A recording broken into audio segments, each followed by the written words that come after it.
Rasputin and the Russian Revolution by Catherine Radziwill. Introduction. This exposé, based on facts which have come to my knowledge, though probably far from being complete, aims at depicting the recent state of things in Russia, and thus to explain how the great changes which have taken place in my country have been rendered possible. A lot of exaggerated tales have been put into circulation concerning the Empress Alexandra, the part she has played in the perturbations that have shaken Russia from one end to another, and the extraordinary influence which, thanks to her and to her efforts in his behalf, the sinister personage called Rasputin came to acquire over public affairs in the vast empire reigned over by Nicholas II for 22 years. A good many of these tales repose on nothing but imagination, but nevertheless it is unfortunately too true that it is to the conduct of the Empress, and to the part that she attempted to play in the politics of the world, that the Romanovs owe the loss of their throne. Alexandra Feodorovna has been the evil genius of the dynasty whose head she married. Without her, it is probable that most of the disasters that have overtaken the Russian armies would not have happened, and it is certain that the crown which had been worn by Peter the Great and by Catherine II would not have been disgraced. She was totally unfit for the position to which chance had raised her, and she never was able to understand the character or the needs of the people over which she ruled. Monstrously selfish, she never looked beyond matters purely personal to her or to her son, whom she idolized in an absurd manner. She, who had been reared in principles of true liberalism, who had had in her grandmother, the late Queen Victoria, a perfect example of a constitutional sovereign, became, from the very first day of her arrival in Russia, the enemy of every progress, of every attempt to civilize the nation which owned her for its empress. She gave her confidence to the most ferocious reactionaries the country possessed. She tried, and in a certain degree succeeded, in inspiring in her husband the disdain of his people and the determination to uphold an autocratic system of government that ought to have been overturned and replaced by an enlightened one. Haughty by nature and by temperament, she had an unlimited confidence in her own abilities, and especially after she had become the mother of the son she had longed for during so many years, she came to believe that everything she wished or wanted to do had to be done, and that her subjects were but her slaves. She had a strong will and much imperiousness in her character, and understood admirably the weak points in her husband, who became but a puppet in her hands. She herself was but a plaything in the game of a few unscrupulous adventurers, who used her for the furtherance of their own ambitious, money-grubbing schemes, and who, but for the unexpected events that led to the overthrow of the House of Romanov, would in time have betrayed Russia into sullying her fair fame, as well as her reputation in history.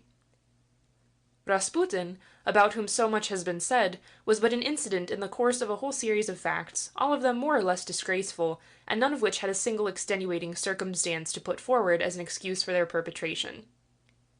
He himself was far from being the remarkable individual he has been represented by some people, and had he been left alone, it is likely that even if one had heard about him, it would not have been for any length of time. Those who hated him did so chiefly because they had not been able to obtain from him what they wanted, and they applied themselves to paint him as much more dangerous than he really was. They did not know that he was but the mouthpiece of other people, far cleverer and far more unscrupulous even than himself, who hid themselves behind him and who moved him as they would have done pawns in a game of chess according to their personal aims and wants. These people it was who nearly brought Russia to the verge of absolute ruin, and they would never have been able to rise to the power which they wielded had not the Empress lent herself to their schemes. Her absolute belief in the merits of the wandering preacher, thanks to his undoubted magnetic influence, contrived to get hold of her mind and to persuade her that so long as he was at her side, nothing evil could befall her or her family. It is not generally known outside of Russia that Alexandra Feodorovna despised her husband, and that she made no secret of the fact. She considered him as a weak individual, unable to give himself an account of what was going on around him, who had to be guided and never left to himself. Her flatterers, of whom she had many at a time, had persuaded her that she possessed all the genius and most of the qualities of Catherine II, and that she ought to follow the example of the latter by rallying around her a sufficient number of friends to effect a palace revolution, which would transform her into the reigning sovereign of that Russia which she did not know, and whose character she was unable to understand. Love for Nicholas II she never had, nor esteem for him, and from the very first moment of her marriage she had affected to treat him as a negligible quantity. But influence over him she had taken good care to acquire. She had jealously kept away from him all the people from whom he could have heard the truth, or who could have signaled to him the dangers which his dynasty was running by the furtherance of a policy which had become loathsome to the country, and on account of the war with Germany, which had taken such an unexpected and dangerous course. The Empress, like all stupid people, and her stupidity has not been denied even by her best friends, believed that she could rule a nation by terror. She, therefore, always interposed herself whenever Nicholas II was induced to adopt a more liberal system of government, and urged him to subdue by force aspirations it would have been far better for him to have encouraged. She had listened to all the representatives of that detestable old bureaucratic system which gave to the police the sole right to dispose of people's lives, and which relied on Siberia and the knout to keep in order an aggrieved country, eager to be admitted to the circle of civilized European nations. Without her, and without her absurd fears, it is likely that the First Duma would not have been dissolved. Without her entreaties, it is probable that the troops composing the garrison at St. Petersburg would not have been commanded to fire at the peaceful population of the capital, on that January day when, headed by the priest Gapon, it had repaired to the Winter Palace to lay its wrongs before the Tsar, whom it still worshipped at that time. She was at the bottom of every tyrannical action which took place during the reign of Nicholas II, and lately she was the moving spirit in the campaign, engineered by the friends of Rasputin, to conclude a separate peace with Germany. In the long intrigue which came to an end by the publication of the Manifesto of Pskov, Rasputin undoubtedly played a considerable part, but all unconsciously. Those who used him, together with his influence, were very careful not to initiate him into their different schemes. But they paid him, they fed him, they gave him champagne to drink and pretty women to make love to, in order to induce him to represent them to the Empress as being the only men capable of saving Russia, about which she did not care, and her crown, to which she was so attached.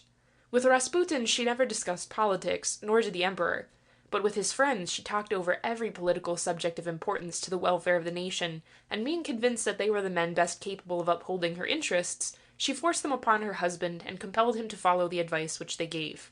She could not bear contradiction, and she loved flattery. She was convinced that no one was more clever than herself, and she wished to impose her views everywhere and upon every occasion. Few sovereigns have been as hated as she has been. In every class of society her name was mentioned with execration, and following the introduction of Rasputin into her household, this aversion which she inspired grew to a phenomenal extent. She was openly accused of degrading the position which she held and the crown which she wore. In every town and village of the empire her conduct came to be discussed and her person to be cursed. She was held responsible for all the mistakes that were made, for all the blunders which were committed, for all the omissions which had been deplored. And when the plot against Rasputin came to be engineered, it was as much directed against the person of Alexandra Feodorovna as against that of her favorite, and it was she whom the people aimed to strike through him. Had she shown some common sense after the murder of a man whom she well knew was considered the most dangerous enemy of the Romanov dynasty, things might have taken a different course. Though everyone was agreed as to the necessity of a change in the system of government of Russia, though a revolution was considered inevitable, yet no one wanted it to happen at the moment when it did, and all political parties were agreed as to the necessity of postponing it until after the war. But the exasperation of the Empress against those who had removed her favorite led her to trust even more in those whom he had introduced and recommended her attention. She threw herself with a renewed vigor into their schemes, urging her husband to dishonor himself, together with his signature, by turning traitor to his allies and to his promises. She wanted him to conclude a peace with Germany that would have allowed her a free hand in her desires to punish all the people who had conspired against her, and against the man upon whom she had looked as a savior and a saint.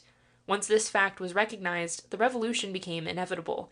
It is to the credit of Russia that it took place with the dignity that has marked its development and success. This, in broad lines, is the summary of the causes that have brought about the fall of the Romanov dynasty, and they must never be lost sight of when one is trying to describe it. It is, however, far too early to judge the Russian Revolution and its effects, because, for one thing, it is far from being at an end, and may yet take quite an unexpected turn. For another, the events connected with it are still too fresh to be considered from an objective point of view. I have, therefore, refrained from expressing an opinion in this narrative. My aim has been to present to my readers a description of the personality of Rasputin, together with the part, such as I know it, that he has played in the development of Russian history during the last 5 years or so, and afterward to describe the course of the revolution and the reasons that have led to its explosion in such an unexpected manner. End of introduction. Part 1, Chapter 1. We live in strange times, when strange things happen, which at first sight seem unintelligible, and the reason for which we fail to grasp. Even in Russia, where Rasputin had become the most talked-of person in the whole empire, few people fully realized what he was, and what had been the part which he had played in Russia's modern history. Yet during the last 10 years his name had become a familiar one in the palaces of the great nobles, whose names were written down in the golden book of the aristocracy of the country, as well as in the huts of the poorest peasants in the land. At a time when incredulity was attacking the heart and the intelligence of the Russian nation, the appearance of this vagrant preacher and adept of one of the most persecuted sects in the empire was almost as great an event as that of Cagliostro during the years which preceded the fall of the old French monarchy. There was, however, a great difference between the two personages. One was a courtier and a refined man of the world, while the other was only an uncouth peasant, with a crude cunning which made him discover soon in what direction his bread could be buttered, and what advantages he might reap out of the extraordinary positions to which events, together with the ambitions of the few, had carried him. He was a perfect impersonation of the kind of individual known in the annals of Russian history as Vremenshtich, literally the man of the day, an appellation which, since the times of Peter the Great, had clung to all the different favorites of Russian sovereigns. There was one difference, however, and this was a most essential one. He had never been the favorite of the present Tsar, who perhaps did not feel as sorry as might have been expected by his sudden disappearance from the scene of the world. I shall say a thing which perhaps will surprise my readers. Personally, Rasputin was never the omnipotent man he was believed to be, and more than once most of the things which were attributed to him were not at all his own work, but he liked the public to think that he had a finger in every pie that was being baked, and he contrived to imbue Russian society at large with such a profound conviction that he could do absolutely everything he chose in regard to the placing or displacing of people in high places, obtaining money grants and government contracts for his various protégés, that very often the persons upon whom certain things depended hastened to grant them to those who asked in the name of Rasputin, out of sheer fright of finding this terrible being in their way. They feared to refuse compliance with any request preferred to them either by himself or by one who could recommend himself on the strength of his good offices on their behalf. But Rasputin was the tool of a man far more clever than himself, Count Witt. It was partly due to the latter's influence and directions that he had tried to mix himself up in affairs of state and to give advice to people whom he thought to be in need of it. He was an illiterate brute, but he had all the instincts of a domineering mind, which circumstances and the station of life in which he had been born had prevented from developing. He had also something else, an undoubted magnetic force, which allowed him to add auto-suggestion to all his words, and which made even unbelieving people succumb sometimes to the hypnotic practices which he most undoubtedly exercised to a considerable extent during the last years of his adventurous existence. Amidst the discontent, which it would be idle to deny, had existed in the Russian Empire during the period which immediately preceded the Great War, the personality of Rasputin had played a great part in giving to certain people the opportunity to exploit his almost constant presence at the side of the sovereign as a means to foment public opinion against the emperor, and to throw discredit upon him by representing him as being entirely under the influence of the cunning peasant, who, by a strange freak of destiny, had suddenly become far more powerful than the strongest ministers themselves. The press belonging to the opposition parties had got into the habit of attacking him and calling his attendance on the imperial court an open scandal, which ought, in the interest of the dynasty, to be put to an end by every means available. In the Duma his name had been mentioned more than once, and always with contempt. Every kind of reproach had been hurled at him, and others had not been spared. He had become at last a fantastic kind of creature, more exploited than exploiting, more destroyable than destructive, one whose real role will never be known to its full extent, who might, in other countries than Russia, and at another time, have become the founder of some religious order or secret association. His actions, when examined in detail, do not differ very much from those of the fanatics which in Paris, under the reign of Louis XV, were called the Convulsionnaires, and who gave way to all kind of excesses under the pretense that these were acceptable to God by reason of the personality of the people who inspired them. In civilized, intelligent, well-educated Europe, such an apparition would have been impossible. But in Russia, that land of mysteries and of deep faiths, where there still exist religious sects given to all kinds of excesses and to attacks of pious madness, for it can hardly be called by any other name, he acquired within a relatively short time the affections of a whole lot of people. They were inclined to see in him a prophet whose prayers were capable of winning for them the divine paradise for which their hungry souls were longing. There was nothing at all phenomenal about it. It was even, in a certain sense, quite a natural manifestation of this large Russian nature, which is capable of so many good or bad excesses, and which has deeply encrusted, at the bottom of its heart, a tendency to seek the supernatural in default of the religious convictions, which, thanks to circumstances, it has come to lose. The American public is perhaps not generally aware of the character of certain religious sects in Russia, which is considered to be a country of orthodoxy, with the Tsar at its head, and where people think there is no room left for any other religion than the official one to develop itself. In reality, things are very different, and to this day, outside of the recognized nonconformists, who have their own bishops and priests, and whose faith is recognized and acknowledged by the state, there are any number of sects, each more superstitious and each more powerful than the other, in regard to the influence which they exercise over their adherents. These, though not numerous by any means, yet are actuated by such fanaticism that they are apt, at certain moments, to become subjects of considerable embarrassment to the authorities. Some are inspired by the conviction that the only means to escape from the clutches of the devil consists in suicide, or in the murder of other people. For instance, the baby killers, or dietubitsi as they are called, think it is a duty to send to heaven the souls of newborn infants, which they destroy as soon as they see the light of day, thinking thus to render themselves agreeable to the Almighty by snatching children away from the power of the evil one.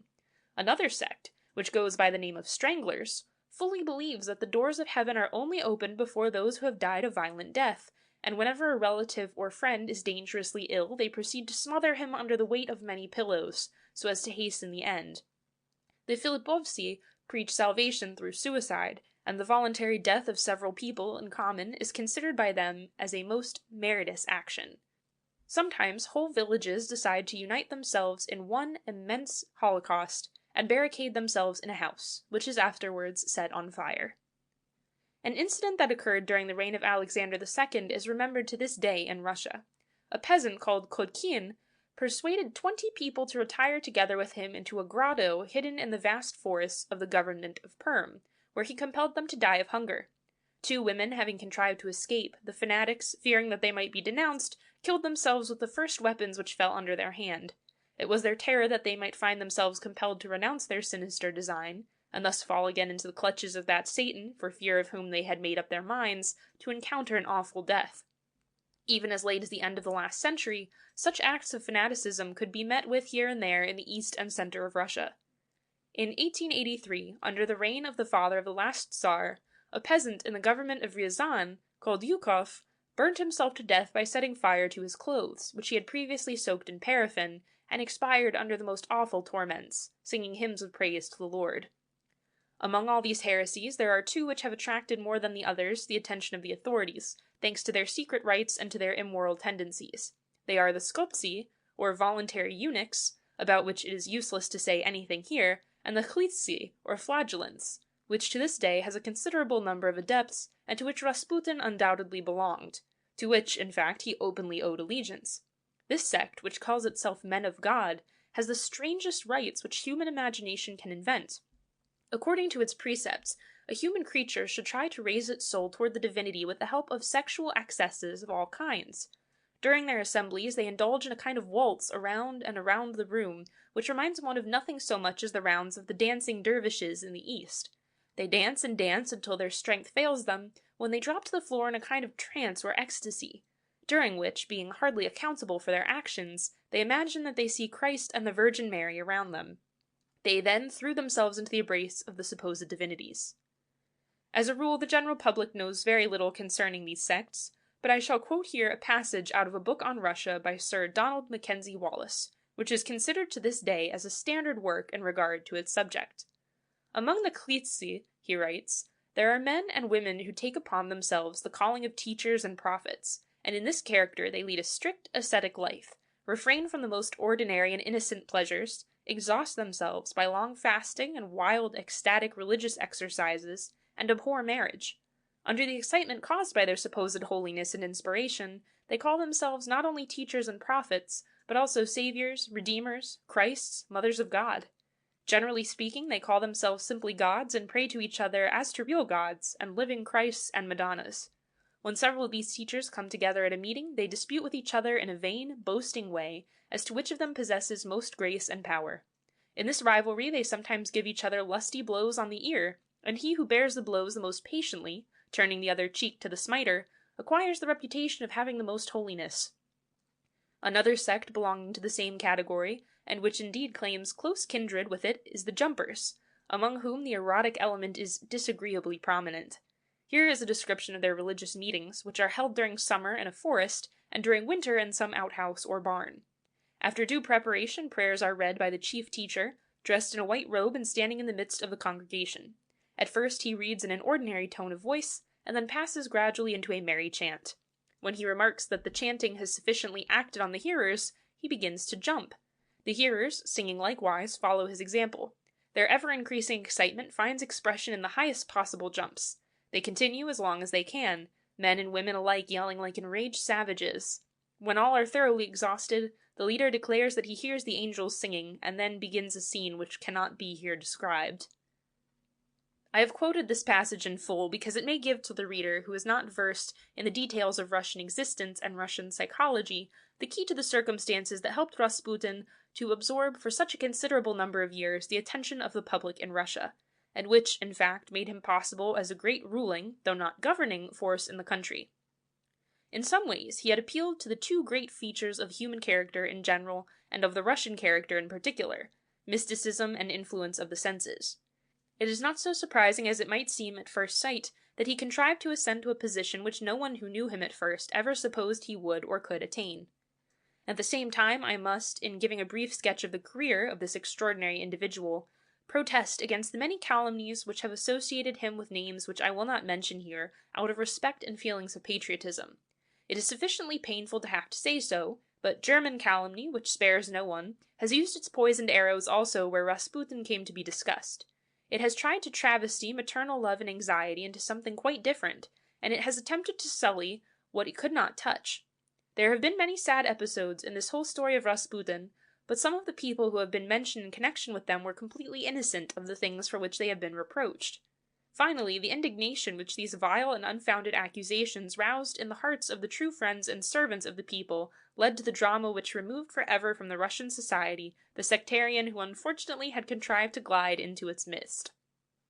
The one extraordinary thing about Rasputin is that he was not murdered sooner.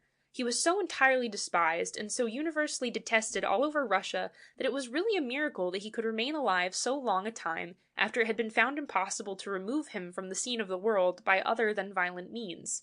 It was a recognized fact that he had had a hand in all kinds of dirty money matters, and that no business of a financial character connected with military expenditure could be brought to a close without his being mixed in it. About this, however, I shall speak later on in trying to explain how the Rasputin legend spread and how it was exploited by all kinds of individuals of a shady character, who used his name for purposes of their own. The scandal connected with the shameless manner in which he became associated with innumerable transactions more or less disreputable was so enormous that unfortunately it extended to people and to names that should never have been mentioned together with him.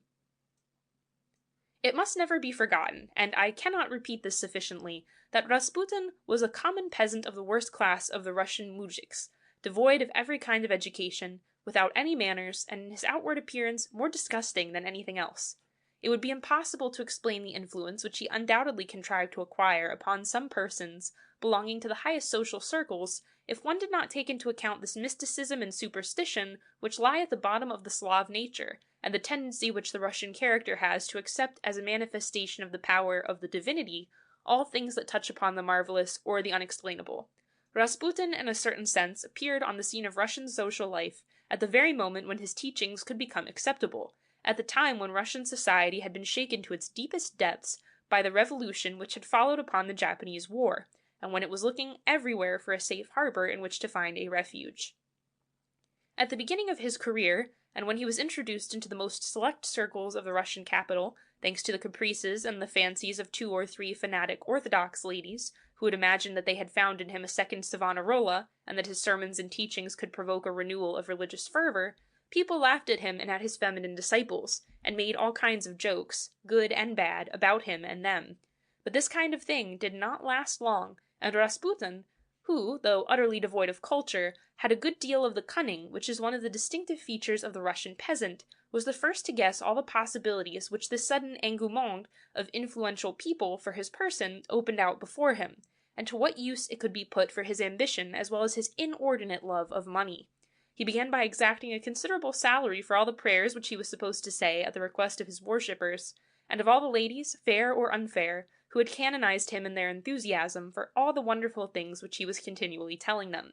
He was eloquent in a way, and at the beginning of his extraordinary thaumaturgic existence, had not yet adopted the attitude which he was to assume later on, of an idol whom everyone had to adore.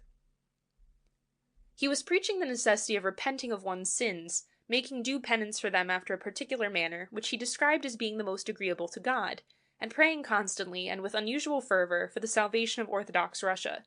He contrived most cleverly to play upon the chord of patriotism which is always so developed in Russians, and to speak to them of the welfare of their beloved fatherland whenever he thought it advantageous to his personal interest to do so. He succeeded in inspiring to his adepts a faith in his own person and in his power to save their souls, akin to that which is to be met with in England and in America among the sect of the Christian Scientists, and he very rapidly became a kind of Russian Mrs. Eddy. A few hysterical ladies, who were addicted to neuralgia or headaches, suddenly found themselves better after having conversed or prayed with him, and they spread his fame outside the small circle which had adopted him at the beginning of his career. One fine day, a personal friend of the reigning empress, Madame Weroburg, introduced him at Tsarskoye Selo, under the pretext of praying for the health of the small heir to the Russian throne, who was occasioning some anxiety to his parents. It was from that day that he became a personage. His success at court was due to the superstitious dread with which he contrived to inspire the empress in regard to her son. She was constantly trembling for him, and being very religiously inclined, with strong leanings toward mysticism, she allowed herself to be persuaded more by the people who surrounded her than by Rasputin himself. She believed that the man of whose holiness she was absolutely persuaded could by his prayers alone obtain the protection of the Almighty for her beloved child. An accidental occurrence contributed to strengthen her in this conviction. There were persons who were of the opinion that the presence of Rasputin at Tsarskoye Selo was not advantageous for many reasons. Among them was Mr. Stolypin, then Minister of the Interior, and he it was who made such strong representations that at last Rasputin himself deemed it advisable to return to his native village of Pokrovskoye in Siberia. A few days after his departure, the little Grand Duke fell seriously ill, and his mother became persuaded that this was a punishment for her having allowed the vagrant preacher to be sent away. Rasputin was recalled, and after this no one ever spoke again of his being removed anywhere. From that time all kinds of adventurers began to lay siege to him and do their utmost to gain an introduction. Russia was still the land where a court favorite was all-powerful, and Rasputin was held as such, especially by those who had some personal interest in representing him as the successor to Menshikov under Peter the Great, Biron under the Empress Anne, and Orloff under Catherine II. He acquired a far greater influence outside Tsarskoye Selo than he ever enjoyed in the imperial residence itself, and he made the best of it, boasting of a position which in reality he did not possess. The innumerable state functionaries, who in Russia unfortunately always have the last word to say everywhere and in everything, and whose rapacity is proverbial, hastened to put themselves at the service of Rasputin, and to grant him everything which he asked, in the hope that in return he would make himself useful to them. A kind of bargaining established itself between people desirous of making a career and Rasputin, eager to enrich himself no matter by what means. He began by playing the intermediary in different financial transactions for a substantial consideration, and at last he thought himself entitled to give his attention to matters of state. This was the saddest side of his remarkable career as a pseudo-Cagliostro. He had a good deal of natural intelligence, and while being the first to laugh at fair ladies who clustered around him, he understood at once that he could make use of them. This he did not fail to do. He adopted toward them the manners of a stern master, and treated them like his humble slaves. At last he ended by leading the existence of a man of pleasure, denying himself nothing, especially his fondness for liquor of every kind. At that time there was no prohibition in Russia, and, like all Russian peasants, Rasputin was very fond of vodka, to which he never missed adding a substantial quantity of champagne whenever he found the opportunity. I shall abstain from touching upon the delicate point of the orgies to which it is related that Rasputin was in the habit of addicting himself, the more so because I do not really believe these ever took place in those higher circles of society where it was said they regularly occurred. That strange things may have happened among the common people, who in far greater numbers than it has ever been known used to attend the religious meetings which he held, I shall not deny. It must always be remembered that Rasputin belonged to the religious sect of the Khlisti, of whose assemblies we have read the description, and it is quite likely, even probable, that the assemblies of these sectarians at which he presided were not different from the others to which these heretics crowded. But I feel absolutely convinced that as regards the relations of the adventurer with the numerous ladies of society silly enough to believe in him and in his gifts of prophecy, These consisted only of superstitious reverence on one side and exploitation of human stupidity on the other. I must once more insist on the point that the apparition of Rasputin in Russian society had nothing wonderful about it, and that the only strange thing is that such a fuss was made. Before his time, people belonging to the highest social circles had become afflicted with religious manias of one kind or another out of that natural longing for something to believe in and to worship, which lies hidden at the bottom of the character of every Russian who has the leisure, or the craving, to examine seriously the difficult and complicated problems of a future life and of the faith one ought to follow and to believe in. In 1817, there was discovered in the very heart of St. Petersburg, holding its meetings in an imperial residence, the Michael Palace, a religious sect of most pronounced mystical tendencies, presided over by a lady belonging to the best circles of the capital, the widow of a colonel, Madame Tatarinoff. In her apartments used to gather officers, state functionaries, women and girls of good family and excellent education, who, with slight variations, practiced all the religious rites of the Khlistis. One of the ministers of Alexander I, Prince Golitsyn, was suspected of having honored these assemblies with his presence. Thanks to a letter which accidentally fell into the hands of the police, the government became aware of what was going on, and Madame Tatarinoff, this Russian Madame Guion, expiated in exile to a distant province of Siberia the ecstasies which she had practiced and which she had allowed others to practice under her roof. Some of her disciples were prosecuted, but the greater number escaped scot-free. The authorities did not care to increase the scandal which this affair had aroused in the capital. Much later, in 1878, after the Russo-Turkish War, which, like the Japanese affair, had been followed by a strong revolutionary movement in the country that culminated in the assassination of the Tsar, Alexander II, another prophet, this time of foreign origin, appeared on the social horizon of St. Petersburg society, where he made a considerable number of converts. This was the famous Lord Radstock, whose doctrines were taken up by a gentleman who up to that time had been known as one of the gayest among the gay, a colonel in the Guards, Mr. Basil Pashkov. He was enormously rich, and put all his vast fortune at the service of the religious craze which had seized him. He used his best efforts to convert to the doctrine of salvation through faith only, not alone his friends and relatives, but also the poorer classes of the population of the capital, devoting in particular his attention to the cab drivers. All these people used to meet at his house, where they mingled with persons of the highest rank and standing, such as Count Korff and a former minister, Count Alexis Bobrinsky.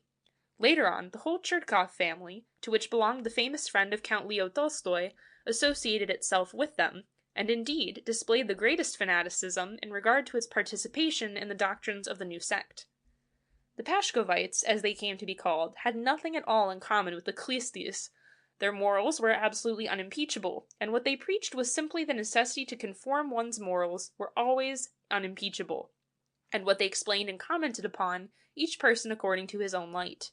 They were Protestants in a certain sense, inasmuch as their views were distinctly Protestant ones, but they had much more in common with the nonconformists than the real followers of Luther or of Calvin. They were a kind of refined Salvation Army, if this expression can be forgiven me, though they never acquired the importance, nor did the good which the latter has done, perhaps because they could never make any practical applications of the principles and of the ideas which animated them. But at one time the Pashkovist craze was just as strong as the Rasputin one became later on, and Lord Radstock and Mr. Pashkov were considered just as much prophets among their own particular circle as was Rasputin among the fanatical ladies who had taken him up. These crises of religious mania are regular occurrences in Russian higher social circles when unusually grave circumstances arrive to shake their equanimity. Seen from this particular point of view, the apparition of Rasputin and the importance which his personality acquired in the life of the Russian upper classes present nothing very wonderful. Before him, other so-called prophets had kept the attention of the public riveted with their doings and their actions. What distinguished his short passage was the fact that it was made the occasion by the natural enemies of the empire, consisting of the discontented at home, and of the Germans outside the frontier, to discredit the dynasty as well as those whose life was spent in its immediate vicinity, and to present this figure of the vagrant half-monk and half-layman, who preached a new relation to those foolish enough to listen to him, as being one of almost gigantic importance, who could at his will and fancy direct the course of public affairs and lead them wherever he wanted. My object in this study will be to show Rasputin for what he really was, and in retracing the different vicissitudes of his strange career, not to give way to the many exaggerations, which, in familiarizing people abroad with his person and with his name, have made out of him something quite wonderful, and almost equal in power to the Tsar himself. It is time to do away with such legends and to bring Rasputin back to his proper level, a very able and cunning, half-cultured peasant, who owed his successes only to the fanaticism of the few, and to the interest which many had in dissimulating themselves behind him in order to bring their personal wishes to a successful end. It is not Rasputin who performed most of the actions put to his credit. It was those who influenced him, who pushed him forward, and who, thanks to him, became both rich and powerful. He has disappeared. I wish we could be as sure that they have disappeared along with him. End of Chapter 1. Part 1, Chapter 2. The beginning of the career of Grigory Rasputin is shrouded with a veil of deep mystery. He was a native of Siberia, of a small village in the government of Tobolsk, called Pokrovskoye. Some people relate that, when quite a youth, he was compromised in a crime which attracted some attention at the time, the murder of a rich merchant who was traveling from Omsk to Tobolsk to acquire from an inhabitant of the latter town some gold diggings, of which he wished to dispose. This merchant was known to carry a large sum of money, and as he never reached his destination, inquiries were started. At last his body was found, with the head battered by blows, hidden in a ditch by the high road, together with that of the coachman who had driven him. The murderers were never discovered, but dark rumors coming from the participation of the youth Rasputin in the deed spread all over the village. Whether it was the desire to put an end to them, or remorse for an action of which he knew himself to be guilty, it is difficult to say, but the fact remains that suddenly Grisha, as he was called, developed mystical tendencies, and took to attending some religious meetings at which a certain wandering pilgrim used to preach. The latter used to go from place to place in Siberia, predicting the end of the world and the advent of the dreaded day of judgment, when Christ would once again appear to demand from humanity an account of its various good or bad actions. For something like 2 years Rasputin followed him, until at last he began himself to assume the character of a lay preacher, to apply himself to the study of the scriptures, and to try to establish a sect of his own, the principles of which he exposed to his followers in these terms: I am possessed of the Holy Spirit, and it is only through me that one can be saved. In order to do so, one must unite oneself with me in body and soul. Everything which proceeds from me is holy and cleanses one from sin. On the strength of this theory, Rasputin declared that he could do whatever he liked or wished. He surrounded himself with worshippers of both sexes, who believed that by a close union with him they could obtain their eternal salvation, together with divine forgiveness for any sins they might have committed during their previous existence.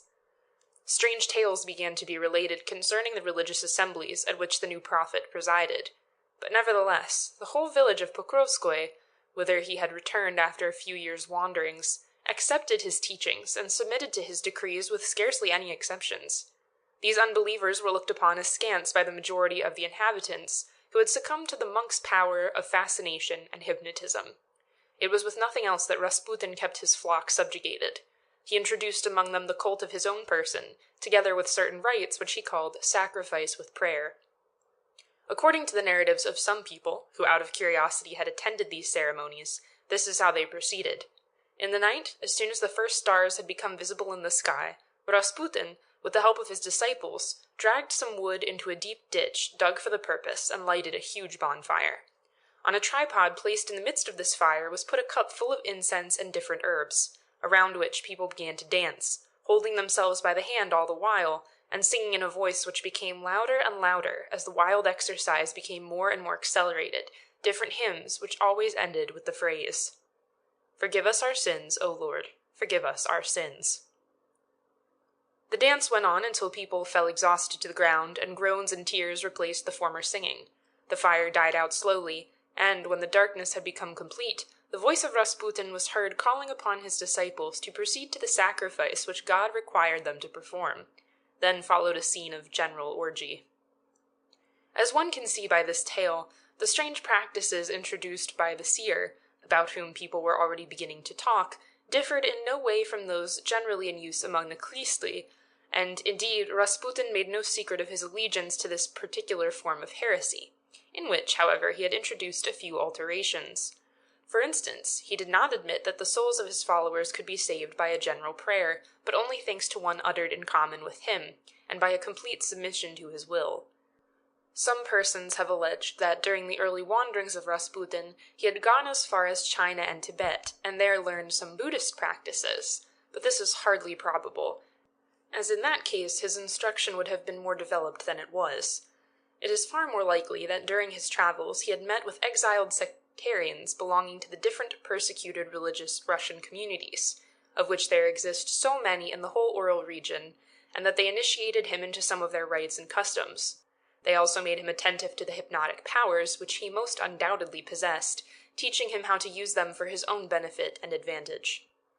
Very soon Rasputin found that Pokrovskoy was not a field wide enough for his energies, and he took to traveling, together with a crowd of disciples that followed him everywhere over the eastern and central Russian provinces. There he contrived to win every day new adherents to the doctrines in which free love figured so prominently. Among the towns where he obtained the most success can be mentioned those of Kazan, Saratov, Kiev, and Samara. Concerning his doings in Kazan, people became informed through a letter which one of his victims addressed to the bishop of that diocese, Monsignor Feofane, who had shown at the beginning of Rasputin's career a considerable interest in him and who had protected him with great success. In this letter, which later found its way into the press, the following was said, among other things. Your Reverence, I absolutely fail to understand how it is possible that you continue to this day to know and see Grigory Rasputin. He is Satan in person, and the things which he does are worthy of those that the Antichrist alone is supposed to perform, and prove that the latter's advent is at hand. The writer then proceeded to explain that Rasputin had completely subjugated the mind of her 2 daughters, one of whom was aged 20, whilst the second had not yet attained her 16th year. One afternoon, writes this unfortunate mother, I met in the street, coming out of a bathhouse, Rasputin together with my 2 girls. One must be a mother to understand the feelings which overpowered me at this sight. I could find no words to say, but remained standing motionless and silent before them. The prophet turned to me and slowly said, Now you may feel at peace. The day of salvation has dawned for your daughters. Another woman, who had also fallen under the spell of Rasputin, wrote as follows about him. I left my parents, to whom I was tenderly attached, to follow the prophet.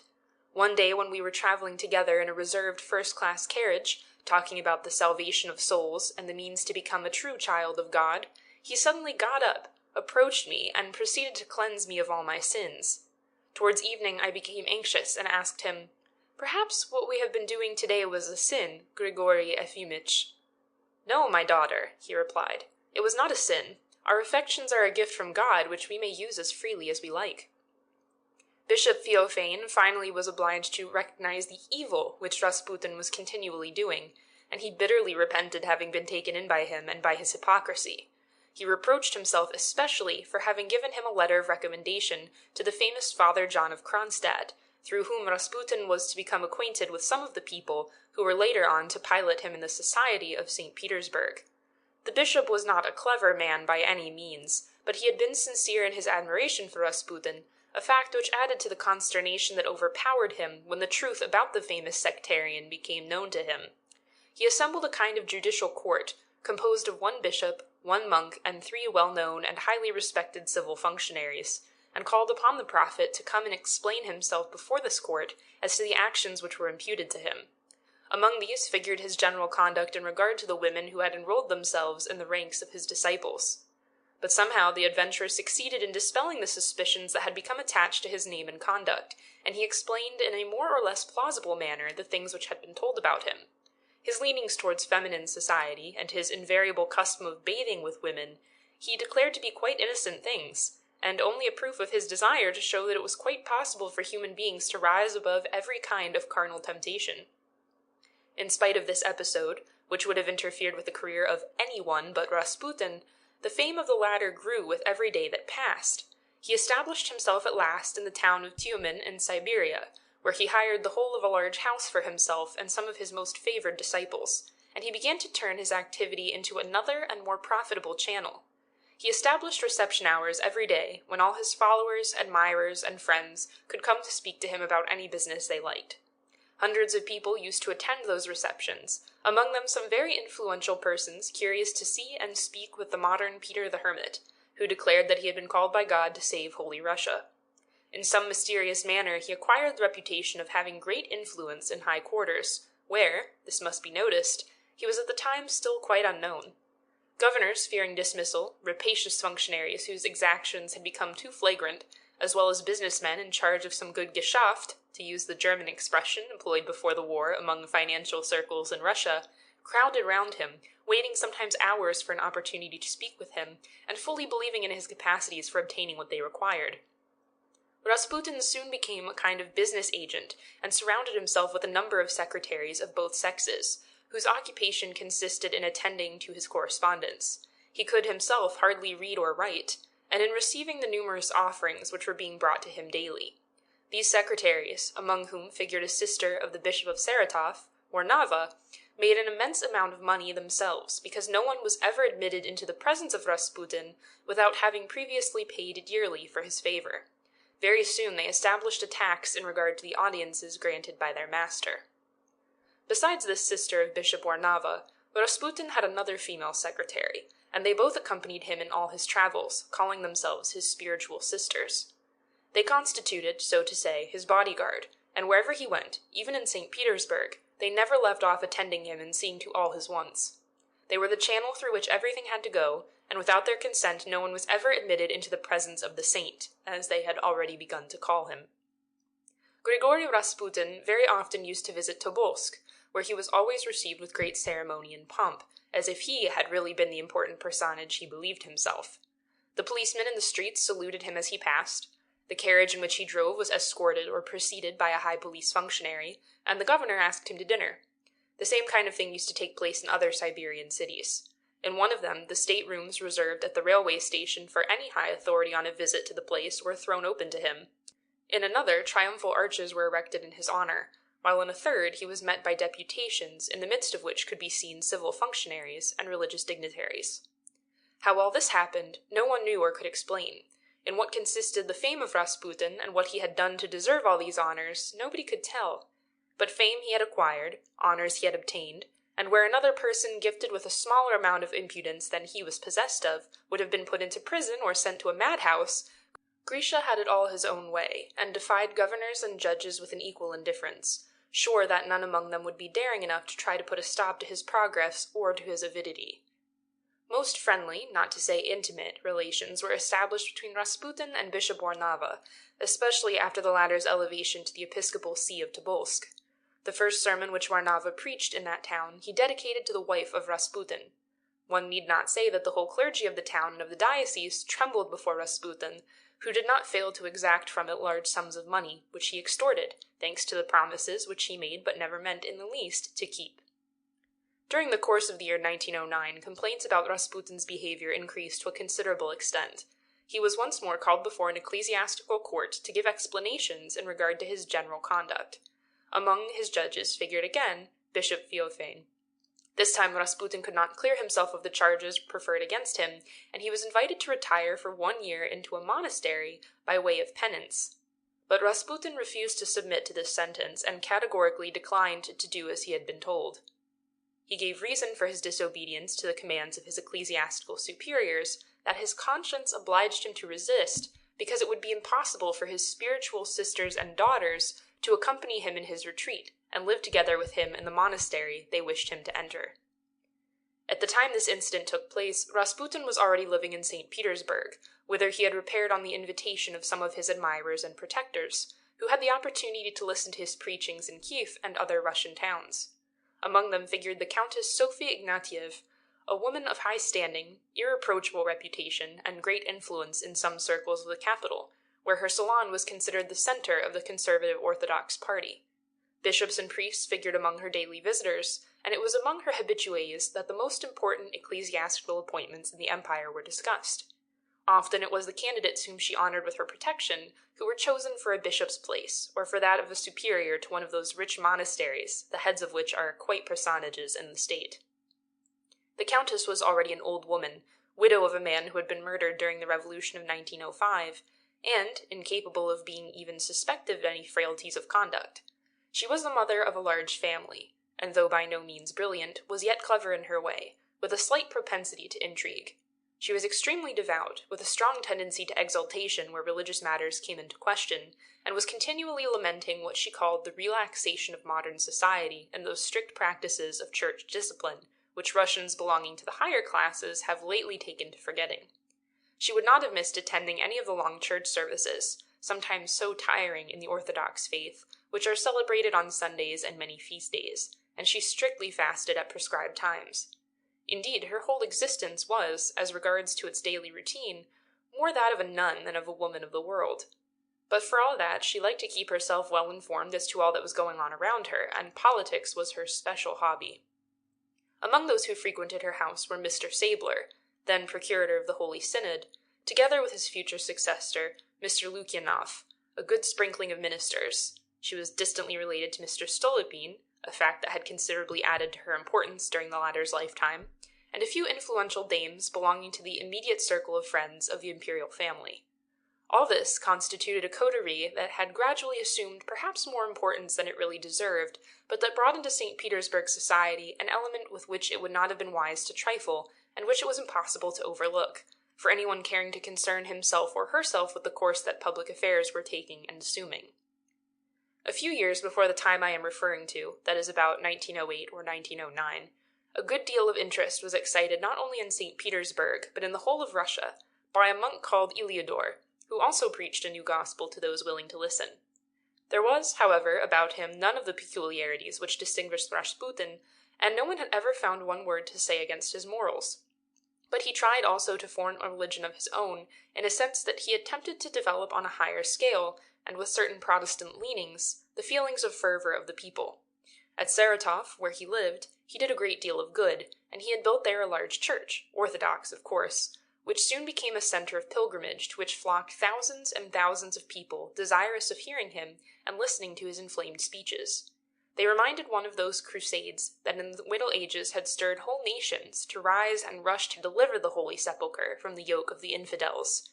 He was far more a Peter the Hermit than Rasputin, and had, moreover, education, which the other lacked.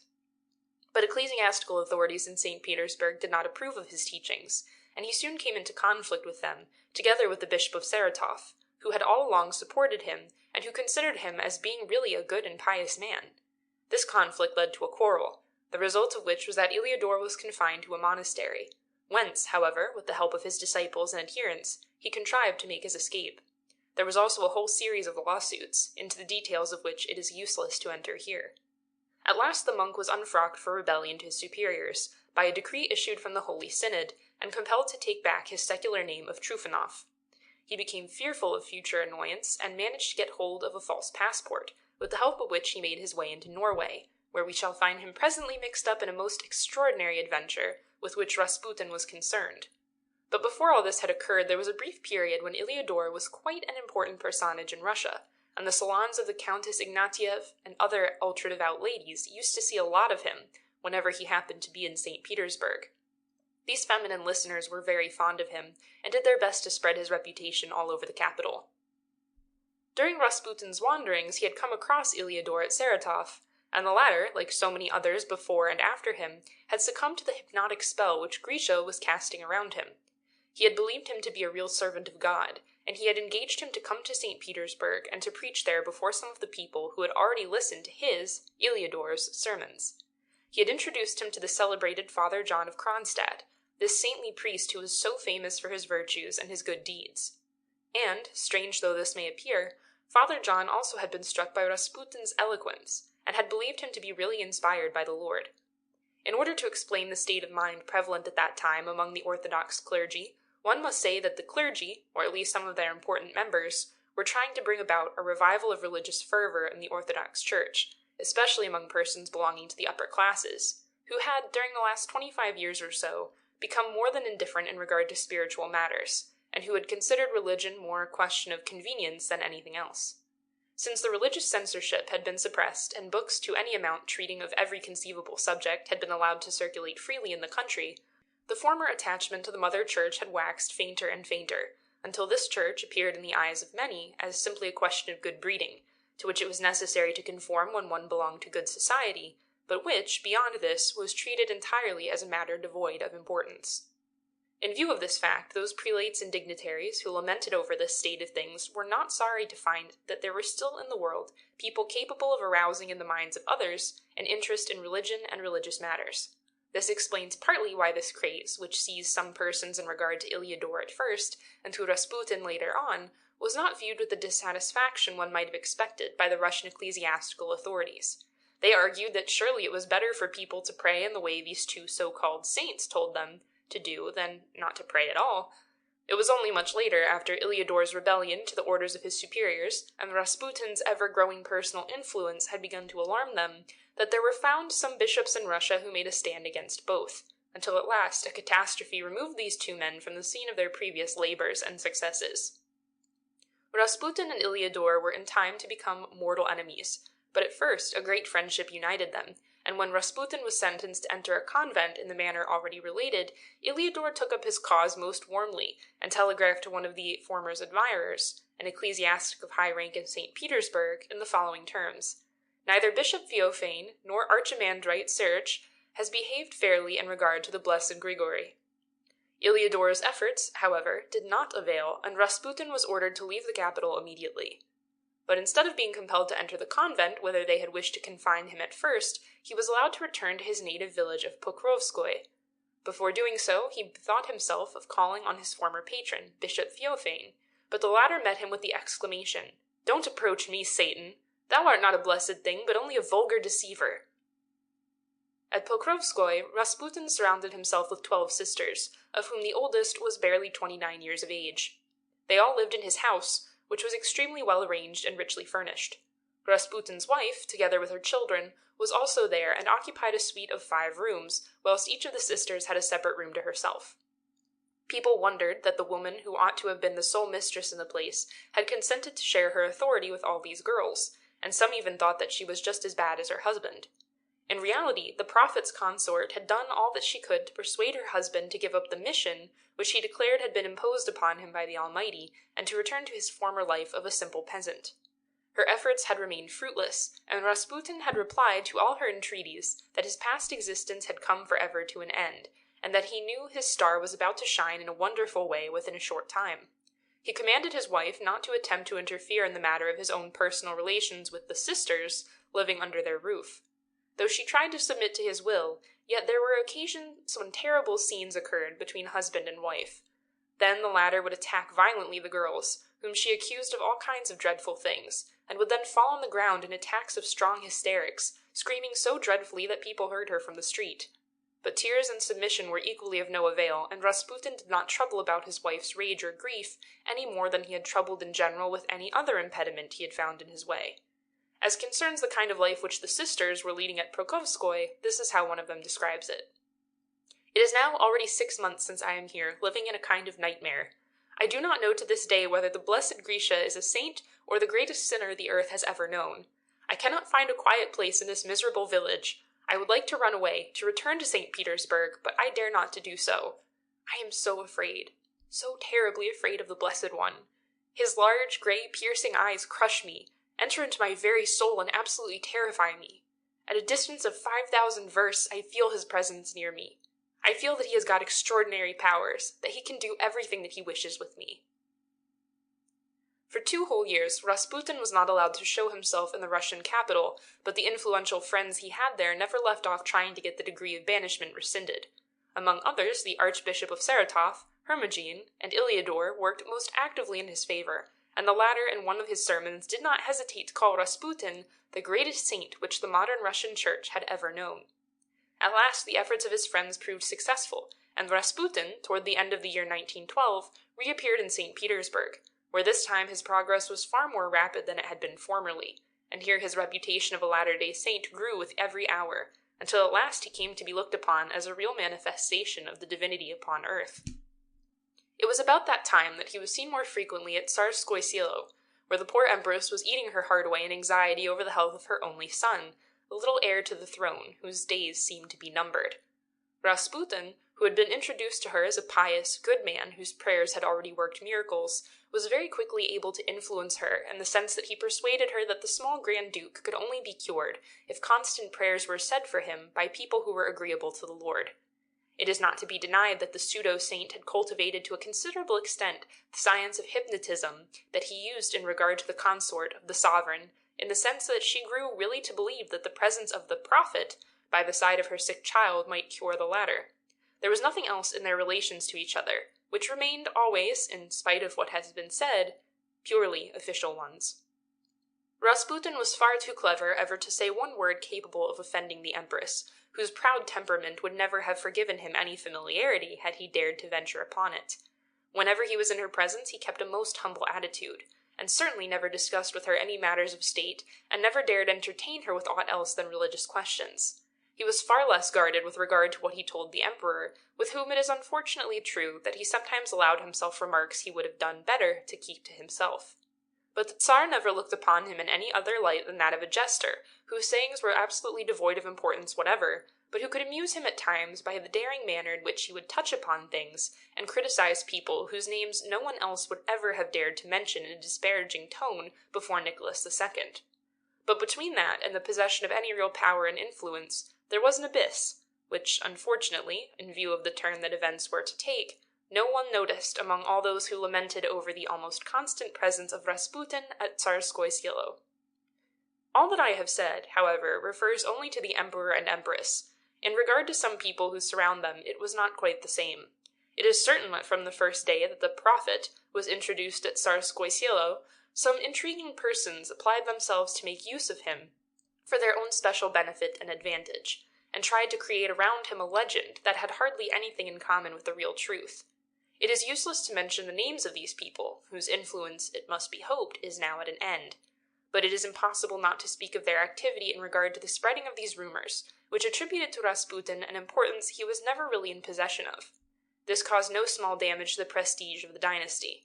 Rasputin ought to have been considered for what he was, that is, a kind of jester, un fou du roi, who, like Chicot in Dumas' famous novels, allowed himself to say all that he thought to his sovereign, and whose words or actions no one could take seriously into account. Instead of this, some ambitious men and women, mostly belonging to that special class of chinovnikis, or civil functionaries that has always been the curse of Russia, and that happily is losing every day something of its former power, profited by the circumstance that the solitary existence led by the imperial court in its various residences did not allow any outside rumors to penetrate to the ears of the rulers of the country. They intentionally transformed Rasputin into a kind of deus ex machina, whose hand could be traced in every event of importance which occurred, and who could at will remove and appoint ministers, generals, ladies-in-waiting, court officials, and at last induce the Tsar himself to deprive his uncle, the Grand Duke Nicholas, of the supreme command of the army and to assume it himself. These different tales were repeated and carried about all over Russia with alacrity, and all the enemies of the reigning house rejoiced in hearing them. They were untrue 9 times out of 10, and generally invented for a purpose. Rasputin did not influence the Tsar, who was far too intelligent to have ever allowed this uneducated peasant to guide him or to advise him, but unfortunately he influenced other people, who really believed him to be all-powerful. A kind of camarilla formed itself around Rasputin that clung to him and used him for its own purposes, and that went about saying that he was the only man in the whole of Russia capable of obtaining what one wanted, provided it pleased him to do so. One declared that he could persuade the Empress, always trembling for the health of her only son, to discuss with her imperial spouse any subject that he might suggest. In reality, no such thing ever took place. Alexandra Feodorovna always kept Rasputin at arm's length, and for one thing had far too much faith in his absolute disinterestedness, even to imagine offering him any reward or gratification. But it is a fact that he was often called by her to pray at the bedside of her little boy, who represented the best hope of Russia. This circumstance was cleverly exploited.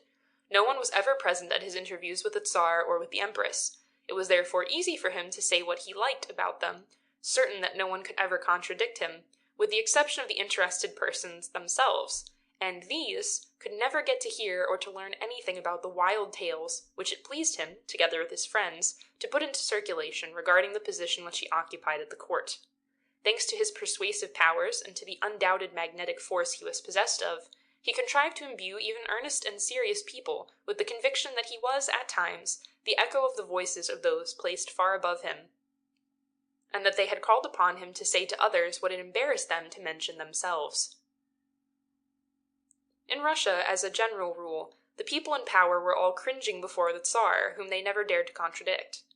There were at the time I am writing about some ministers who believed, or affected to believe, in all the extraordinary tales which it pleased Rasputin to repeat, and who thought it useful to follow the indications which it pleased him to give to them.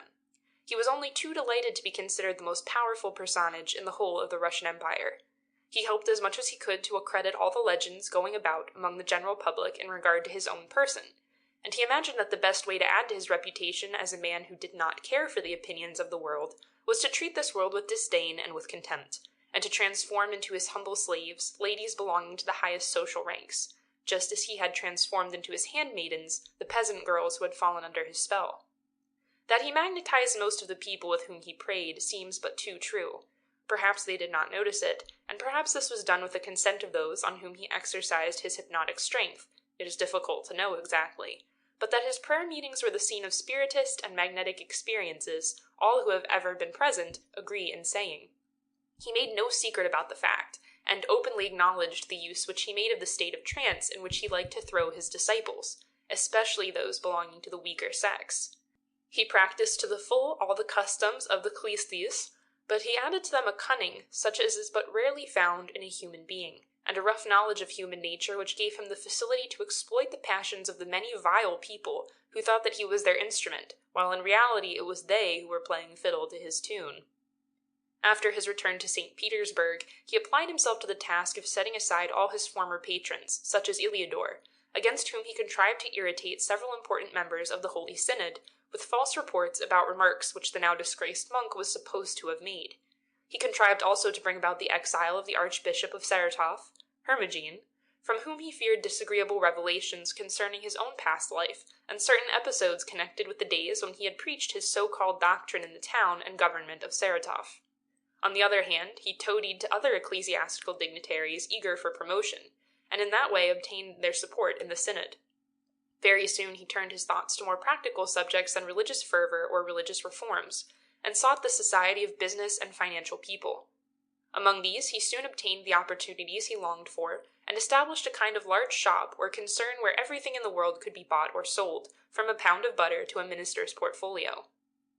It is no exaggeration to say that there was a time when nothing of importance ever occurred in the political, social, and administrative life of the Russian capital that was not a tribute to Rasputin, and the result of this was that there crowded about him all kinds of dark personalities, who hoped, thanks to his support and influence, to obtain this or that favor. Everything interested him. Everything attracted his attention. Railway concessions, bank emissions, stock exchange speculations, purchase of properties, acquisition of shares in industrial concerns, arranging of loans for persons in need of them, nothing seemed too small or too important for his activity. He liked to think himself necessary to all these high-born people, whom he compelled to wait for hours in his antechambers, just as if he had been a sovereign. And for every favor he granted, for every word which he promised to say, he exacted payment in the shape of a pound of flesh, which consisted, according to circumstances, in a more or less important commission. Ministers and functionaries feared him. They knew that he could do them an infinitude of harm by causing to be circulated against them rumors of a damaging character, the result of which would have undoubtedly been their disgrace or removal to another sphere of action that was probably not at all desirable. He was credited for an infinitude of things he had never thought of performing, and he was supposed to have been privy to all kinds of governmental changes that either pleased or displeased those who criticized him.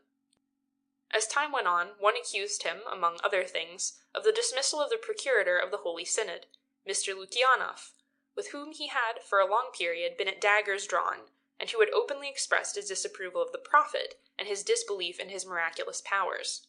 The elevation of the archimandrite Warnava, one of his warmest patrons in the past, to the episcopal see of Tobolsk, was also said to have been Rasputin's work, and the public persisted so entirely in seeing his hand everywhere and in everything that it was even rumored that it was he who was answerable for the decision of the censor forbidding the representation of a drama by the celebrated author Leonid Andreyev, called Anathema, on the eve of the day when it was to be produced, a decision which caused an immense sensation in the society of the Russian capital. It was natural that among the many people who crowded round Rasputin, some secret police agents found their way. One of these, who was later to become the hero of more than one scandal, a certain Mr. Manasevich Manulov, bethought himself of becoming the mentor of the prophet. He was in close relation with Count Witte, always eager for his own return to power, and desirous of overturning every individual in possession of the posts which he had formerly occupied himself. The two men tried to imbue Rasputin with the idea that he had great political talents, and that it was a pity he had not yet turned these into account for the good and welfare of Holy Russia. Rasputin did not believe in the sincerity of his newly acquired advisors, but he was shrewd enough to see that their help would be of wonderful value to him.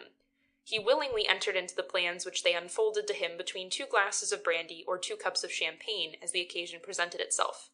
Count Witte was well aware of all the secret influences which were paramount at Tsarskoye Selo, and he contrived to turn them in favor of Rasputin, suggesting at the same time to the latter the things which he ought to say when in presence of certain personages.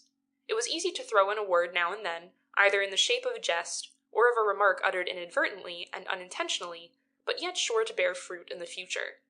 The great thing was to give to Rasputin the idea that he was a personage of importance.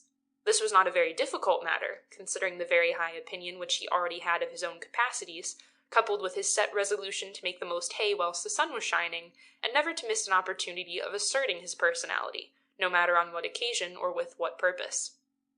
The Balkan War gave Rasputin a golden opportunity for exercising his various talents, and it is pretty certain that he made it, at the time, strenuous efforts in favor of peace, repeating to whomsoever wished to hear him that he had had visions which predicted that the greatest calamities were awaiting Russia if she mixed herself up in it.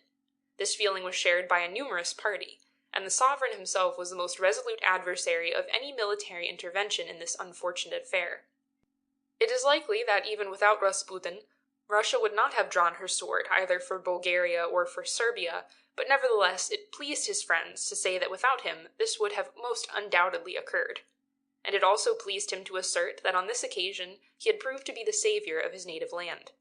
We shall see him repeat this legend with great relish during a conversation which I had with him personally just before the breaking out of the present war.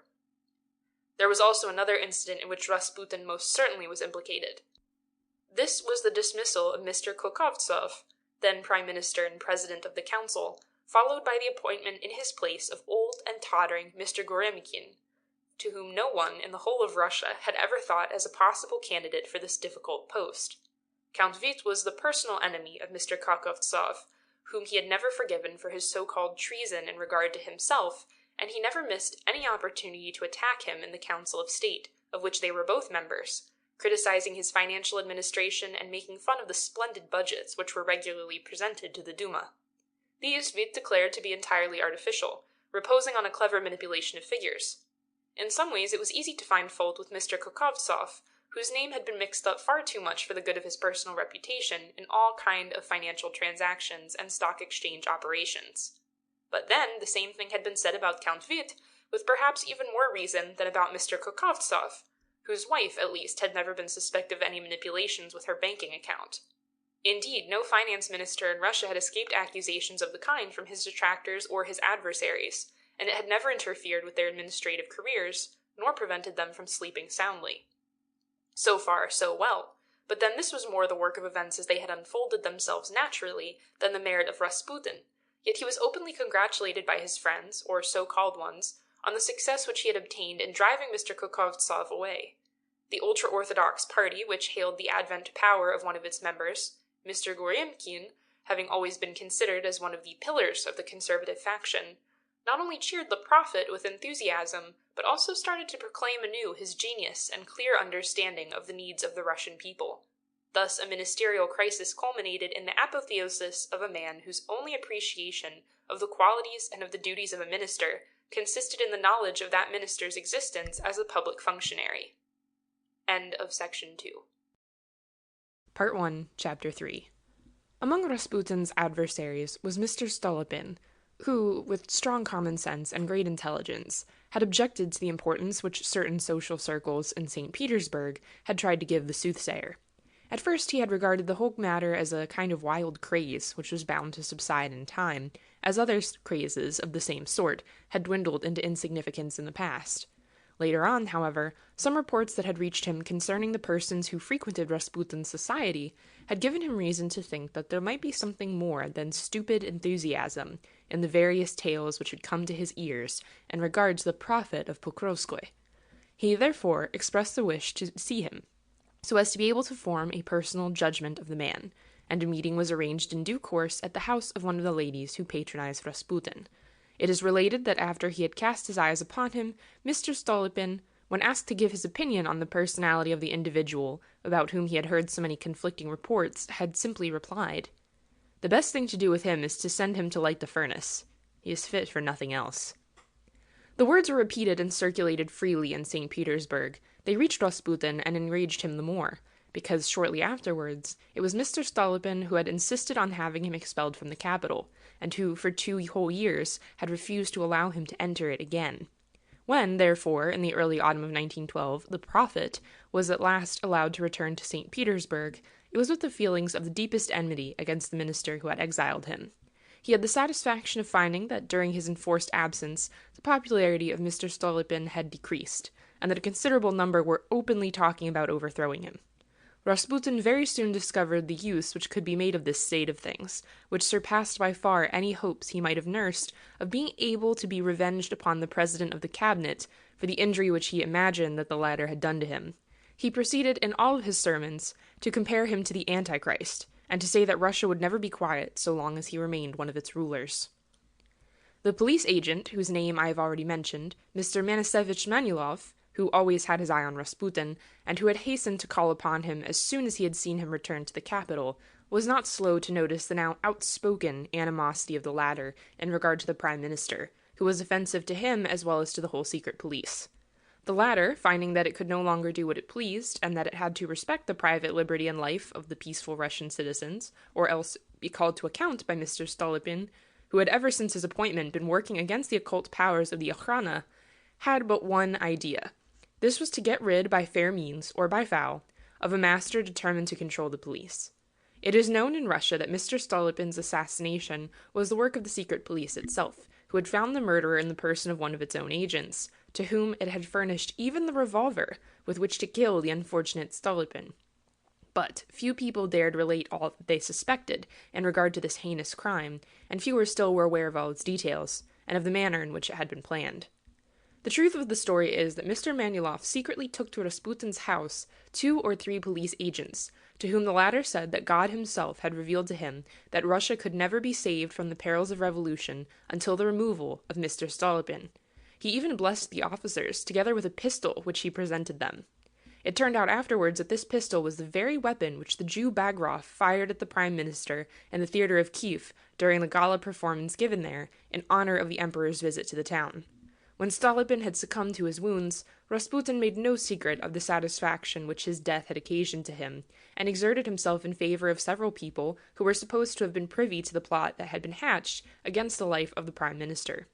He told his disciples that the fate which had overtaken the unhappy Stolypin did not surprise him at all, and that every one of those who would venture to oppose him would meet with a similar one in the future. In a certain sense, this threat had an effect on those before whom it was uttered. People began to dread Rasputin, not on account of any supernatural powers he might have been endowed with, but because they saw that he had managed to get into association with individuals utterly unscrupulous, and ready to resort to every means, even to assassination, in order to come to their own ends. They thought it better and wiser, therefore, to get out of his way and not to attempt to thwart him.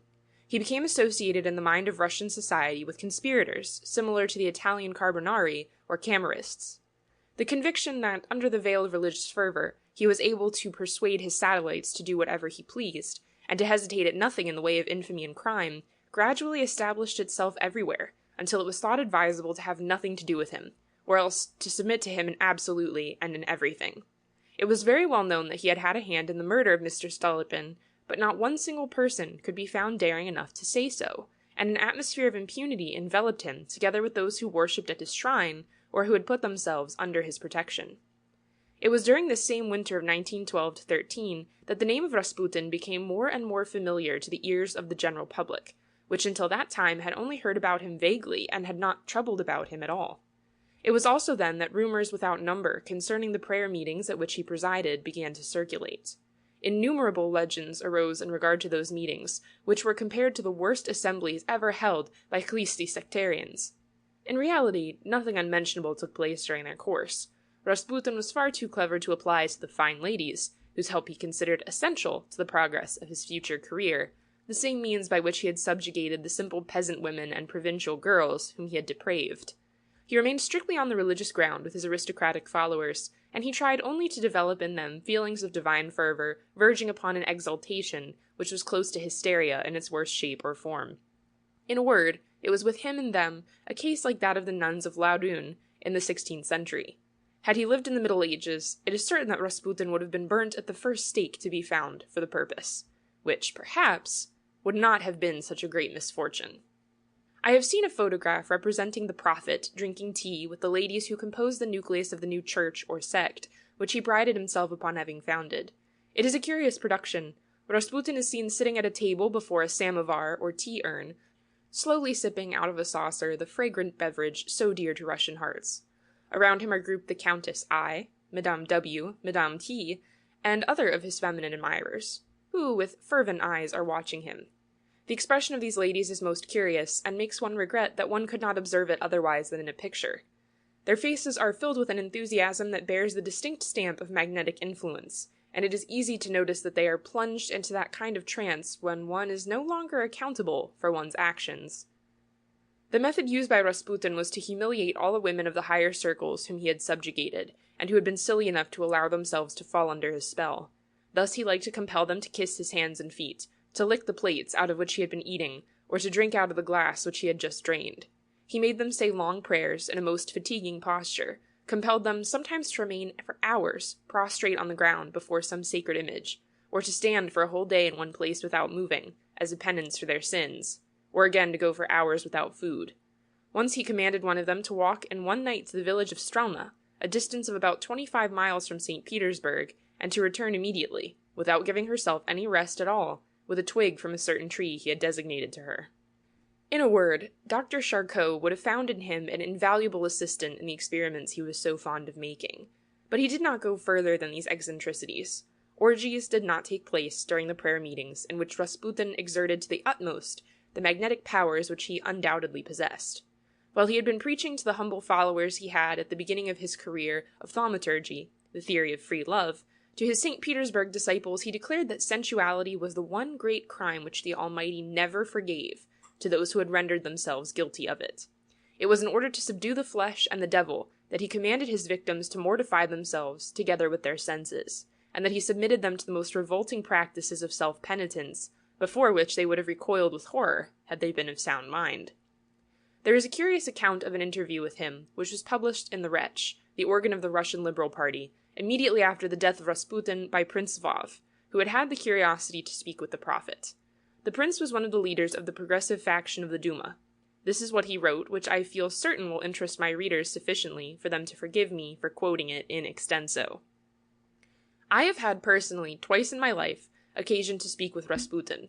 The first time was toward the end of the year 1915, when I was invited by Prince I.W. Gurunov to meet him.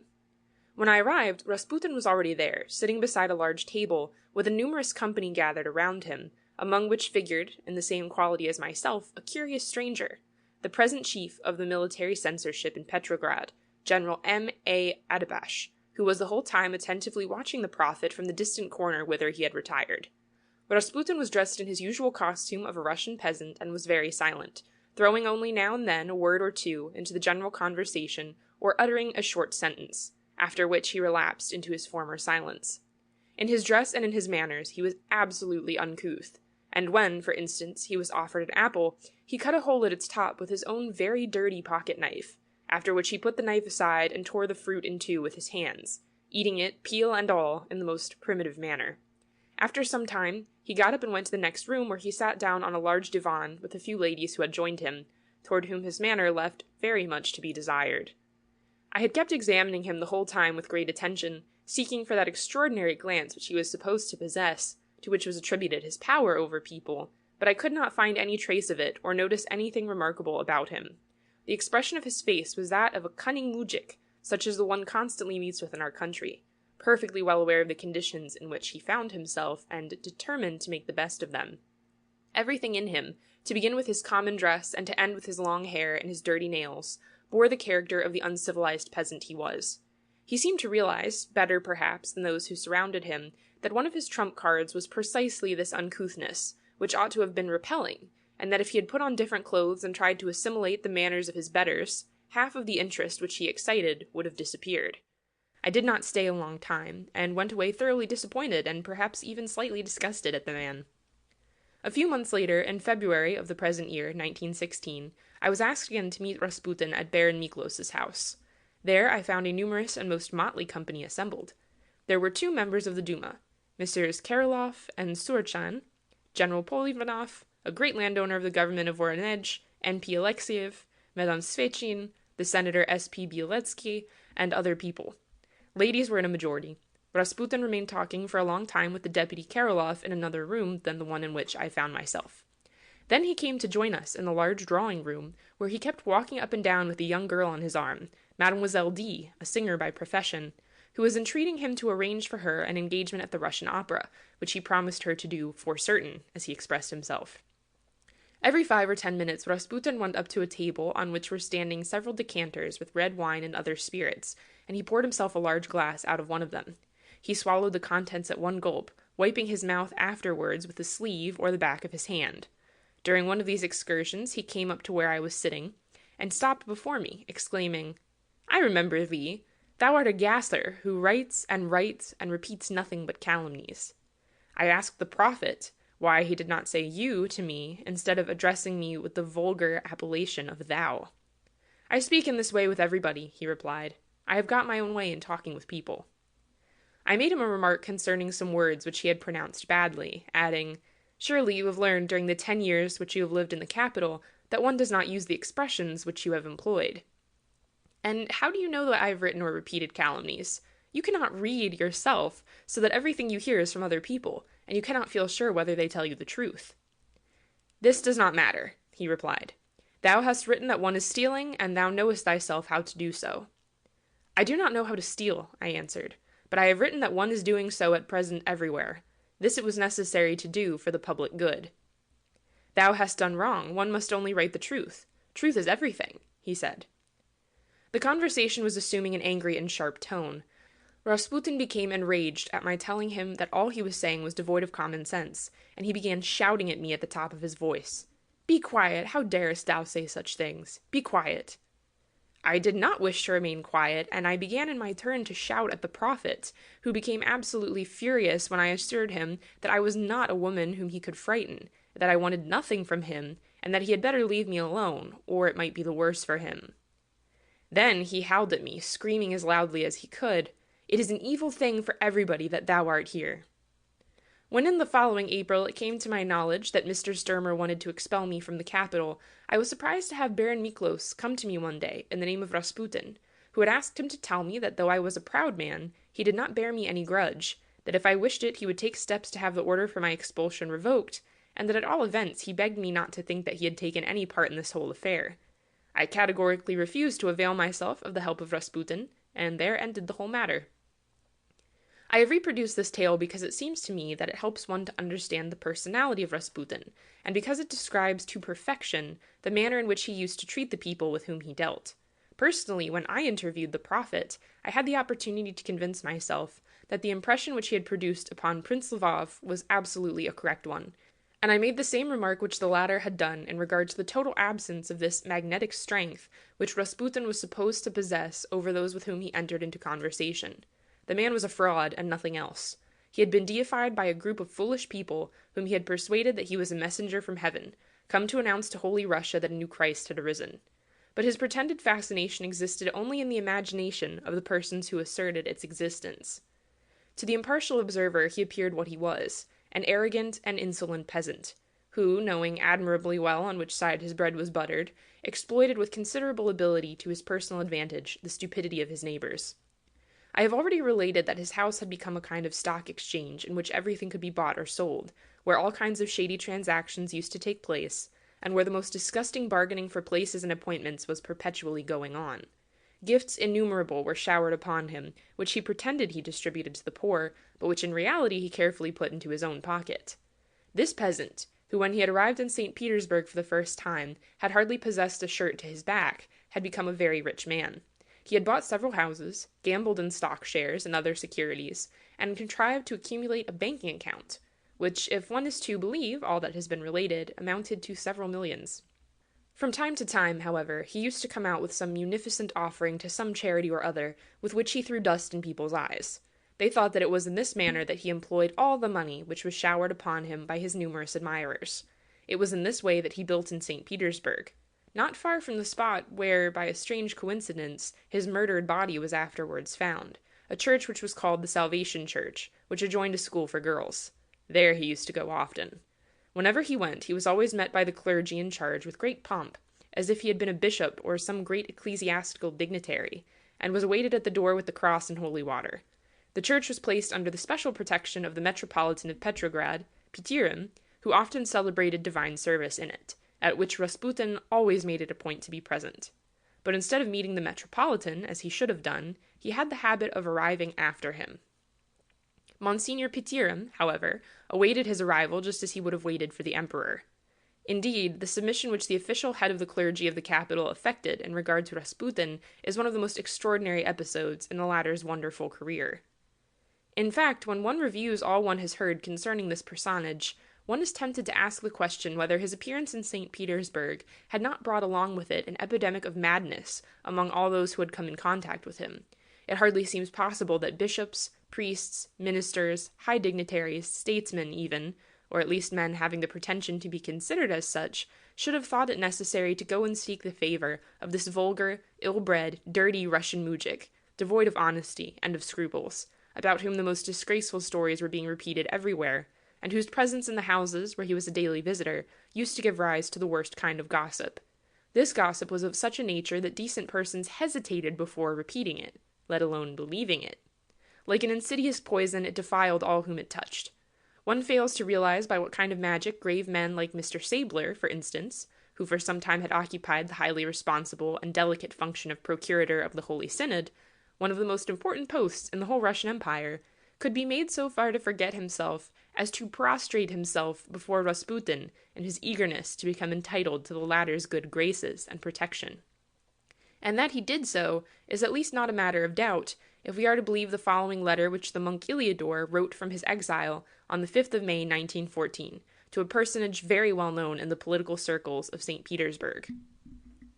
I swear to you, with the word of an honor of an honest man, that the letter in which I called the Sabler and Damansky the instruments of Grisha, Rasputin, contained nothing but the solemn truth, and I repeat it once more, that according to what Rasputin told to me on the 28th of June, 1911, at 3 o'clock in the afternoon in my little cell, Sabler really kissed the feet of Grisha, who, in relating the story to me, showed me with an expressive pantomime in what way he had done so. I consider as utterly false and as a barefaced lie the declaration of Mr. Sabler that he had never prostrated himself before anyone except before the sacred images. Respectfully yours, S.M. Trufanoff, formerly the monk Iliador. It is difficult to say, of course, how much reliance can be placed on those assertions of Iliador, and whether Mr. Sabler really thought it necessary to fall on the ground before Rasputin. But out of this letter one can infer that the influence of the latter was considered to be important enough for the people to trouble themselves about relating stories of the kind to show it up. Altogether, one may safely conclude, out of the very spare material which so far has come to light in regard to the activity of Rasputin, that we have not yet heard the whole truth about all the circumstances which accompanied his sudden rise and fall, and that there must have been, in both events, things which perhaps will never come to light. But all of them point out to some dark intrigue in which he was but one of the pawns, whilst believing himself to be the principal actor. One must not forget that the Tsar himself was at one time liberal in his ideas and opinions, and that it was entirely due to his personal initiative that the constitution, such as it is, which Russia possessed before his fall, was promulgated. This was not done without arousing terrible animosities, provoking awful discontent. From the first hour that its contents were published, there were found persons who began to work against it, and who, by their efforts, brought about the revolution of the year 1905, with the help of which they hoped to bring back the days of absolute government, when every public functionary was a small Tsar in his own way, and when the caprice of the first police official could send away to distant Siberia innocent people. This abuse Nicholas II had tried to put an end to, which was not forgiven by the crew of rapacious crocodiles, who up to that day had administered the affairs of the Russian Empire, and they it was who determined to take their revenge for this noble and disinterested intention of their sovereign. Rasputin became the instrument of the reactionary party, which he, in his turn, contrived to make instrumental in carrying out his own views and aims. His head had been turned by the unexpected position in which he had found himself placed. It is not surprising that he lost his balance, and that he ended by considering himself as being what he had been told by so many different people that he was: a prophet of the Lord, having the right to say what he liked, to calumniate whom he liked, to make use of whatever means he found at hand, to eliminate from his path any obstacles he might have found intruding upon it. His name became synonymous with that of this ultra-conservative party which was leading Russia towards its ruin, and which always contrived to reduce to nothing all the good intentions of the Tsar. Rasputin was a symbol and a flag at the same time, the symbol of superstition and the flag of dark reaction. It is impossible to know to this day whether he was not also what everything points to, that is, an agent of the German government, who had entered into German interests, and who had, during the last months of his life, been working together with Mr. Sturmer and the latter's private secretary, the famous Manisevich Manulov, towards a separate peace with the Central Powers, the conclusion of which would have dishonored forever the Tsar, together with his government, which would have provoked such discontent in the country that the dynasty might have collapsed under its weight. There exist at least indications that such a thing was within the limits of possibility, and if so, those who put an end to the evil career of this dangerous man deserve well from their country, and the leniency which has been shown to them is but the reward for an act of daring, which, though unjustifiable from the moral point of view, is nevertheless to be condoned by the circumstance that its patriotic aim was so great that it was worthwhile risking everything, even remorse, to accomplish it. In a certain sense, Rasputin was the curse of Russia. Thanks to him, the purest existences were subjected to a whole series of base attacks and of vile calumnies.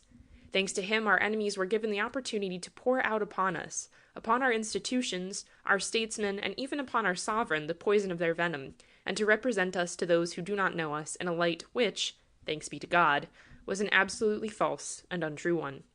Russia was far too great for such things to touch her. That Germany rejoiced at every tale that reached its ears in regard to Rasputin is evident if one reads its newspapers. That it was in understanding and accord, if not directly with him, at least with some of those who were his immediate friends and habitual confidants, has been proved to the satisfaction of all impartial persons. And that he worked continually towards establishing an understanding between the Tsar and the Kaiser is another fact of which more than one man in Russia is aware. Whether he did so intentionally, or whether he was the unconscious instrument of others cleverer and more cultivated than he ever was or would become, is still a point that has not been cleared up to the general satisfaction. But that his so-called influence only existed over certain weak people, and that the Tsar himself never knowingly allowed it to be used or exercised in matters of state, is a fact about which there can exist no doubt for those who knew the sovereign. End of Section 3. Part 1, Chapter 4. I have quoted the impressions of Prince Lvov in regard to Rasputin, and have remarked that I have had personally the opportunity to convince myself that they were correct, at least in their own broad lines. The interview which I had with Rasputin in the course of the winter of 1913-14 left me with feelings akin to those experienced by the prince. This interview took place under the following circumstances. I had been asked by a big American newspaper to see the prophet, whose renown had already spread beyond the Russian frontiers, and who was beginning to be considered as a factor of no mean importance in the conduct of Russian state affairs. This, however, was by no means an easy matter. For one thing, he was seldom in St. Petersburg. He spent most of his time at Starskoye Selo, where his headquarters were the apartments of Madame W. He used to make only brief and flying visits to the capital, where he possessed several dwellings. One never knew in which one he could be found, as he used to go from one to another according to his fancy. He gave audiences like a sovereign would have done, and before anyone was allowed to enter his presence, that person had to be subjected to a course of cross-examination, so as to make quite sure that no malicious or evil designs were harbored by him in regard to the prophet. At last, after a succession of unavailing efforts, I chanced to light on a certain Mr. de Bach, with whom Rasputin had business relations, and for whom he procured, when the war broke out, an important contract connected with the supply of meat for the troops in the field. It was this personage who finally obtained for me the favor of being admitted into the home of Rasputin. The latter was living at the time in a very handsome and expensive flat, in a house situated on the English Prospect, a rather distant street in St. Petersburg, whose proximity to the quarters of the working population of the capital had appealed to the prophet's tastes. When I arrived there at about 4 o'clock in the afternoon, I was, first of all, stopped by the hall porter, who wanted me to explain to him where and to whom I was going. Upon hearing that it was to Rasputin, he insisted on my taking off my fur coat downstairs, and then examined me most carefully and suspiciously, surveying with special attention the size and volume of my pockets, so as to make sure I was not carrying any murderous instruments hidden in their depths. Upstairs the door was opened by an elderly woman with a red kerchief over her head, who, I learned afterward, was one of the sisters who followed the prophet everywhere. She asked for my name, and then ushered me into a room, sparely but richly furnished. There some half-dozen people were waiting, in what seemed to me to be extreme impatience, for the door of the next room to open and admit them. Voices were heard through the door angrily discussing something or other. Among the people present I recognized a lady-in-waiting on the Empress, an old general in possession of an important command, 2 parish priests, 3 women belonging to the lower classes, one of whom seemed to be in great trouble, and a typical Russian merchant in high boots and dressed in the long kaftan which is still worn by some of those who have kept up the traditions of the old school. Then there was a little boy about 10 years old, poorly clad, who was crying bitterly. All these people kept silent, but the eager expression on their faces showed that they were all laboring under an intense agitation and emotion. When I entered the apartment, a distinct look of disappointment appeared on all their faces. At last the old general approached me, and asked me in more or less polite tones whether I had a special card of admission or not. "What do you mean?" I inquired. "Well, you see," he said, "we all who are in this room have got one, but there," and he pointed with his finger to the adjoining door, "there sit the people who have come here on the chance, just to try whether Gregory Efimych will condescend to speak to them. Some have been sitting there since last night," he significantly added. And as he spoke, he slightly pushed ajar the door he had mentioned. I could see that a room, if anything smaller than the one we were in, was packed full of persons of different ages and types, all of whom looked tired. They were sitting not only on the few chairs which the apartment contained, but also on the floor. There were women with children hanging at their breast, military men, priests, monks, common peasants, and 2 policemen. The last named were seated by the window, leisurely eating a piece of bread and cold meat, which they were cutting into small slices with a pocket-knife. They had evidently made themselves at home, regardless of consequences, or of the feelings of other people. Suddenly we heard another door slam, and a strong step resounded in the hall. A man began to speak in a loud voice. He said, "You just go to see," and here the name of one of the most influential officials in the Home Office was mentioned. "And you tell him that Grisha has said he was to give you a place, and a good one, too. It does not matter whether there is none vacant, he must find one. There, take this paper, and now go, and don't forget to show it when you come to the Home Office." The door slammed again, and all remained silent for a few minutes. Then the elderly woman who had admitted me came into the apartment where we were sitting, and beckoned me to follow her. But this proved too much for the feelings of the old general who had accosted me on my entrance, and he pushed himself forward in front of me, exclaiming as he did so, "I have been here a longer time than she has been," pointing at me with his finger, "and I must get in first." "You cannot do so," replied the woman. "My orders are to let this lady in first." "Do you know who I am, woman?" screamed the general at the top of his lungs. He was evidently in a towering passion. "Go at once, and tell Grigory Efimych that I must see him at once. I have been waiting here for more than an hour." "I cannot do so," replied the woman. "I must obey the orders that have been given to me." "Then I shall do it myself," exclaimed the general, and he rushed toward the door, which he opened, when he was stopped by a whole torrent of invectives coming from the next room. "How dare you disobey my orders?" cried out an angry voice. "Thou pig and son of a pig! I have said I wish to see this person and no one else. Thou idle creature! Chuck him out of the room, that pig who dares to contradict me, and you come in here." And the tall figure of Rasputin appeared on the threshold of the room. He rudely pushed aside the general, and seizing my hand, pulled me into another apartment, which seemed to be his dining room. It was a rather large corner room with 3 windows, in which stood a quantity of flowers and green plants. A round table occupied the middle, on which was laid a striped white and red tablecloth. A samovar was standing on it, together with glasses on blue and white saucers, slices of lemon, sugar in a silver sugar basin, and quantities of cakes and biscuits. Chairs were placed around it, on one of which Rasputin sat down, facing the tea-urn, after having made me a sign to do likewise. I noticed that there was a large writing table in one corner, covered with books and papers.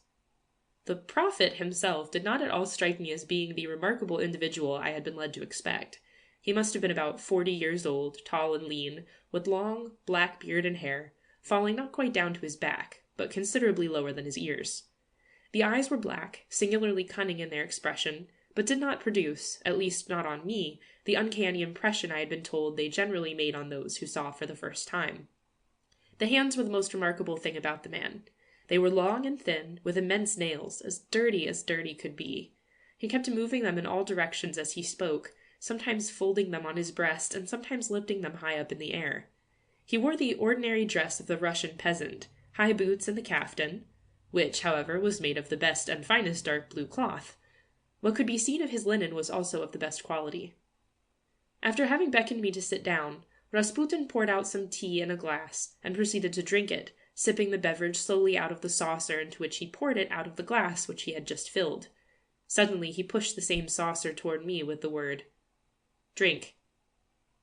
As I did not in the least feel inclined to take his remains, I declined the tempting offer, which made him draw together his black and bushy eyebrows with the remark, "Better persons than thou art have drunk out of this saucer, but if thou wantest to make a fuss, it is no concern of mine." And then he called out, "Avdotya! Avdotya!" The elderly woman who had opened the door for me hastened to come into the room. "There," said Rasputin, "this person," pointing toward me with his forefinger, "this person refuses to drink out of the cup of life. Take it thou instead." The woman instantly dropped on her knees, and Rasputin proceeded to open her mouth with his fingers and pour down her throat the tea which I had disdained. She then prostrated herself on the ground before him and reverently kissed his feet, remaining in this attitude until he pushed her aside with his heavy boot and said, "There, now thou canst go." Then he turned to me once more. "Great ladies, some of the greatest in this land, are but too happy to do as this woman has done," he said dryly. "Remember that, daughter." Then he proceeded at once with the question, "Thou hast wished to see me. What can I do for thee? I am but a poor and humble man, the servant of the Lord, but sometimes it has been my fate to do some good for others. What dost thou require of me?" I proceeded to explain that I wanted nothing in the matter of worldly goods, but asked this singular personage to be kind enough to tell me, for the paper which I represented, whether it was true that, but for him, Russia would have declared war upon Austria the year before. "Who has told you such a thing?" he inquired. "It is a common saying in St. Petersburg," I replied, "and some people say that you have been right in doing so." "Right? Of course I was right," he answered with considerable irritation. "All these silly people who surround our Tsar would like to see him commit stupidities. They only think about themselves and about the profits which they can make. War is a crime, a great crime, the greatest which a nation can commit, and those who declare war are criminals. I only spoke the truth when I told our Tsar that he would be ruined if he allowed himself to be persuaded to go to war. This country is not ready for it. Besides, God forbids war, and if Russia went to war, the greatest misfortunes would fall upon her. I only spoke the truth. I always speak the truth, and people believe me." "But," I remarked, "no one can understand how it is that your opinion always prevails in such grave matters. People think that you must have some strange power over men to make them do what you like." "And what if I have?" he exclaimed angrily. "They are, all of them, pigs. All these people who want to discuss me or my doings. I am but a poor peasant, but God has spoken to me, and he has allowed me to know what it is that he wishes. I can speak with our Tsar. I am not afraid to do so, as they all are, and he knows that he ought to listen to me, else all kind of evil things would befall him. I could crush them all these people who want to thwart me. I could crush them in my hand as I do this piece of bread." And while he was speaking, he seized a biscuit out of a plate on the table and reduced it to crumbs. "They have tried to send me away, but they will never get rid of me, because God is with me, and Grisha shall outlive them all. I have seen too much, and I know too much. They are obliged to do what I like, and what I like is for the good of Russia. As for these ministers and generals, and all these big functionaries whom everyone fears in this capital, I do not trouble about them. I can send them all away if I like. The Spirit of God is in me, and will protect me. Thou canst say this to those who have sent thee to see me. Thou canst tell them that the day will come when there will be no one worth anything in our holy Russia except our Tsar and Grisha, the servant of God. Yes, thou canst tell them so, and be sure that thou dost it." I protested that I should consider this my first duty, but at the same time begged the servant of God, as he called himself, to explain to me by what means he had acquired the influence which he possessed. By telling the truth to people about themselves, he quickly replied. Thou probably thinkest that all these fine ladies about the court who come to me do not care to be told about their failings. But there it is that thou art mistaken. They feel so disconcerted when they hear me call them by their proper names and remind them that they are but bitches and the daughters of bitches, that they immediately fall at my feet. A silly lot are these women, and Grisha is not such a fool as one thinks. He knows how they ought to be treated. Wilt thou see how I treat them? I said that nothing would give me more pleasure. Rasputin went to the door and called Avdotya. Go to the telephone, he said when she came in. Ask the Countess I to come at once.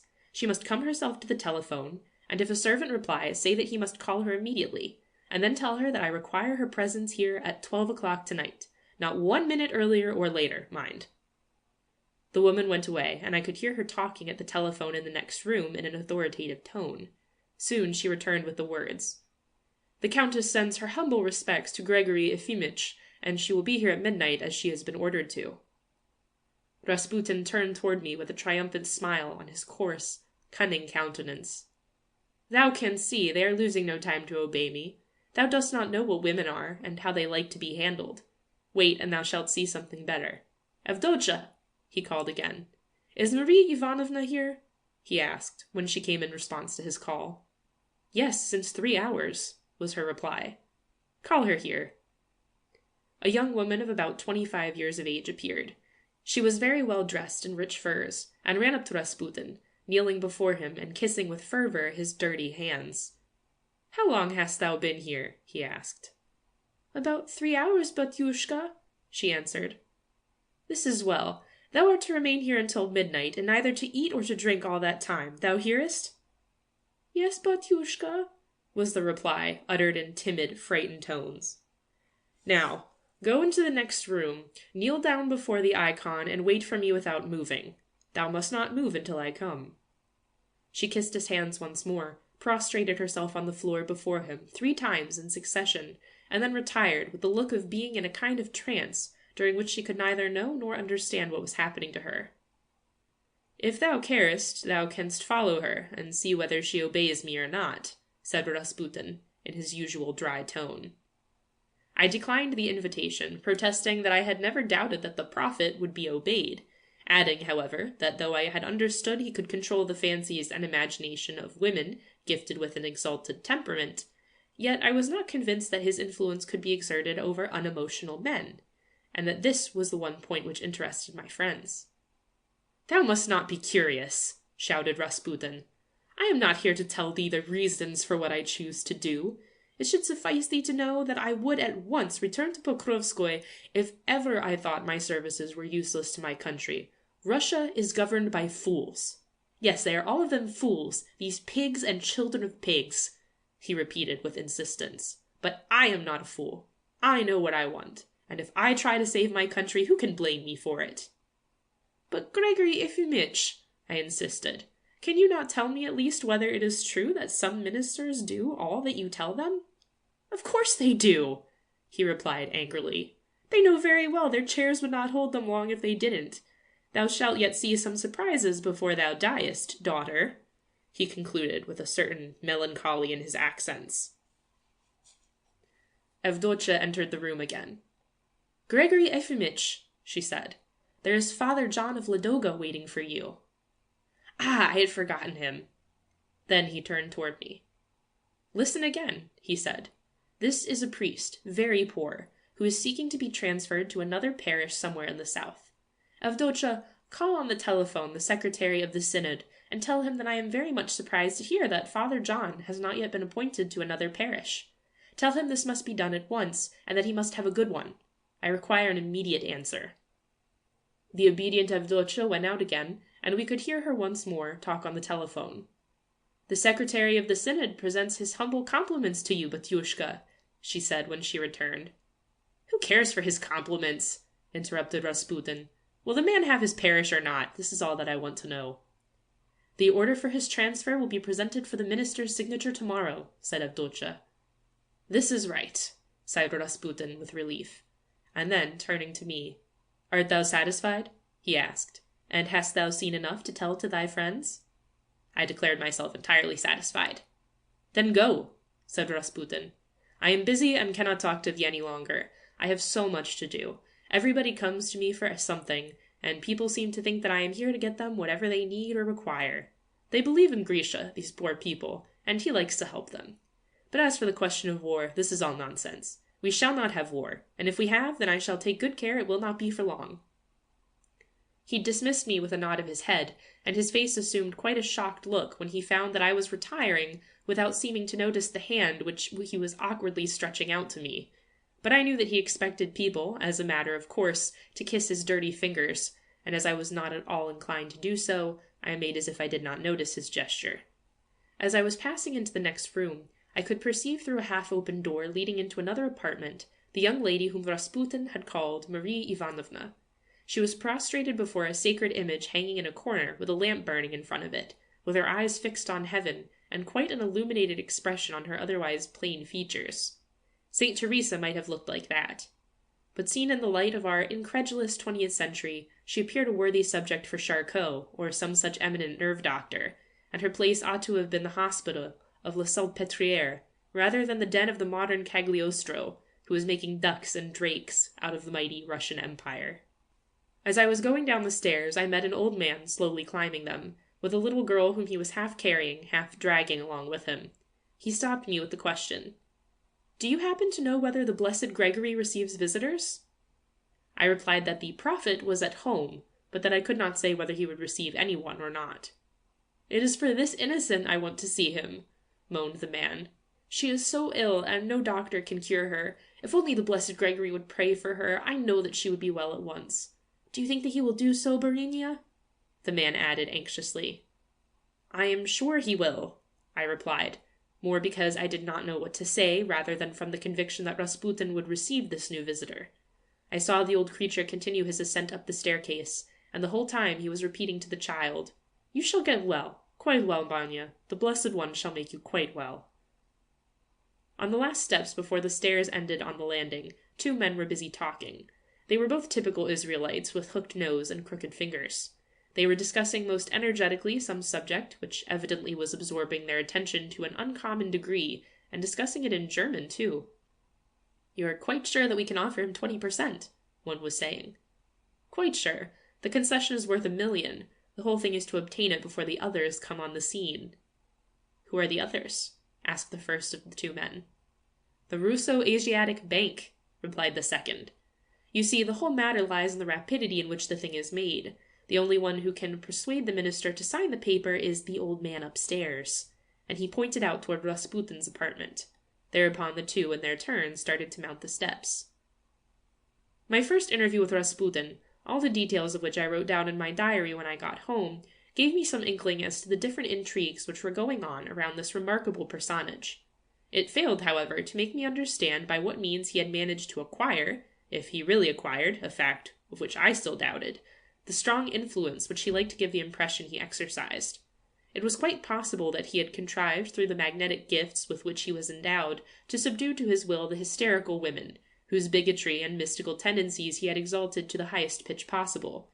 But how could he, a common peasant, without any education, knowledge of the world or of mankind, have imbued ministers and statesmen with such a dread that they found themselves ready to do anything in his bidding, and to dispense favours, graces, and lucrative appointments to the people whom he called to their attention? There was evidently something abnormal about the whole thing, and it was the reason for this abnormality that I began to seek. The search did not prove easy at first, but in time, by talking with persons who saw much of Rasputin, and of the motley crew which surrounded him, I contrived to form some opinion as to the cause of his success.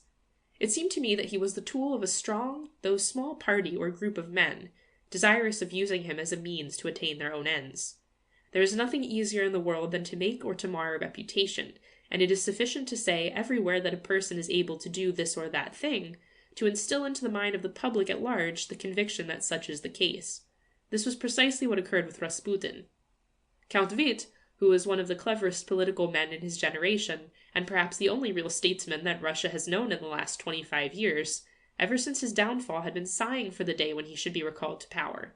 He knew very well all that was going on in the imperial family, and it was easier for him than anyone else to resort to the right means to introduce an outsider into that very closed circle which surrounded the Tsar.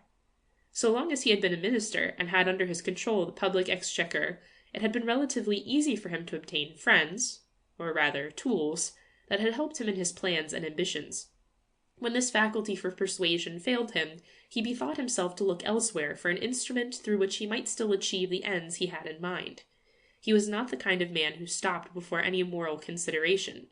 For him, every means was good, provided it would prove effective. When he saw that certain ladies in the entourage of the sovereigns had become imbued with the Rasputin mania, he was quick to decide that this craze might, if properly managed, prove of infinite value to him. He therefore not only encouraged it, as far as was in his power, by pretending himself to be impressed by the prophetic powers of the blessed Gregory, but he also contrived very cleverly to let the fact of the extraordinary ascendancy which Rasputin was rapidly acquiring over the minds of powerful and influential persons become known. Very soon everybody talked of the latter-day saint who had suddenly appeared on the horizon of the social life of St. Petersburg, and the fame of his reputation spread abroad like the flames of some great conflagration. Russia is essentially the land where imperial favorites play a role, and soon the whole country was not only respecting Rasputin, but was trying to make up to him, and to obtain, through him, all kinds of favors and material advantages. Together with Count Witte, a whole political party was working, without the least consideration for the prestige of the dynasty which it was discrediting, to show up the rulers as associated with the common adventurer and sectarian, who, under other conditions, would undoubtedly have found himself prosecuted by the police authorities for his conduct. They had other thoughts in their heads than the interests of the dynasty, these money-seeking, money-grubbing, ambitious men. They represented nothing beyond the desire to become powerful and wealthy. What they wanted was important posts which would give them the opportunity to indulge in various speculations and more or less fraudulent business undertakings they contemplated. Russia at the time was beginning to be seized with that frenzy for stock exchange transactions, share buying and selling, railway concessions and mining enterprises, which reached its culminating point before the beginning of the war. Men without any social standing, and with more than shady pasts, were coming forward and acquiring the reputation of being lucky speculators, capable in case of necessity of developing into clever statesmen. These men began to seek their inspirations in Berlin, and through the numerous German spies with which St. Petersburg abounded, they entered into relations with the German intelligence department, whose interests they made their own, because they believed that a war might put an end to the industrial development of the country, and thus interfere with their various speculations. The French alliance was beginning to bore those who had got out of it all they had ever wanted. It was time something new should crop up, and the German and Russian Jews, in whose hands the whole industry and commerce of the Russian Empire lay concentrated, began to preach the necessity of an understanding with the great state whose nearest neighbor it was. A rapprochement between the Hohenzollerns and the Romanovs began to be spoken of openly as a political necessity, and it was then that, thanks to a whole series of intrigues, the Tsar was induced to go himself to Berlin to attend the nuptials of the only daughter of the Kaiser, the Brunswick. This momentous journey to Berlin was undertaken partly on account of the representations of Rasputin to the Empress, whose love for peace was very well known.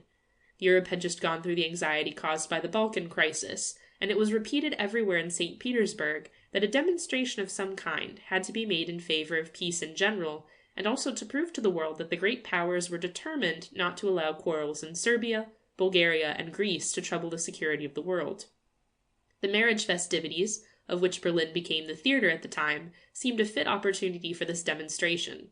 The bureaucratic circles in the Russian capital and the influence of Rasputin were used to bring about this trip of the Tsar. Rasputin was thus fast becoming a personage, simply because it suited certain people, the pro-German party, to use the right word at last, to represent him as being important.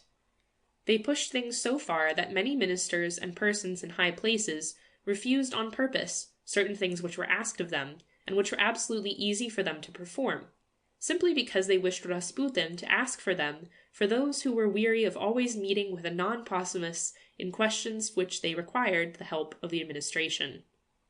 Rasputin's various intermediaries, through whom one had to pass before one could reach him, sold their help for more or less large sums of money, and thus began a period of vulgar agiotage, to use the French expression, of which Russia was the stage, and Rasputin, together with the men who used him, the moving spirits. I very nearly said the evil spirits, but of this more later on. End of chapter 4. Part 1, Chapter 5. I must now make one remark which is absolutely necessary in order to enable the foreign readers to understand how the numerous legends which were connected with Rasputin and the influence of the latter on the course of public affairs could come to be accepted by the nation at large. One can seek its principal reason in the tendency which the Russian government has cultivated, since immemorial times, to forbid the open discussion of certain things and facts. At the time about which I am writing, present military censorship did not exist, and there was no war which could have justified the control by the government of the publication by the daily press of the current events of the day. Yet the censors did not allow any mention of Rasputin to be made in any organ of publicity. Thanks to this senseless interdict, it helped the invention of the most unbelievable tales concerning him, and the attitude which he had adopted in regard to state affairs, with which he had begun to occupy himself, much to the dismay of those who had, by that time, learned to appreciate the fact that the prophet was but the plaything of men far cleverer than himself, and 50,000 times more dangerous. St. Petersburg has always been famed for its gossiping propensities, and in no place in the whole world do the most incomprehensible rumors start and flourish with the rapidity that they do in the Russian capital. What the newspapers are forbidden to mention is told by one person to another, whispered from one ear to another, and discussed everywhere, in clubs, drawing-rooms, restaurants, in the houses of the proudest aristocrats, as well as in the dwellings of the humblest citizens. Nowhere does, or rather did, because I believe this has become impossible nowadays, the telephone contribute more to relate all kind of gossip concerning both private people and public matters. Of course, as there existed no possibility of controlling all that was being related under the seal of secrecy all over St. Petersburg, the most improbable rumors were put in circulation and were carried about, not only in the town itself, but in the provinces, where the travelers returning from St. Petersburg were but too glad to repeat with considerable additions all that they had heard in the capital. The very secrecy which was enjoined by the authorities in regard to Rasputin added to the latter's importance and transformed him into a kind of legendary personage, either too holy or too bad to be mentioned. Soon all kinds of things in which he had had absolutely no part began to be attributed to him, and many persons, earnestly believing him to be all-powerful, took to asking his help, not only in the matter of their administrative careers, but also in questions where their private life and private interests were involved. It happened every day that a man who had a lawsuit of a doubtful character sought out Rasputin, hoping that he might be able to put in a word capable of influencing the judges before whom the case was to be tried. As it was absolutely impossible for anyone to approach him without passing through an intermediary of some kind, it was generally this intermediary who began the regular plundering of the pockets of all the unfortunate petitioners who had hoped to retrieve their fortunes by an appeal to the prophet's protection. This plundering went on as long as the victim had a penny to spare and a hope to live upon. On the other hand, the liberal parties in the country began to be seriously alarmed at the importance which this uncouth peasant was assuming, and they it was who helped by the anxiety, which they openly manifested, to set the general public thinking about him more than it ought to have done.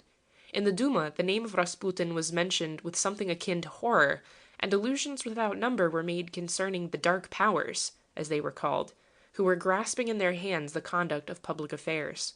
The prophet began to be mentioned as the scourge of Russia long before he had become one. His followers, on the contrary, made no secret of his ever-growing importance, and invented, on their side, any number of tales entirely devoid of truth, and tending to prove that nothing whatever was done in regard to the management of state affairs without his having been previously consulted. Who consulted him no one knows, and no one could tell. Certainly it was not the emperor, who had, when the prophet once or twice had attempted to touch upon this point in his presence, rebuked him most sharply. Certainly it was not the empress, who at that time had never yet cared for politics, whether foreign or domestic. It was also not the ministers, and most certainly it was not the leaders of any party in the Duma, because all parties there were agreed as to one thing, and that was a thorough detestation of Rasputin and of the whole crew which surrounded him, and without which he could not exist. Who consulted him, then? No one knew, and very probably no one cared to know. But the fact that he was consulted was an established one, most probably due to the efforts of those persons in whose interests it lay to represent him as the deus ex machina, without whom nothing could be done in general, and upon whom everything more or less depended. It was even related in St. Petersburg that one day, during an audience which he had had with the Tsar, Mr. Rodzianko, the president of the Duma, had attempted a remonstrance on the subject of Rasputin, for which he had been severely reproved by the sovereign. Personally, I do not believe for one single instant that such an incident ever took place. For one thing, no one, not even Mr. Rodzianko, would have dared to talk to the emperor about such an unsavory subject as that of the prophet, even if he had been endowed with a moral courage far superior to that of the president of the Duma. Then again, the well-informed were, at the time I am referring to, far too cognizant of what was going on in the way of court intrigues not to understand that all protestations against the constant presence of Rasputin in the vicinity of the imperial family would have led to nothing, for the simple reason that those upon whom it depended did not, and could not, even recognize the danger that it presented, because they simply looked upon him as upon a holy man. He soothed the anxieties of the empress in regard to her small son, promising her that the day would come when, thanks to his prayers, the child would outgrow his delicacy. He amused the emperor by talking to him in a rough but bright language, describing bluntly all the incidents that had reached his knowledge, generally through the channel of those interested in having them conveyed to the sovereign in the way that best served their own interests. But Nicholas II never took him seriously into account, and therefore could hardly have been brought to think that others were doing so, and doing it with a vengeance into the bargain. Rasputin, however, was of a different opinion, and in his desire that others should share it, he liked to boast in public of the things which he had not done, and of the words which he had not spoken. He was upon excellent terms with some of the palace servants, in whom he had found comrades, and with whom he felt more at his ease than with anyone else. He got them to relate to him all that was going on in the family of the Tsar. He very cleverly made use of this knowledge later on. It is well known in Russia that the emperor himself was watched by the secret police, not only in view of his personal safety, but also because it was to the interest of the police to be thoroughly acquainted with all that he did, and with the remarks it pleased him to make.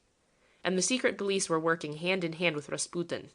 Their provocative agents, of which there existed considerable numbers, were everywhere talking about the prophet's influence and ever-growing importance, as well as relating in all the restaurants and public places in the capital wonderful and improbable tales concerning him and his doings. From these they were spread among the public and penetrated to people who otherwise would never have had the possibility of hearing anything about them. Among those who showed themselves the most active and the most eager to talk about Rasputin and about the influence which he was acquiring were persons well known for their German sympathies, and others suspected of being German agents in disguise. At that period, the great aim of the German Foreign Office was to bring about the collapse of the Franco-Russian alliance, and it set itself most cleverly to try to bring it about. Among the persons whom it employed for the purpose was Rasputin, perhaps unknown to himself, but led by men like Count Witt, who had always been pro-German in sympathy, and who had almost engaged himself to bring about a rapprochement between the St. Petersburg and the Berlin court. Working with Witt was Mr. Manisevich Manilov, one of the most abominable secret agents the world has ever known, who in his unscrupulousness would have done anything he was asked, provided he were paid high enough. For years he had been in receipt of German subsidies. By dint of blackmailing, he had contrived to maintain himself in the capacity of one of the editors of the Novoye Vremya, where he wrote all that was asked of him for a consideration, the extent and nature of which depended upon circumstances. He was also on the staff of the Russian Political Intelligence Department, to which he rendered such services as he considered to be advantageous to himself, without the least thought of the use these might be to the state which employed him. Mr. Manilov was a spendthrift who never could deny himself any of the good things of life. These are always considered to be expensive ones, and consequently he had expensive tastes. His capacity of police agent had allowed him to blackmail to advantage people against whom he had discovered, or thought he had discovered, something in the way of dangerous political opinions. One of his favorite occupations consisted in going about among these people and hinting to them that, unless they showed themselves willing to minister to his numerous wants, they might find themselves one day in a very tight corner. Generally, these tactics proved successful, until he was caught red-handed in Paris, where he had been sent on a special mission, tampering with the funds of which he had control. This accident caused him to be dismissed. But the man knew far too much, and had been far too advanced in the confidence of his superiors, for them to be able to do without his services, so he was allowed to return to Russia and enroll himself in journalism, thus to make himself useful again. He had a wonderful intelligence, and was an excellent worker, and talked fluently in most of the European languages. He therefore made his way up the ladder once more, until at last he became the private secretary to Mr. Sturmer when the latter was prime minister, an advancement that proved fatal to him, because it brought him to prison. But of this I shall speak later on, when touching upon the events which culminated in the murder of Rasputin.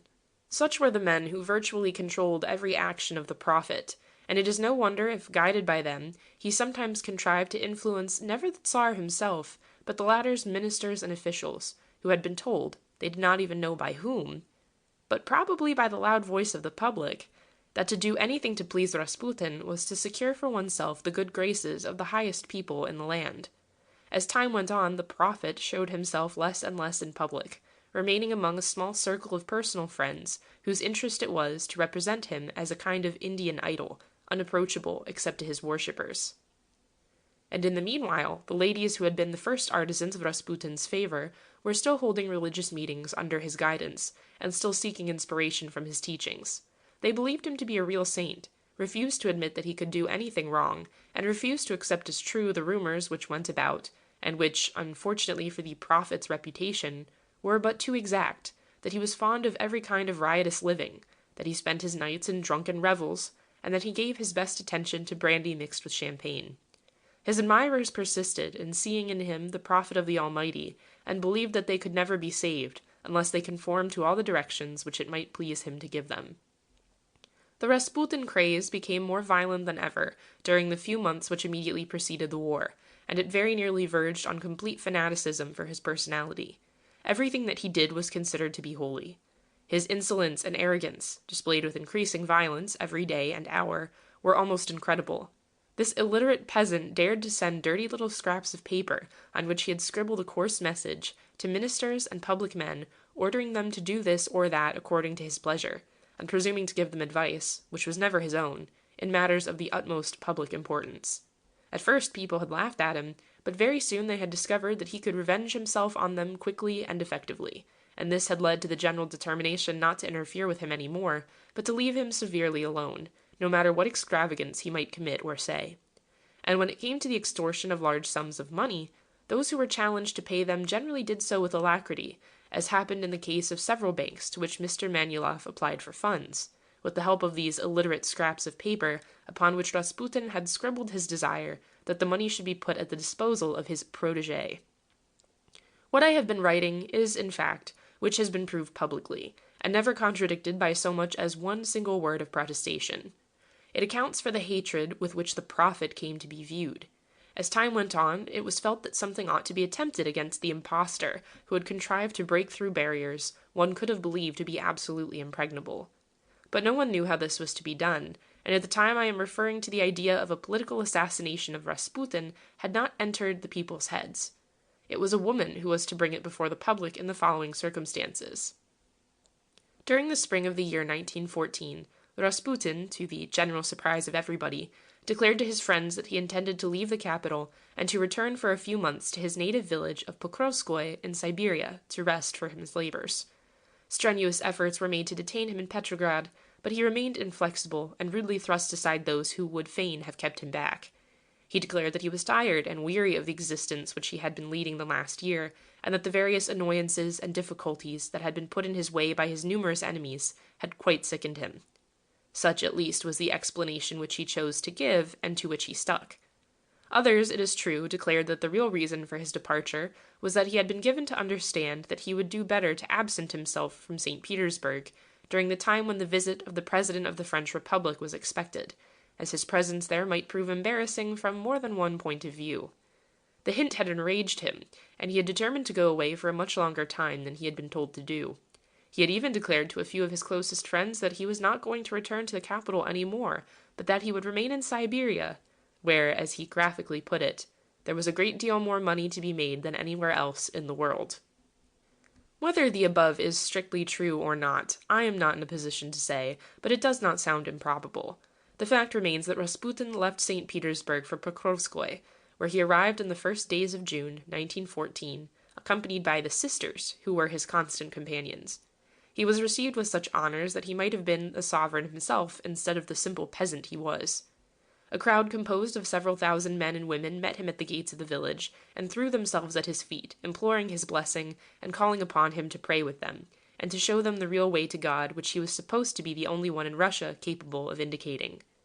For a few days this kind of thing continued, and Rasputin's house was literally besieged by crowds of people who had gathered at Pokrovskoye from all parts of Siberia, eager to pay homage to their national hero, for such he was considered to be. Rasputin smiled and chuckled and rubbed his hands, as was his wont in these moments, when he allowed his satisfaction at anything to overpower him. If in St. Petersburg he had been considered as a prophet, here in this remote corner of Siberia he was fast becoming a kind of small god, at whose shrine a whole nation was worshipping. This was just the sort of thing to please him and to make him forget any small unpleasantnesses he might have experienced before his departure from the capital. One morning, it was the 13th of July, 1914, Rasputin was leaving his house on his way to church, whither it was his custom to repair every day. On the threshold of his dwelling a woman was awaiting him. She had her face muffled in a shawl in spite of the warm weather. When she saw him, she threw herself on her knees before him, as persons of her kind invariably did when they met him.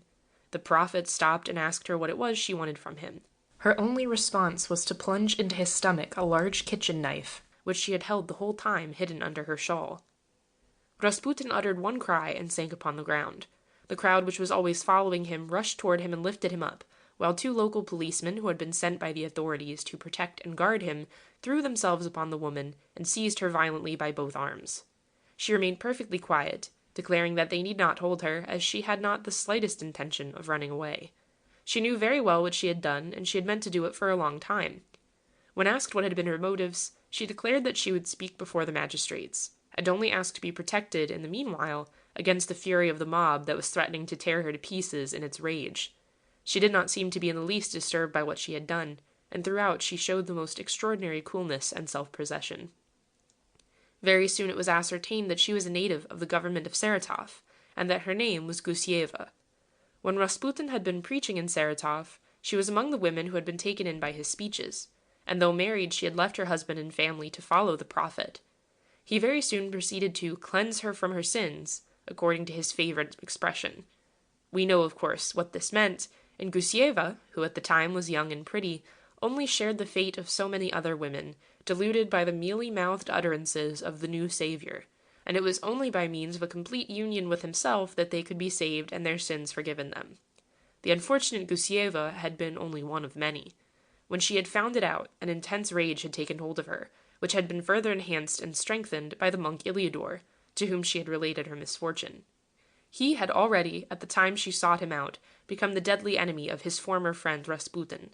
The miserable woman had lost everything: home, children, husband, relatives, on account of her mad infatuation for the deceiver who had made her forget her duties by the fascination which he had exercised over her weak mind. She swore that she would revenge herself and kill the prophet, so that at least other women could be saved from the awful fate which had befallen her. After Rasputin had dismissed her, she had been compelled to lead a dreadful kind of existence in order to obtain a piece of bread. At last she had become attacked by some awful disease, which had already eaten away a part of her nose and completely disfigured her face. This, too, she attributed to the prophet. In her despair she decided that, as she had nothing to lose, the best and only thing left for her to do was to try and rid the world from the awful impostor who had caused so much misery, brought about such abominable misfortunes, and occasioned so much distress to such a number of innocent women. She had followed Rasputin for a long time in St. Petersburg, but had never been able to approach him near enough to execute her design.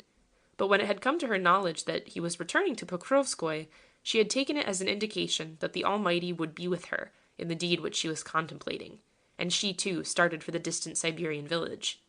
There she had spent 3 days waiting for a favorable opportunity, until the morning when she had at last succeeded in getting close enough to him to plant in his body the knife which she had carried about with her for more than 2 years.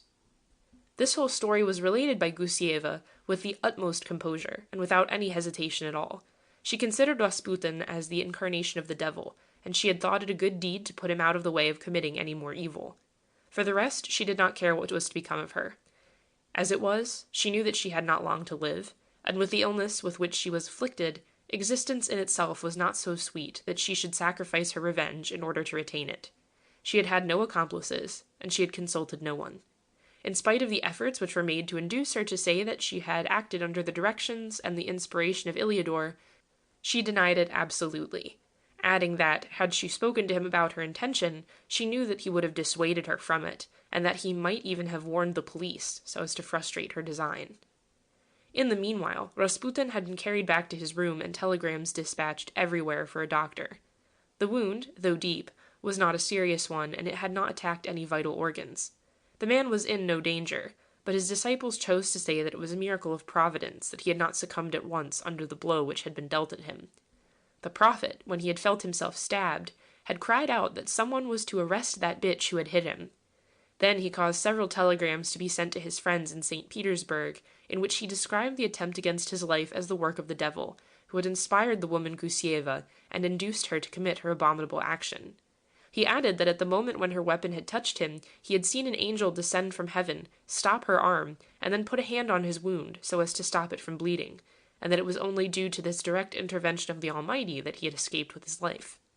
Of course, this story was believed by the credulous people who accepted every one of his words as a manifestation of the will of the Lord, and he became more than ever a saint, to whom the people began to raise altars, and to regard in the light of another Saviour come to redeem mankind from the terrors of sin. In St. Petersburg, the news of the attempted assassination of Rasputin had produced an immense impression, and had been commented upon in different ways. Some people saw in it an intervention of the secret police, who had been told to get rid, in some way or other, of a man who was fast becoming a public nuisance and embarrassment for everybody, even for those who had benefited through their acquaintance with him. Others declared that it was a just punishment for his evil deeds, and that the woman Gusieva had not been badly inspired when she had tried to revenge herself on him for the terrible wrong which he had done to her.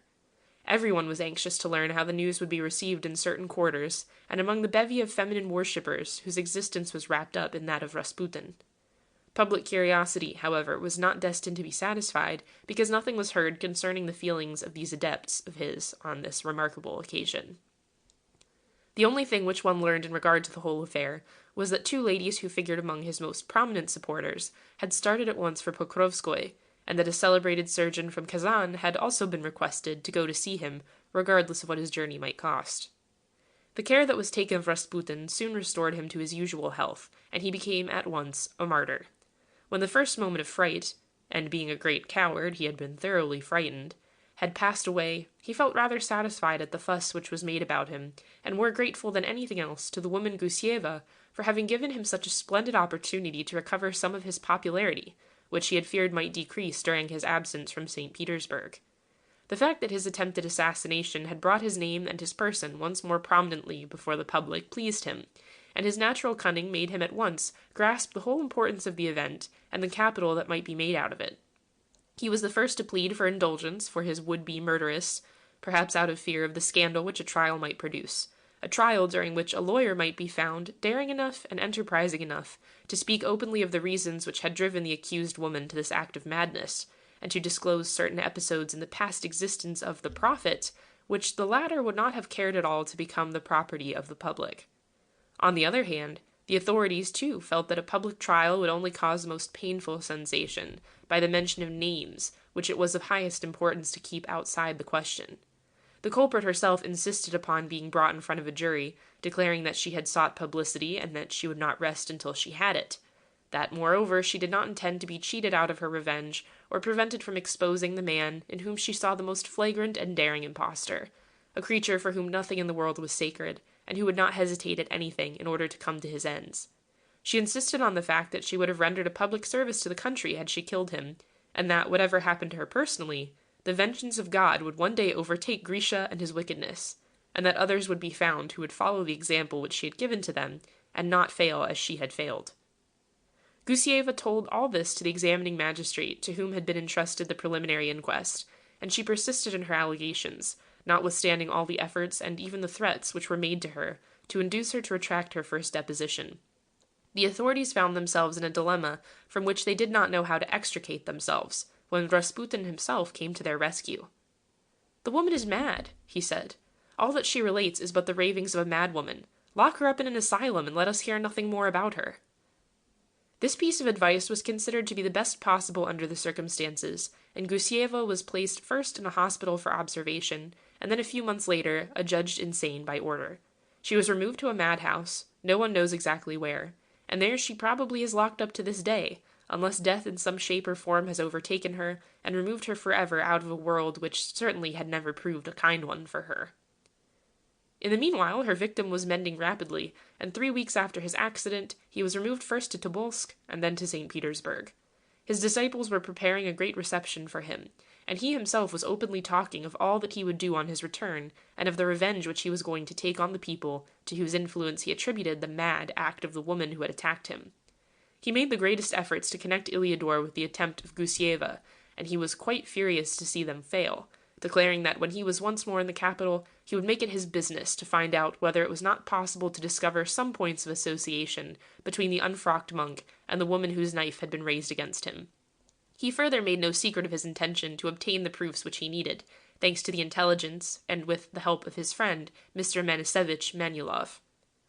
Whether he would have succeeded or not, it is difficult to say, because when Rasputin returned to St. Petersburg, and was enabled to visit his friends at Tsarskoye Selo once more, there were other preoccupations which were troubling the public more than anything connected with his individuality. War had broken out with Germany. End of section 5. Part 1, Chapter 6. It was, perhaps, a fortunate thing for Rasputin that he was not in St. Petersburg when Germany attacked us so unexpectedly. It is quite probable that if he had found himself in the capital at the time, he would have intrigued in so many ways that he might have even put the sovereign in an embarrassing position, for any hesitations in the decisions of the government would have been attributed to the influence of the prophet. At this time of national crisis, it certainly would have been a misfortune if anything had occurred likely to endanger the prestige of the dynasty. But in regard to Rasputin himself, it is likely that his absence delayed the conspiracy which resulted in his death, as he was forgotten for the moment, so intensely was public opinion preoccupied with the grave events that were taking place. Later on, after the disaster of Tannenberg, the friends of the prophet, in order to win back for him some popularity, spread the rumor that he had, from his distant Pokrovskoye, written to one of his warmest patronesses, Madame W., that he had had a vision during which it had been revealed to him that the Russian armies were to march immediately upon eastern Prussia, where it would be possible to deal a decisive blow to the enemy, and to do so with all their strength. Now, this is precisely what was not done, owing to the military misconception of the Russian General Staff, which for political reasons started to proceed to the conquest of Galicia, that could have been delayed with advantage until after the Prussian monster, if not killed, had been at least seriously injured. The enemies of the Grand Duke Nicholas, of whom there were plenty, seized hold of this rumor and rallied themselves around Rasputin, declaring that once more God had intervened in favor of Holy Russia, in blessing it with a prophet whose clear glance and visions could be relied upon far better than the strategical combinations of the Grand Duke that had proved such a complete failure. The Grand Duke was accused of having dispatched 2 army corps into the Masurian region without having taken sufficient precautions to ensure their safety, and it was said that the only one who had seen clearly the disaster which had overtaken these corps had been Rasputin, and that it had been revealed to him direct from heaven even before it had taken place. All this was great nonsense, of course, but nevertheless it did a considerable amount of harm.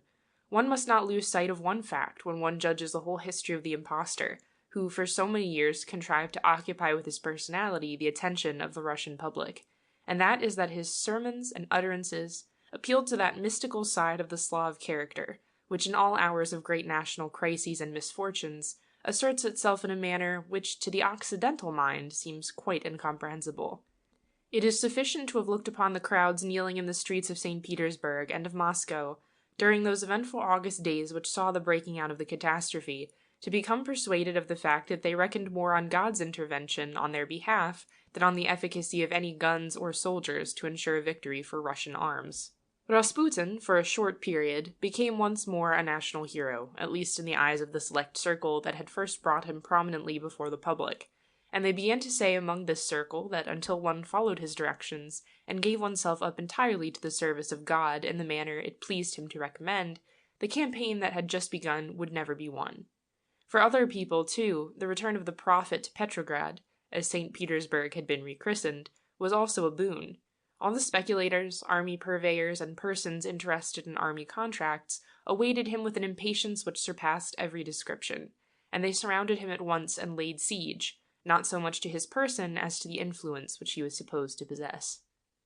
There are innumerable anecdotes about this agitated period in the career of Rasputin, each more amusing and each more incredible than the others. I shall here quote a few.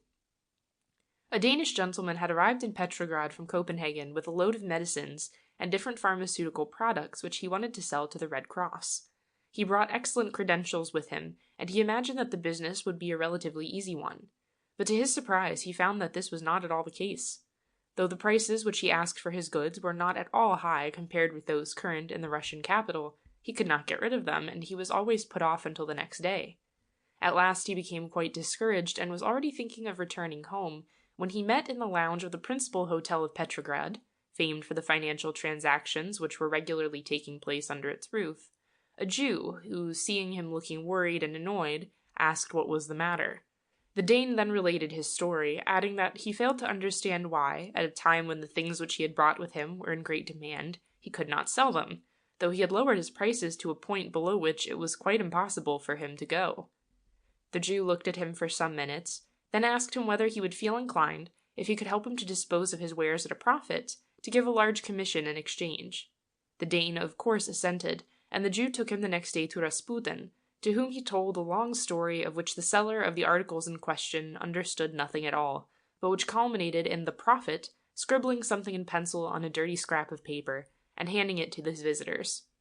The same afternoon the two men went to the head offices of the Red Cross, accompanied by another gentleman, who introduced himself as Rasputin's secretary. To the intense surprise of the Dane, the medicines which he had been trying uselessly to sell for 3 weeks were at once accepted on the producing of the prophet's note, and sold at such an enormous profit that he remained absolutely astounded. The contract was signed there and then, and a check handed to the happy seller. His 2 companions then accompanied him to the bank, where he handed over to them their share in the transaction, Rasputin's representative taking the lion's share, of course, but whether for his master or for himself has never been ascertained. Another example is still more typical. There existed in Petrograd a German who had lived there for years, and who had acquired considerable property, among other things several houses in Petrograd, bringing him a large income. Very soon after the breaking out of the war, the properties belonging to the enemy were sequestrated, and German subjects sent away from the capital to live out the war in some northern government. The same fate overtook our friend. But he was a man of resources, and he immediately proceeded to pay a visit to Mr. Manisevich Manulov. The latter was about the last man capable of allowing such a wonderful chance to escape him. How he managed he did not say, and the German never cared to learn, but he was allowed not only to remain in Petrograd, but also to sell his houses to a personage occupying such a very important administrative position that no one cared or dared to inquire of him whether he paid into the bank, as he ought to have done, the price of his acquisitions, or whether he gave it in the shape of a check on a foreign bank to the seller. And to crown the whole matter, the German in question was allowed to leave Russia with all due honors, and received the position of official buyer of different military goods for the Russian government in Scandinavia. He soon managed to indemnify himself to the full for the loss he had incurred in parting from his property for a mere song, and in paying the 300,000 rubles commission which Mr. Manisevich Manulov and Rasputin had together obtained from him. Such things were of daily occurrence, known to the general public, and of course commented upon in terms which were anything but favorable to the prophet. The latter, however, did not mind, and seemed absolutely convinced of immunity in regard to the different transactions in which he indulged, and which increased in importance every day. He began to give his special attention to the interesting matter of army contracts, and there he found a very rich field to explore. All the different agents and intermediaries who constituted such a noble element in Petrograd crowded around him, offering him their services, or imploring his help in all kinds of shady business, out of which no one, with the exception of Rasputin himself, got a single penny. Thanks to him, bad cartridges were delivered to the army. Rotten meat, or meat at a fabulous price, was sold for its once, and not only sold once, but several times over. No matter how strange this last assertion may sound, it is absolutely true. If at the beginning of the war people were afraid to indulge in that kind of sport, they became adepts at it later on, and the only art which was practiced in regard to it consisted in bribing an official not to put the government stamp on the goods which were delivered to the Red Cross or to the commissariat department, an omission which allowed them to be returned to those who had already once disposed of them, and thus become the object of a new transaction, perhaps even more profitable than the first. In regard to important matters, Rasputin did not disdain occasionally to play the spy. I remember a curious instance, which, during the first 5 or 6 weeks of the war, greatly amused those who became aware of it.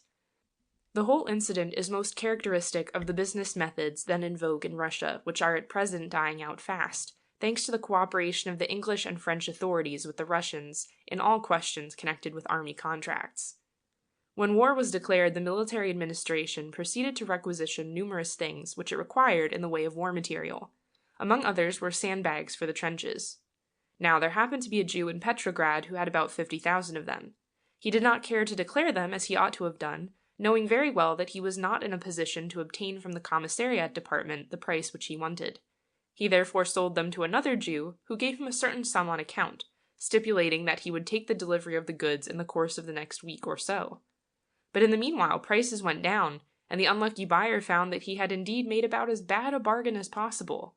While he was thus lamenting his bad luck, he happened to meet one of the secretaries of Rasputin, to whom he related his misfortune. "Is this troubling you?" exclaimed the latter. "This is nothing, and we shall soon set it all right." He took him to the Prophet, where the trio came to the following arrangement. The Jew was to go forthwith to the commissariat department, and declare that he had so many thousand sandbags to sell. Rasputin was to speak in his favor and to do his best to obtain the highest prices possible.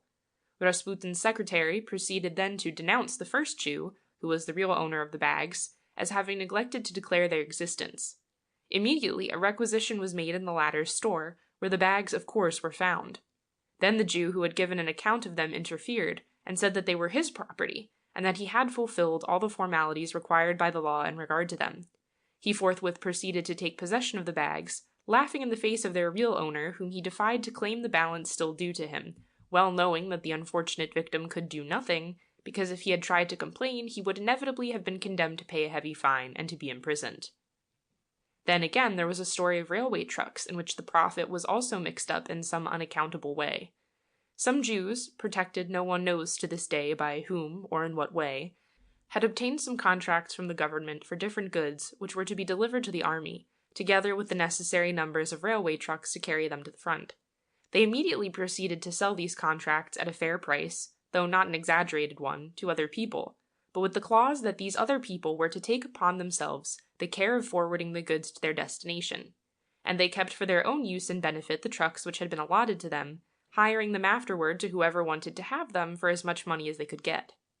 One Jew, a certain Mr. Bernstein, thus obtained control over more than 500 trucks, out of which he drew during 6 months an income amounting to something like 250,000 rubles a month. And this occurred while everybody was complaining of the impossibility of forwarding anything anywhere, owing to the total lack of railway material. It is related that in this little business, too, Rasputin was mixed up, and that without him the military contracts which the heroes of the anecdote I have just related obtained would never have been granted.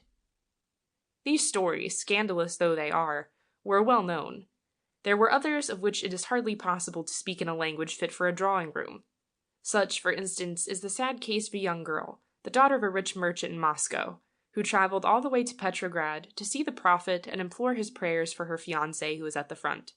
Rasputin received her, and forthwith proceeded to tell her that the young man for whom she felt so anxious was doomed, and could be saved only if she consented to unite herself with him, Rasputin, and to be cleansed by him of all her sins. The poor child, frightened out of her wits and fascinated by the terror which the dreadful creature inspired in his victims, allowed him to do what he liked with her. But she afterward became mad, on hearing that in spite of her sacrifices, her lover had fallen at Tannenberg, during the terrible battle which took place in that locality. All these things were whispered from ear to ear with horror and disgust, but they did not harm in the least the impostor who was pursuing his career of wickedness, deceit, and crime. As time went on, he got more and more insolent, more and more overbearing, so that at last even some of his former protectors found that he was going rather too far, and he was no longer received at Starskoye Cielo with the same kindness that had been shown to him previously. He did not care for this, nor did those with whom he was working care either. They were all unscrupulous, daring people, determined to make hay while the sun was shining, and careless as to what others might think of them. Count Witte, who saw further and understood better than most of the public the hopeless muddle into which the administration had fallen, felt sure that sooner or later the country would demand an explanation for the many mistakes and errors which had been committed, and that a change in the government was bound to take place. He fully meant this change to affect his own prospects, in so far that it would put him again at the head of affairs, and he was helping Rasputin as hard and as well as he could to discredit the cabinet then in power, and to show it up as being thoroughly incapable of managing the country at this moment of grave crisis. It was about that time that the Maseyadov incident took place, about which such a lot has been written, and which deserves a passing mention in this record.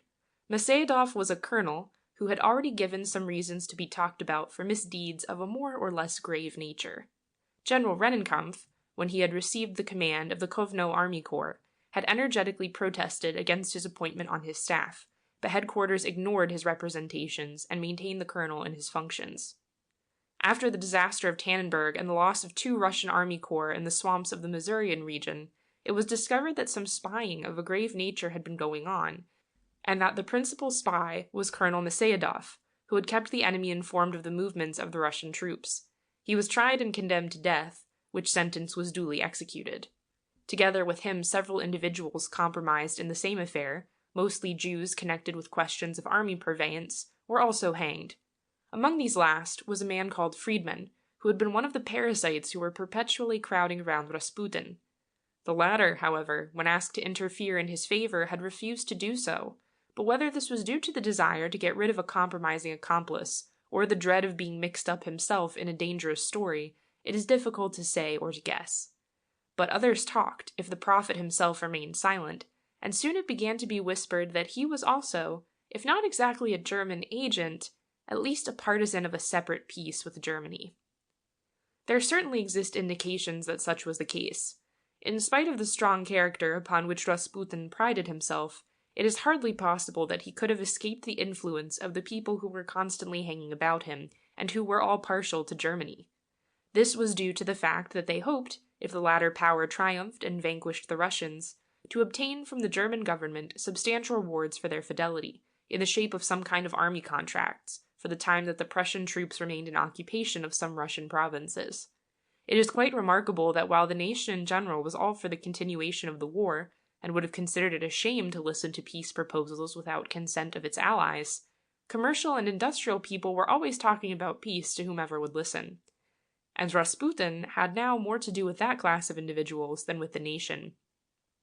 It was at that time that he suddenly imagined himself to be endowed with perspicacity in regard to military matters, and that he attempted to criticize the operations at the front, and especially the leadership of the Grand Duke Nicholas, whom he hated with all the ferocity for which his character had become famous.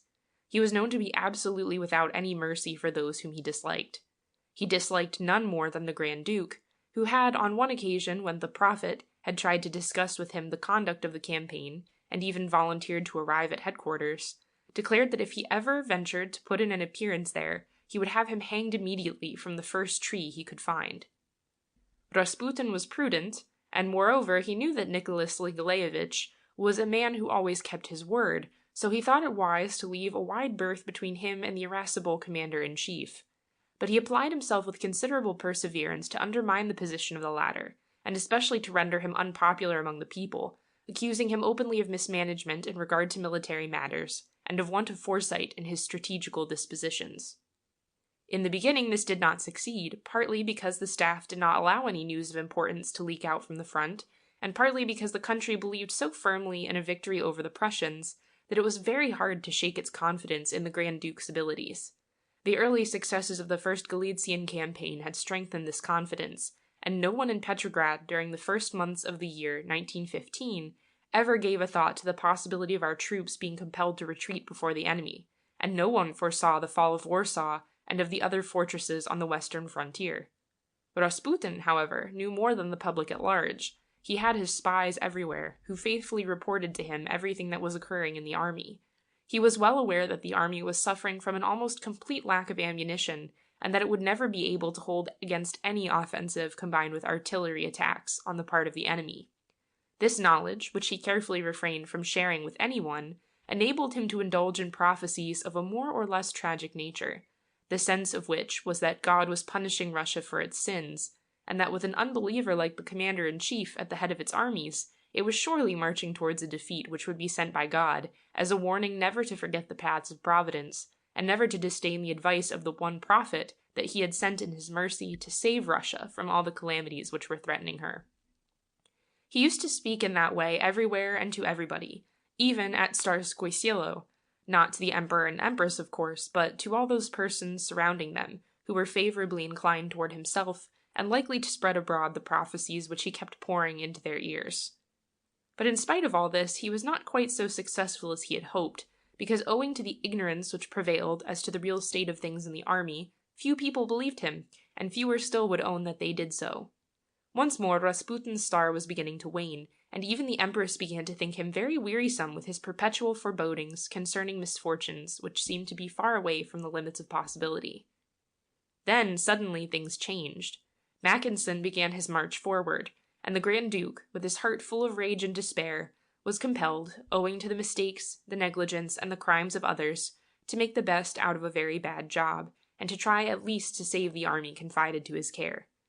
Even if he had to sacrifice towns and fortresses, he had declared he would never, and under no conditions whatever, surrender to the enemy. The Great Retreat began, and proved to be one of the most glorious pages in the history of Russian warfare, a deed the gallantry of which will live in the military annals of the world as almost as grand a one as the famous retreat of Xenophon and his 10,000 warriors. Russia appreciated its importance. The world admired it. The Tsar, though he may have shed bitter tears over its necessity, felt grateful for the talent which was displayed in such a terrible emergency. But people in Petrograd began looking for those upon whom they could fix the responsibility for this awful disappointment which had overtaken them.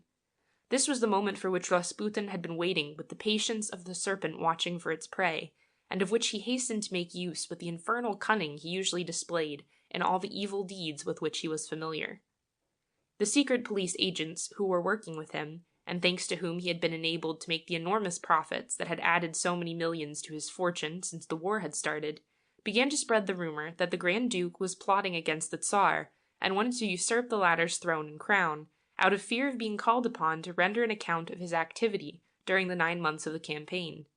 Though it was quite evident that the responsibility for the lamentable want of organization which had culminated in the momentary defeat of the Russian troops lay upon the War Office and the Artillery and Commissariat departments, and though the War Minister, General Sukhomlinov, had been dismissed in disgrace before being sent to the fortress of St. Peter and St. Paul to await there his trial, those strenuous efforts had been made to punish those to whose carelessness this mass of misfortunes had been due, yet Rasputin and his friends applied themselves to the task of representing the Grand Duke as being more guilty than anyone else, and of having on purpose kept secret the real state of things, out of fear that he would be called upon, if he revealed the truth, to surrender his command. There was not one word of truth in these accusations, because Nicholas Nikolaevich had, on the contrary, worked harder than anyone to repair the blunders of others, and had never shared the blind confidence in victory which so many people who knew nothing about the real condition of affairs professed to nurse. He had done all that it was humanly possible to do in order to save a situation which had been doomed from the first day that it had begun to develop. If he had failed, this had been in no way his fault, but that of circumstances and of fate which had proved too strong for him. The public, however, thought differently, and Rasputin's numerous supporters helped it to come to the conclusion that the Grand Duke ought to be deprived of his command by some means or other. This, however, was not such an easy thing to do, because the Emperor had a sincere esteem and respect for his uncle, and understood better than all those who criticized the latter the extent of the difficulties against which he had had to fight. He refused to listen to those who tried to shake his confidence in the commander-in-chief. He might have gone on for a long time doing so, had not Rasputin succeeded in winning over to his point of view several high ecclesiastical dignitaries, who took it upon themselves to speak to the sovereign of the desire and wishes of the nation to see him assume himself the supreme command over his armies. They assured him that it was quite certain that the armies would fight ever so much better under the personal leadership of their Tsar than under any other commander-in-chief, no matter how high might be his military reputation, or how elevated might be his rank. This was quite a new point of view, and Nicholas II had to examine it with attention, the more so as the Empress, too, had been won over by the idea, and was pressing him to give to his subjects the satisfaction for which they craved. The military situation was then recognized, even by the most optimistically inclined people, to be very serious, and it was generally felt that something had to be done to excite the enthusiasm of the troops, which had lately begun to wane. The assumption by the Tsar of the supreme command seemed to present itself almost in the light of an absolute necessity. Perhaps from some points of view Rasputin was not so very wrong to urge it, as it most certainly produced a salutary effect on the whole situation. But it is to be doubted whether the prophet had ever looked at it in that light. It is far more likely that his only aim had been the displacing of the Grand Duke Nicholas, who had begun to look too closely into all that was going on around Rasputin, and to watch the different intrigues in which the latter was taking part, with an attention that did not promise anything good for him, or for the further development of his career as an adventurer. When the Grand Duke had been appointed Viceroy of the Caucasus, and had left for his new residence, Rasputin breathed freely once more. For one thing, this incident had given him a greater confidence in his own strength than he had even possessed before.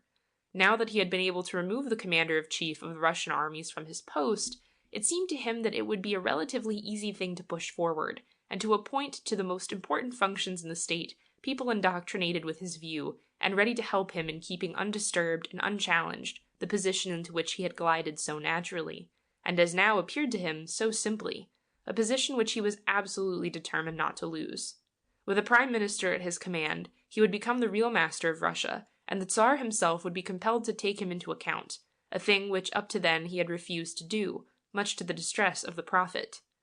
Though he repeated everywhere, and to whomsoever wished to listen to him, that he could do all he liked at Tsarskoye Selo, he knew very well in his inmost heart that such was not the case, and that in the imperial palace Rasputin was nothing but Rasputin, an ignorant peasant, endowed sometimes with gifts of second sight and always with religious fervor, but a peasant all the same, with whom one might pray, but whom one would never dream of appointing to any responsible position.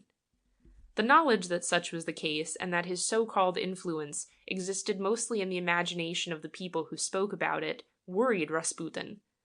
Though he dictated ministers to his will, though he decided together with them more than one important matter, yet he felt there was a flaw in the edifice of his fortune, and that this flaw consisted in the fact that the sovereign did not share the feeling of reverence with which the Russian nation, as the prophet flattered himself was the case, experienced for his person and for his teachings. This was what tormented him, and he spent the whole time thinking how it might become possible to put in the place of Mr. Goryamkin another prime minister, more ready to enter into his views, and to follow his advice in regard to matters of state. This the then president of the council, in spite of his deference for Rasputin, had refused to do, preferring to discuss the affairs of the government alone with the emperor, without any interference of the former. Rasputin spoke of his wishes to some of his confidants, and even mentioned the subject to several of the high-born ladies who formed the great bulk of his clientele. These entered into his views with alacrity, the more so as he developed them in a pathetic tone, which appealed to their feelings of patriotism. They would have given much to be able to help him, but they did not very well know how this was to be done. This was due to the sad fact that there seemed to be no one available. The unexpected and sudden death of Count Witte, which had occurred in the meanwhile, removed the only person whom they could suggest as a candidate for the functions of prime minister. All those whose names might have been mentioned as fit individuals for the post, such as Mr. Krivoshin, for instance, were people who would, with a greater energy even than Mr. Goryamkin had ever displayed, oppose any interference of Rasputin into the conduct of the government. Their perplexity might have lasted a long time if Providence, in the shape of Mr. Manisevich Manulov, had not interfered in their favor, and had the latter not suggested the advisability of entering into negotiations with Mr. Sturmer. End of section 6. Part 1, Chapter 7. Mr. Sturmer was not a novice in politics, and he was known to be a reactionary of the deepest dye. It is likely that even Rasputin's friends would never have given a thought to the possibility of his becoming prime minister if Count Witte had still been in the land of the living. With the latter's death, the sort of coalition or secret society that had hoped through the occult influence of the prophet to rise to power had lost its best head.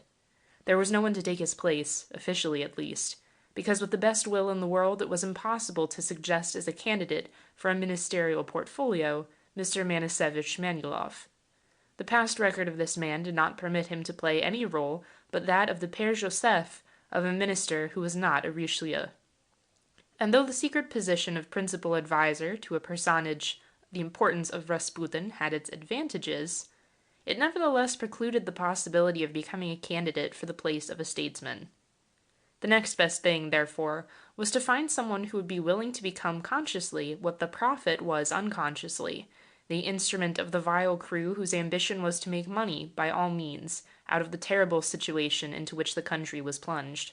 These unscrupulous people all felt that they would never again, in the whole course of their life, have another such opportunity of becoming rich beyond the dreams of avarice, and they were not the kind of people to allow it to escape them. Every effort was therefore put forward to bring Mr. Sturmer to the notice of the Emperor, and to the attention of all those capable of suggesting to the latter the choice of this functionary to replace Mr. Goremkin, who had openly declared that he could not, any longer, go on fighting against the subterranean forces which were slowly but surely working against him, and making his position more unbearable every day. The candidate who would have been the most welcome to public opinion was Mr. Krivoshin, but he was the last man whom Rasputin's friends would have cared to put forward. On the other hand, Mr. Sturmer, for personal reasons into which it is useless to enter here, when approached by Manisevich Manulov, had not hesitated a single moment in promising to endorse the purposes of the small group of persons who had made up their minds to become the real rulers of the state.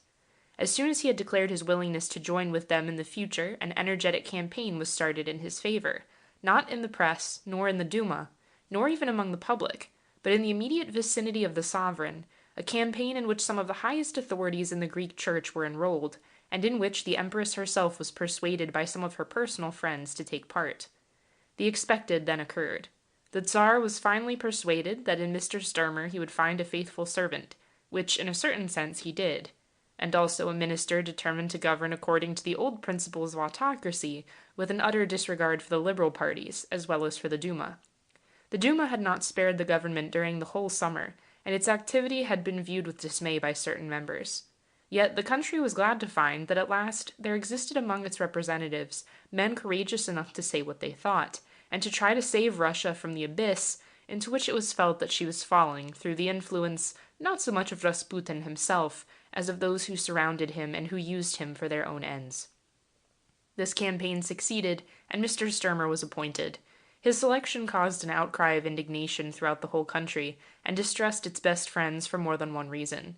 But even among the functionaries of the ministry, which had to accept him as its chief, there were found some rebellious spirits, among whom was the then Minister of the Interior, Mr. Chvostov, who made up their minds that it was at last high time to get rid of Rasputin in some manner or another. He was also a reactionary, like Mr. Sturmer, and even a furious one. When he was still a deputy in the Duma, he had been one of the leaders of the faction of the right, and before that time had made for himself the reputation of being an ultra-conservative in all the different administrative posts which he had occupied. Among others, he had been governor at Nizhny Novgorod for a short period. He belonged to the number of persons who held the opinion that Rasputin ought to be removed, but whether he was really a party to the extraordinary story I am going to relate is a matter about which I shall abstain from expressing an opinion. The fact is that about the beginning of the year 1916, people were startled by hearing of a new conspiracy against Rasputin, in which it was rumored that the Minister of the Interior himself was a party. Things stood thus. A secret agent of the Russian police called Urgevsky, a man about as unscrupulous as Manisevich Manulov, but not so clever, who had already figured more than once in occasions when the need for a provocative agent had been felt, arrived in Christiania in Norway, where the unfrocked monk Iliador was living, and sought him out. His journey had been undertaken without the knowledge of the chief of the secret police, Mr. Bieletsky, but on the express orders of Mr. Chvostov, the Minister of the Interior. Bieletsky, however, had suspected that some underhand game was going on, and had caused Urgevsky to be watched. When the latter had crossed the frontier at Tornio, he had been thoroughly searched and examined by special orders received from Petrograd, without, however, anything suspicious being found on him. When he was questioned as to the reasons for his journey abroad, he had, in order to be allowed to proceed, to own that it was undertaken by command of the Minister of the Interior. On his return from abroad, Yurgevsky was at once arrested under the pretext of having blackmailed another police agent. Furious at what he considered to have been a breach of faith, he contrived to apprise Rasputin of the position in which he found himself placed, and revealed to him that the object of his mission had been to see and speak with Iliador, to try to persuade the latter to organize a conspiracy, with the help of the many followers he still had in Russia. The object of this plot was to be the murder of the prophet.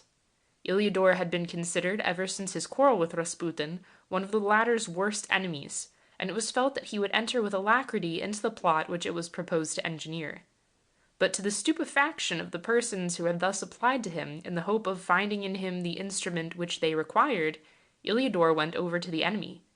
On the advice of Yurgevsky, he telegraphed to Rasputin, asking the latter to send someone whom he could trust to Norway, and telling him that he would deliver into the hands of that person the proofs of the plot that was being hatched against his, Rasputin's, life.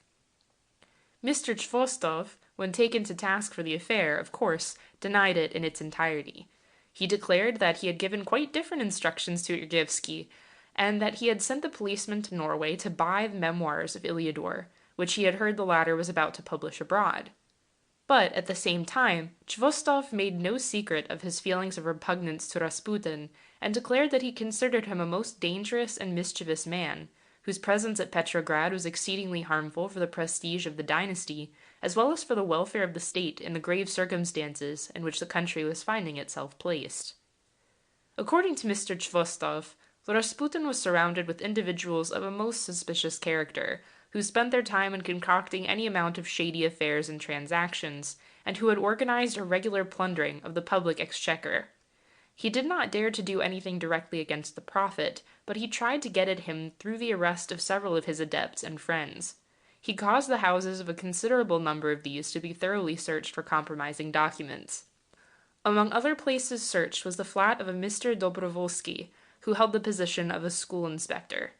This search gave abundant evidence by which he might have been incriminated in more than one dirty transaction, but he was not immediately arrested and contrived to make his escape.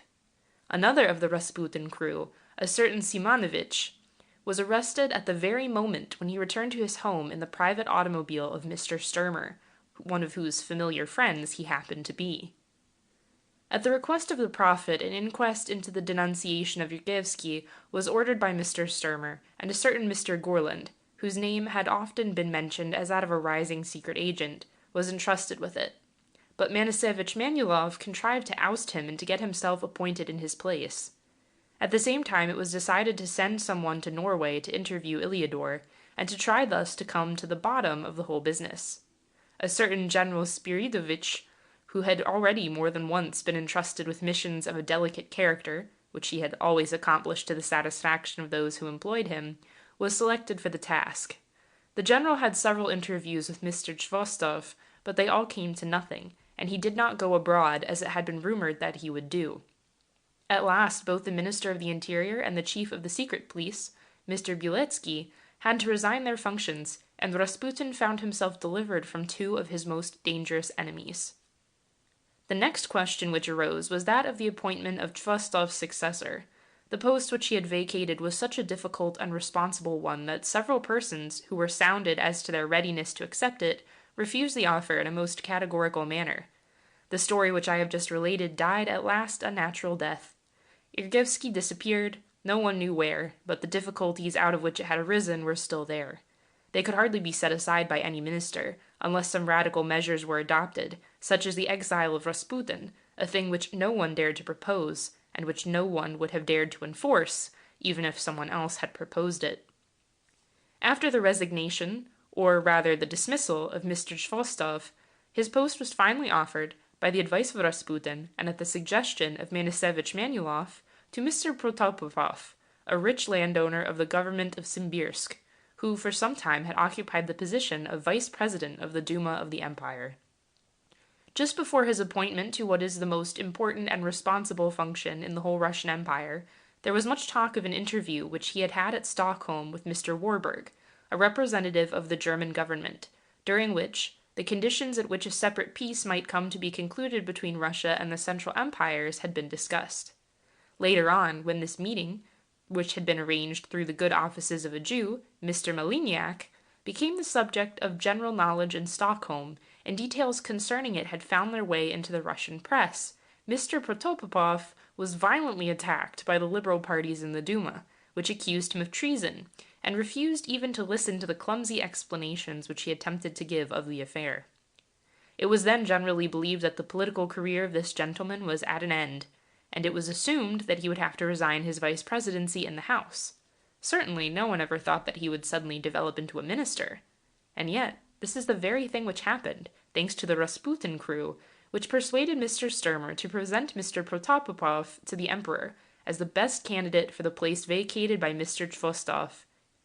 In the meanwhile, Manisevich Manulov, who had been the moving spirit in the whole intrigue, had been appointed private secretary to Mr. Sturmer, and at his instigation there began dissipation of public funds such as Russia had never seen before, and such as, let us hope, she will never see again.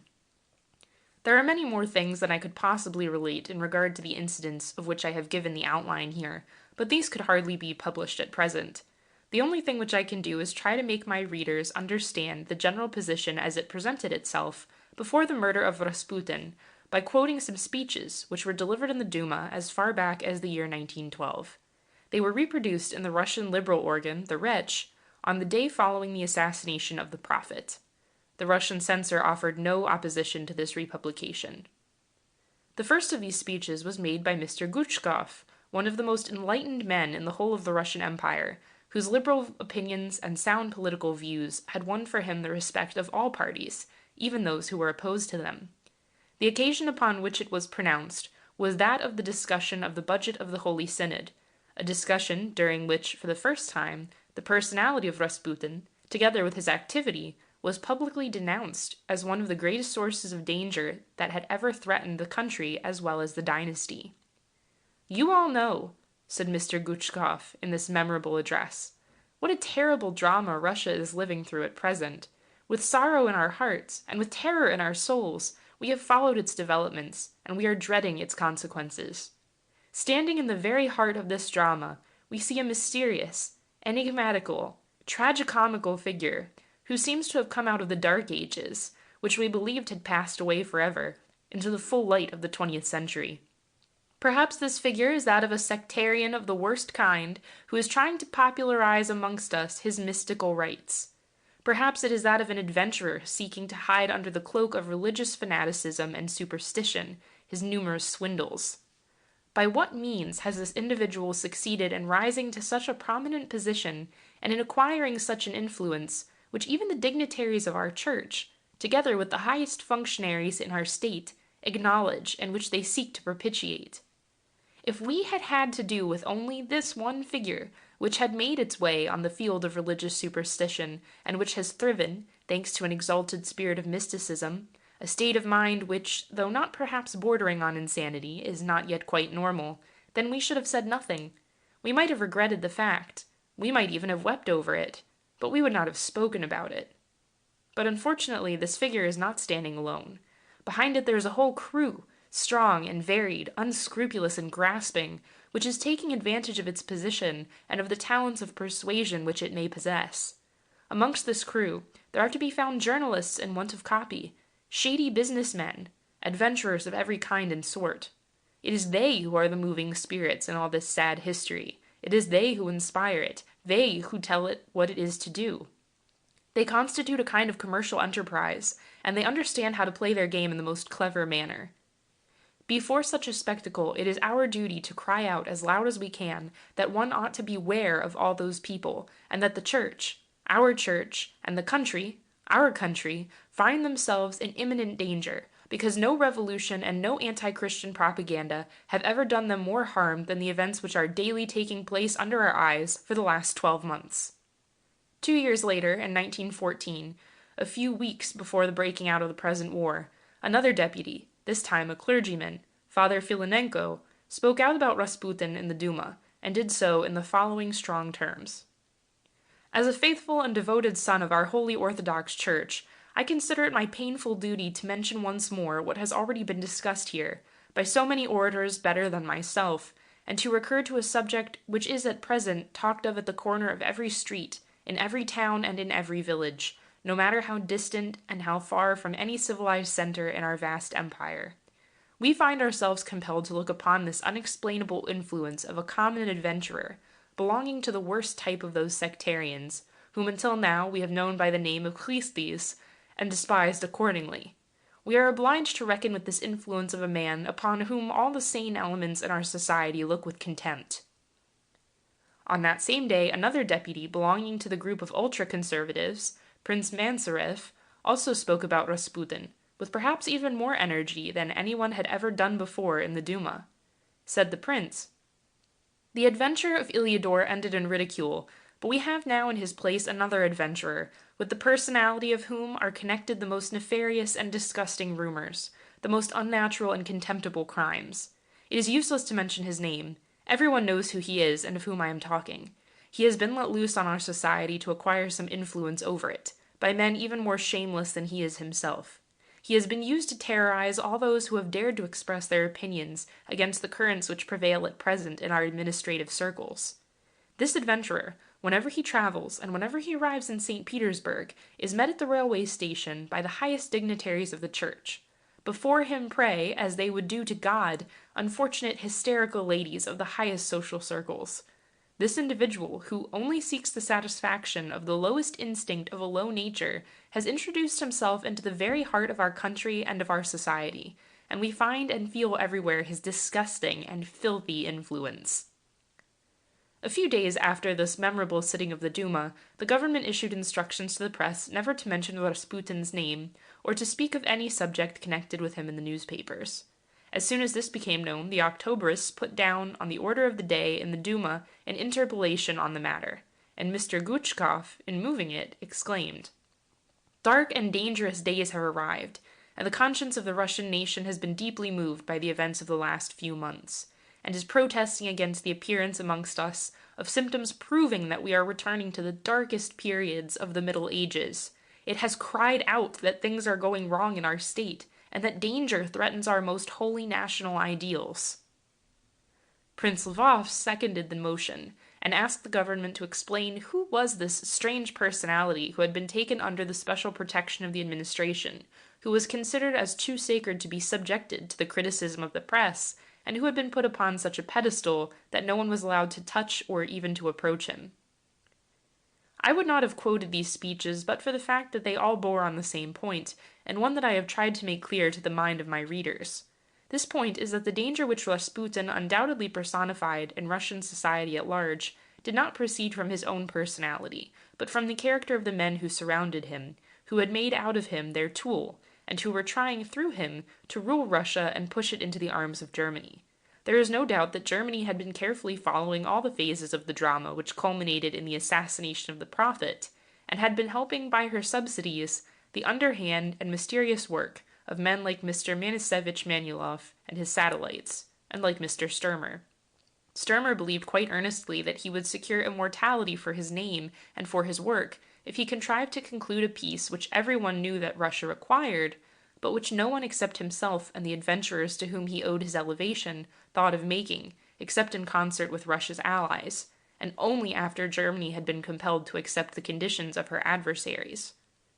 The whole Rasputin affair was nothing but a German intrigue which aimed at discrediting the dynasty, and perhaps even at overthrowing the sovereign from his throne. Thanks to the infernal cunning of the people who were its leaders, the imperial circle and even some of the imperial family were represented as being entirely under the Prophet's influence, and thanks to the solitary existence which the emperor and empress were leading, and to the small number of people who were allowed to see them, these rumors gained ground, for the simple reason that there existed no one capable of contradicting them or of pointing out their absurdity.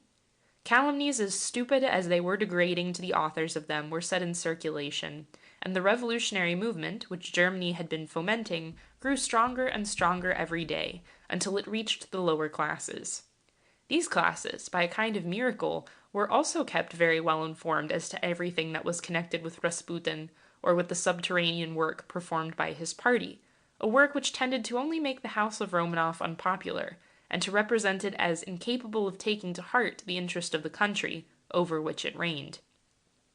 If we reconsider who were the people at the side of the prophet, and who inspired all his actions as well as his utterances, we find police agents, adventurers who had been sometimes in prison and sometimes in exile, functionaries eager to obtain some fat sinecure in which they might do nothing and earn a great deal, stock exchange speculators of doubtful morality and still more doubtful honesty, women of low character, and army purveyors mixed up with an innumerable number of spies.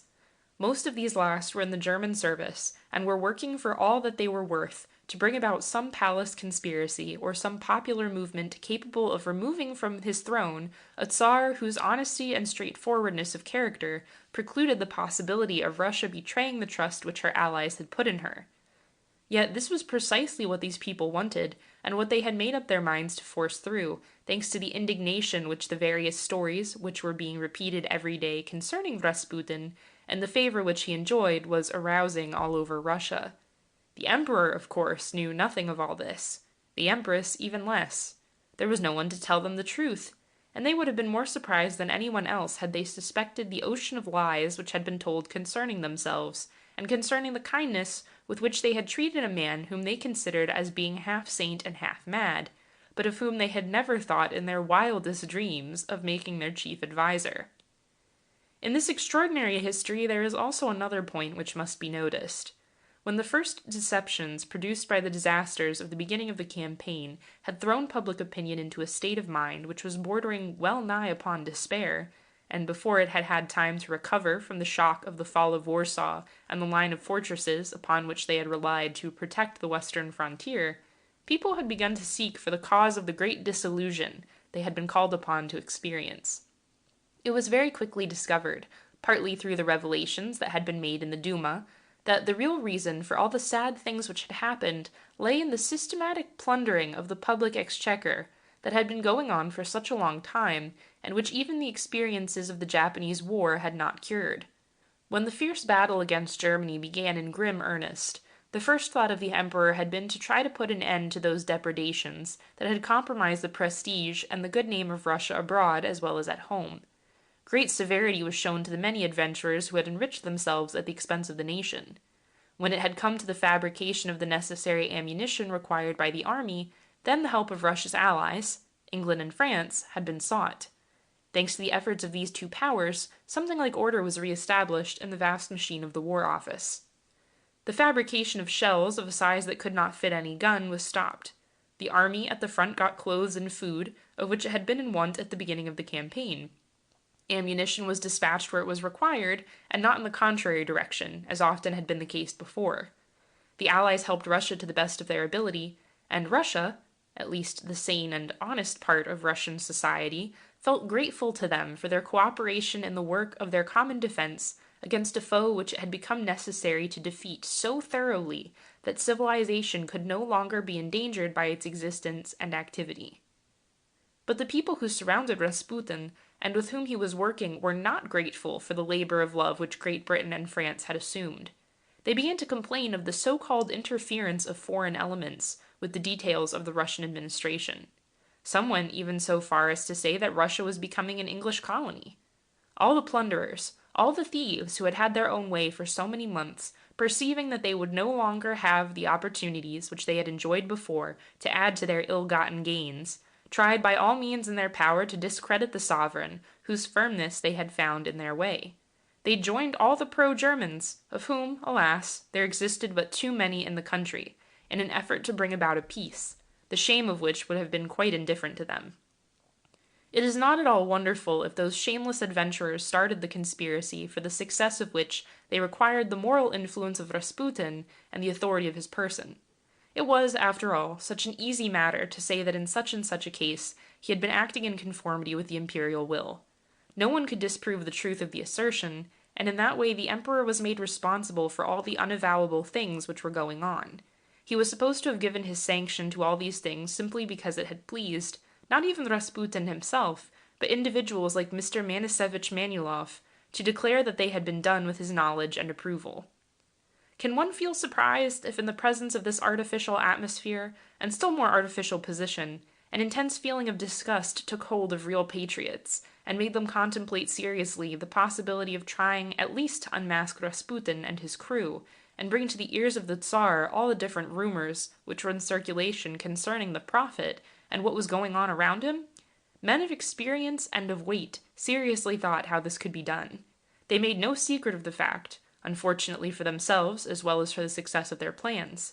What was going on very soon came to the knowledge of Manisevich Manilov, and made him even more frantic than he had ever been to overthrow what he called foreign influences in Russia. He applied himself with renewed energy to bring about, by fair means or foul, the conclusion of a peace on which depended his whole future destiny. And he might perhaps have succeeded if circumstances had not turned against him and put an end to his machinations, at least for a time. Mr. Sturmer was but a tool in the hands of this artful, clever private secretary, whom he had been persuaded, or rather compelled, to take. Manisevich Manilov had managed to get hold of him and to keep him securely bound to his own policy. He was the man who had contrived to put him into the position of authority which he enjoyed, and Mr. Sturmer, whatever may have been his other defects, had a grateful nature. Besides, Manilov amused him, and took an immense amount of trouble off his hands. He could rely on his never doing anything stupid, even when he did something very dishonest. Mr. Sturmer was absorbed in great political combinations, and was looking toward a long term of office. He felt absolutely safe in the situation which he occupied, where at any moment he liked he could speak with the Tsar, and explain to him what he thought to be most advantageous to the interests of his party, or the events of the day as they followed in quick succession. Alas for this security! An unexpected incident was to destroy it in the most ruthless manner. Rasputin, together with Mr. Manilov, went too far in the system of blackmailing which they had been practicing with such skill for so many long months. For once they found their master in the position of one of the directors of a large banking establishment in Petrograd, who, upon being threatened with all kinds of unpleasantness, unless he consented to pay a large sum of money, did not protest as others had done before him in similar cases, but gave it immediately, first having taken the numbers of the banknotes which he had handed over to Mr. Manilov. He went with these numbers to the military authorities and lodged with them a formal complaint against the blackmailers. The result was as immediate as it was unexpected. The General Staff had been waiting a long time for just such an opportunity to proceed against Rasputin and the members of his crew. That very same night, in obedience to orders received from the military commander of Petrograd, Mr. Manisevich Manilov's house was searched from top to bottom, and he himself conveyed to prison, without even having been allowed to acquaint his chief, Mr. Sturmer, with what had happened to him. End of Section 7. Part 1, Chapter 8. The arrest of the Prime Minister's private secretary produced, as may well be imagined, an immense sensation in Petrograd, and intense consternation among the friends of Rasputin. They were thus deprived of the one strong ally capable of guiding their steps in the best direction possible under the circumstances, and, moreover, of the one who was possessed of information which no one else could possibly get at. Mr. Sturmer himself was more than dismayed at this step taken by the military authorities without consulting him, and resented it as a personal affront. He tried to interfere in the matter, and went so far as to demand as his right the liberation of Manisevich Manilov. But his intervention, instead of helping the person in whose favor it had been displayed, gave on the contrary the signal for a series of attacks against Mr. Sturmer himself, attacks of which the most important was the speech made by Mr. Milyukov in the Duma, where he publicly accused the Prime Minister of being in league with Germany, and of working in favor of a separate peace with that country. Of course, the remarks of the leader of the opposition in the chamber were not allowed to be published, but so many persons had heard them, and so many others had heard of them, that the contents of the address of Mr. Milyukov very soon became public property. No one had ever cared for Mr. Sturmer, whose leanings had always been for autocracy. While governor of Tver, he had distinguished himself by the zeal which he displayed in putting down every manifestation of public opinion in his government. In addition, he had been connected with various matters where bribery played a prominent part, a fact which had not helped him to win any popularity in the province which he had administered. His only merits lay in his ability to speak excellent French, and in his having very pronounced English sympathies. These sympathies, however, by some kind of unexplainable miracle, died out immediately after his assumption of office. He at once fell under the influence of a certain party that clamored for the removal of foreigners from the administrative and political life of Russia. He was not clever, though he had a very high idea of his own intelligence and knowledge. Though he had never carried his knowledge beyond a thorough grasp of the precedence that ought to be awarded to distinguished guests at a dinner party, which he had acquired while he was master of the ceremonies at the imperial court, yet he was convinced of his capacity to fill the most important offices of the Russian state. These he looked upon with the eyes of a farmer in the presence of his best milking cow. He was not a courtier, but a flatterer by nature, and an essentially accommodating one, too. There was no danger of his ever turning his back on persons who he had reasons to think were in possession of the favor of personages in high places. And he had a wonderful faculty for toadying wherever he expected that it might prove useful to his career. For some years he had vegetated in a kind of semi-disgrace, and fretted over his inactivity. When he found himself able once more to make a display of his administrative talents, he took himself and these talents quite seriously, and imagined that perhaps he could become the savior of Russia, but surely a very rich man. This last idea had been suggested to him by Mr. Manisevich Manilov, who, in conversations with him, had imbued Mr. Sturmer with the conviction that it would be a proof of careless neglect on his part if he did not make the most of the many opportunities his important position as Prime Minister put in his way, and did not assure the prosperity of his old age, when he had at his disposal all possible sources of information out of which he might make a profit. Mr. Sturmer was no saint, and the weaknesses of the flesh had always appealed to him. There is nothing wonderful in the fact that he listened with attention, and even with satisfaction, to the confidences which were poured into his ear by his private secretary, of whose talents he had a most exalted opinion. When his Fides Achades was arrested and thrown into a more or less dark dungeon, Mr. Sturmer was so dismayed that he allowed himself to be drawn into the mistake of identifying himself with the prisoner and claiming his liberty as a right. It is related that when the object of his solicitude heard of the various steps undertaken by the Prime Minister on his behalf, he gave vent to words of impatience at what he considered an imprudence likely to cost a good deal to the guilty ones. Sturmer ought to have known that a man like myself does not allow himself to be arrested without having taken the precaution to be able to impose on those who had ventured to do so the necessity of liberating him, he had exclaimed. The fact was that Manisevich Manilov had put to profit the months when, in his capacity as private secretary to the Prime Minister, he had access to all the archives and secret papers of the Ministry of the Interior. He had taken copies of more than one important document, the divulging of which might have put the Russian government in an embarrassing position. Some persons even said that his zeal had carried him so far as to make him appropriate to himself the originals of these documents, leaving only a worthless copy in their place. True or not, it is certain that the spirit of foresight that had always distinguished him had induced him to take certain precautions against any possible mishap capable of interfering with his career. He was able to regard his imprisonment philosophically. This was more than Mr. Sturmer could do. The latter had reason to fear that during the police search of the flat occupied by Mr. Manisevich Manilov, some compromising letters had been discovered. This fear did not add to his happiness or to his equanimity. Besides, he was not strong enough to resist the attacks which, dating from that day, were poured upon his head. In spite of the assurances which Rasputin was continually giving him that he had nothing to fear, he did not share the confidence of the prophet. He had good reasons for this fear. In the Duma, in the Petrograd drawing rooms, in the army and among the public, all had grown tired of Mr. Sturmer, and all spoke of nothing else but the necessity of compelling him to resign his post. Among the different reproaches which were addressed to him was that of being an enemy of England, and of trying to work against the Russo-English alliance. It was very well known that his relations with Sir George Buchanan, the British ambassador, were not cordial. Sir George, in spite of all that the pro-Germans liked to say about him, was a popular personage in Russia, that is, among the sane portion of Russian society, which had hailed with joy the initiative that he had taken in the great work of reorganization of the Russian administration.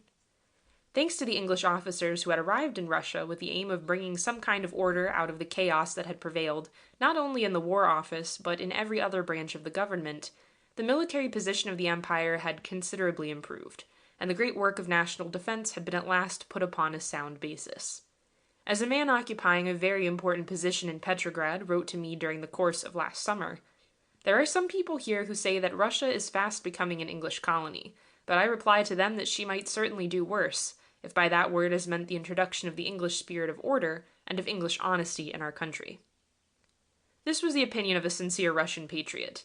There is no doubt that it was shared by all the best elements of the nation, who had recognized that in the crisis through which their fatherland was going, only one idea ought to dominate everything, and that was the necessity of imposing upon Germany a peace that would at last give to the world the assurance that it would never be called upon again to undergo another such catastrophe as the one under which it was struggling. Mr. Sturmer, however, was of a quite different opinion. This was well known everywhere, especially in parliamentary circles. Mr. Miliukov made himself the echo of the popular voice when he delivered his famous indictment of the Prime Minister. The latter retorted by issuing against the leader of the opposition a writ for libel, and applied himself with renewed energy to the task of getting out of prison the man who had been the prime mover in the dark and sinister intrigue of which Rasputin was the principal figure. At last he succeeded, and Manasevich Manilov was released on bail. Among all the papers which had been confiscated at his home, not one incriminating document had been found, and the only thing against him that could be proved was the blackmailing scheme against the bank, whose director had him arrested. He threatened, in case he should be brought to trial, to make certain revelations absolutely damaging for more than one highly placed personage, and he contrived to inspire a great terror, even among those most eager to have him condemned for his numerous exhortations and other shameful deeds. As soon as he was at liberty, he set Rasputin to working in his favor, and made the latter display an activity that at last exasperated the public against the prophet, to such an extent that the first thought of organizing a conspiracy to remove him was started, and very soon became quite a familiar one with more than one person. To be quite exact, this thought had already existed for some time. About a year after the beginning of the war, some enterprising individuals in Petrograd tried to get rid of the prophet, by entangling him in some disgraceful escapade which would have made it necessary for him to leave Petrograd. In accordance with this plan, he was invited one night to supper at some fashionable music hall, of which there exist so many in the Russian capital. Bohemian singers were called in and an unlimited amount of champagne provided. Rasputin, who was rather fond of such adventures when he was not obliged to pay for their cost in rubles and kopecks, accepted with alacrity. He soon became quite drunk. Then, at the invitation of one of the guests, he proceeded to show them the manner in which the Khlistis, the religious sect to which he belonged, danced around the lighted fire, which was an indispensable feature of their meetings. As he was dancing, or rather turning round and round a table that had been put in the middle of the room, he took off some of his clothes, just as his followers used to do when they were holding one of their assemblies in real earnest. Some of the assistants seized hold of the opportunity and hid the garments of which he had divested himself, then called in the police, requiring them to draw up a report of what had taken place. On the next day, this report was taken to a high authority, in the hope that it would have a damaging effect on the reputation of Rasputin. The result, however, was quite different from that which had been expected, for the person who had brought the report to the authority in question, instead of being believed, was treated as a libeller, and himself compelled to retire from public life. After this, it was generally recognized that nothing in the world would be strong enough to bring about the downfall of the prophet. In the meanwhile, the efforts of the opposition party in the Duma had succeeded to the extent of forcing Mr. Sturmer to resign as prime minister, but he had influence enough to secure his appointment as High Chancellor of the Imperial Court, one of the most important positions in Russia. He did not fall into disgrace, but remained the power behind the throne, whose existence, though not officially recognized, yet was everywhere acknowledged. He had not been dismissed, he had simply gone away, a very different thing altogether in the realm of the Tsar. Though no longer a minister, he was still a personage to be considered as capable of an infinitude of good or of harm, according as it might please him to exert his influence. His successor, Mr. Trepov, an upright and fairly able man, did not long retain the office he had accepted much against his will. With him departed one of the most popular ministers Russia had known for a long time, Count Paul Ignatieff, the able son of an able father. He had, for something like 2 years, held the portfolio of public instruction to the general satisfaction of the public, and had come to the conclusion that it was useless to go on fighting against dark powers which were getting the upper hand everywhere.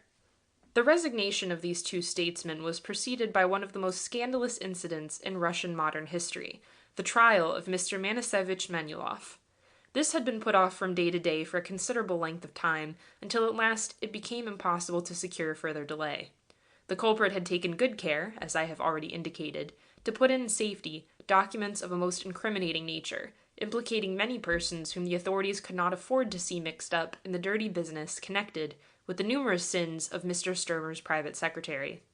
When the latter was questioned by the examining magistrate in regard to that last transaction which had brought him into court, he declared that he had acted in accordance with the instructions which he had received from his chief, and that it was not he himself, but the Prime Minister, who had received the money which the bank that had lodged a complaint against him had been induced to pay in order to be spared certain annoyances with which it had been threatened. He had insisted upon this version of the affair and warned the magistrate that his counsel would develop it in all the details before the jury. In the meanwhile, Rasputin was moving heaven and earth to get the trial postponed and to get the charges against the prisoner quashed by the Chamber of Cassation. He had long conferences with several ladies having free entrance into the imperial palace, and he put forward, among other arguments, the one which had certain points in its favor, that it would be detrimental to the public interest to have the scandal of such a trial commented upon by the press of the whole of Europe, at a time when Russia was struggling against a formidable foe, always ready to catch hold of anything that would discredit it or its institutions. For a time it seemed as if the efforts of the prophet would be crowned with success. Then, one fine day, opposite currents became powerful, and Mr. Manilov was sent before a jury, in spite of his protestations and his threats of revenge, upon those who had taken upon themselves the responsibility of subjecting him to that annoyance. On the 15th of December, the day appointed for the trial, the halls and corridors of the law courts of Petrograd were filled with an inquisitive crowd struggling to get access to the room where it was to take place. The spectators waited a long time, watching curiously the impassive face of the hero of the day, who had quietly entered the hall and taken his place in the criminal dock. About 12 o'clock, the judges, together with the public prosecutor, made their entrance, when, to the general surprise, the latter rose, and said that, owing to the absence of several important witnesses for the prosecution, he moved an adjournment of the proceedings until an indefinite time. What had happened? What had brought about such an extraordinary change? This was the question which one could hear everywhere after the court had risen and the assembly dispersed. Comments without number followed upon this decision, which no one would have thought possible a few hours before. In spite of the severe censorship over the press, the principal liberal organs of the capital published short commentaries which revealed the feeling of intense indignation that prevailed in every class of society. The words "shame, shame" were heard on all sides. It is not at all wonderful that they found an echo among some determined spirits, who resolved at last to free Russia from the scourge of Rasputin, whose hand was seen again in the whole disgraceful affair. This, however, was not an easy matter, considering the fact that the prophet had become very careful, and that his followers had him watched wherever he went for fear of an attack which they strongly suspected was being contemplated. The house where he lived, 64 Gorokovaya Street, was always surrounded by policemen and secret agents, who examined every person who entered or went out of it. Rasputin himself had also grown suspicious, even of persons with whom up to that time he had been upon friendly terms, and he avoided the numerous invitations that began once more to be showered upon him. He spoke again of returning to Siberia, which was always with him a sign that he did not feel himself at ease in the capital. I had an opportunity to observe this restlessness the second time that I met him, at the house of that Mr. de Bach, whom I have already mentioned, when he declared to us that he was sick of Petrograd and of the many intrigues which were going on there.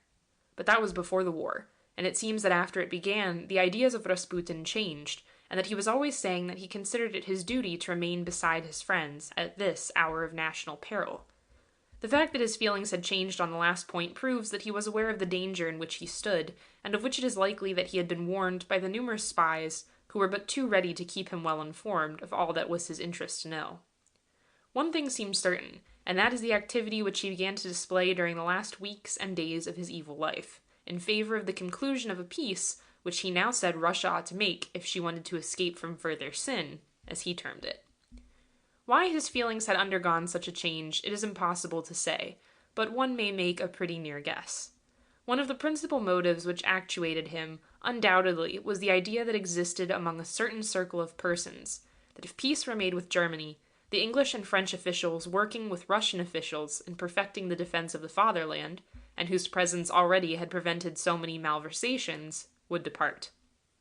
This would leave once more a free field for the rapacity of all the civil and military functionaries of the War Office and Commissariat departments, who could make a new harvest of rubles as a result of the unavoidable expenses which the liquidation of the war would necessarily entail. There were, however, some persons who, seeing the dangers in the path in which this nefarious individual was leading Russia, decided that, as nothing else could bring about his removal, it had to be effected by violent means. I do not seek to excuse them, far less to take their part. Murder remains murder, but if ever an assassination had an excuse, this was the slaying of Rasputin, which also implied the destruction of the crew of unscrupulous people of which he was the tool. There was something of self-sacrifice in the conspiracy to which he fell a victim, something of an intense love of the fatherland in the spirit that armed the hand of the man whose pistol sent him away to eternity. One may condemn the deed, and yet excuse its motive. Though I am not trying to do so, yet I shall not be the one to cry out for vengeance against the overexcited young people who risked everything in the world to deliver their country from evil. Of the details of the murder we know very little, and even the travelers who have gone abroad since it was committed could only speak vaguely about the circumstances that attended it. It is certain, however, that there was a deeply laid and well-organized plot to kill the prophet, that about a dozen persons, some of them belonging to the best and to the highest social circles, were concerned in it, and that at last lots were drawn to select the man who was to execute the victim. Among those persons were members of the conservative faction of the Duma, some officers of several guard regiments, and even ladies of the smartest set of Petrograd. That something was known concerning this plot in governmental circles can be seen from the fact that the Minister of the Interior, Mr. Protopopov, who had always been one of the most ardent disciples of Rasputin, and who had been working with him for the conclusion of a peace which both considered to be useful to their personal interests, hearing that he was going to have supper at the house of Prince Yusupov, sent there the prefect of Petrograd, General Balk, with instructions to watch over the prophet. When the prefect appeared upon the scene, he was politely asked by the master of the house to withdraw, as his presence was not required. Young Prince Yusupov, who, by the way, is well known in London, was the husband of the Princess Irene of Russia, the first cousin of the Tsar. By virtue of his position, he could be whatever he liked, even to dismiss curtly the principal police official of the capital.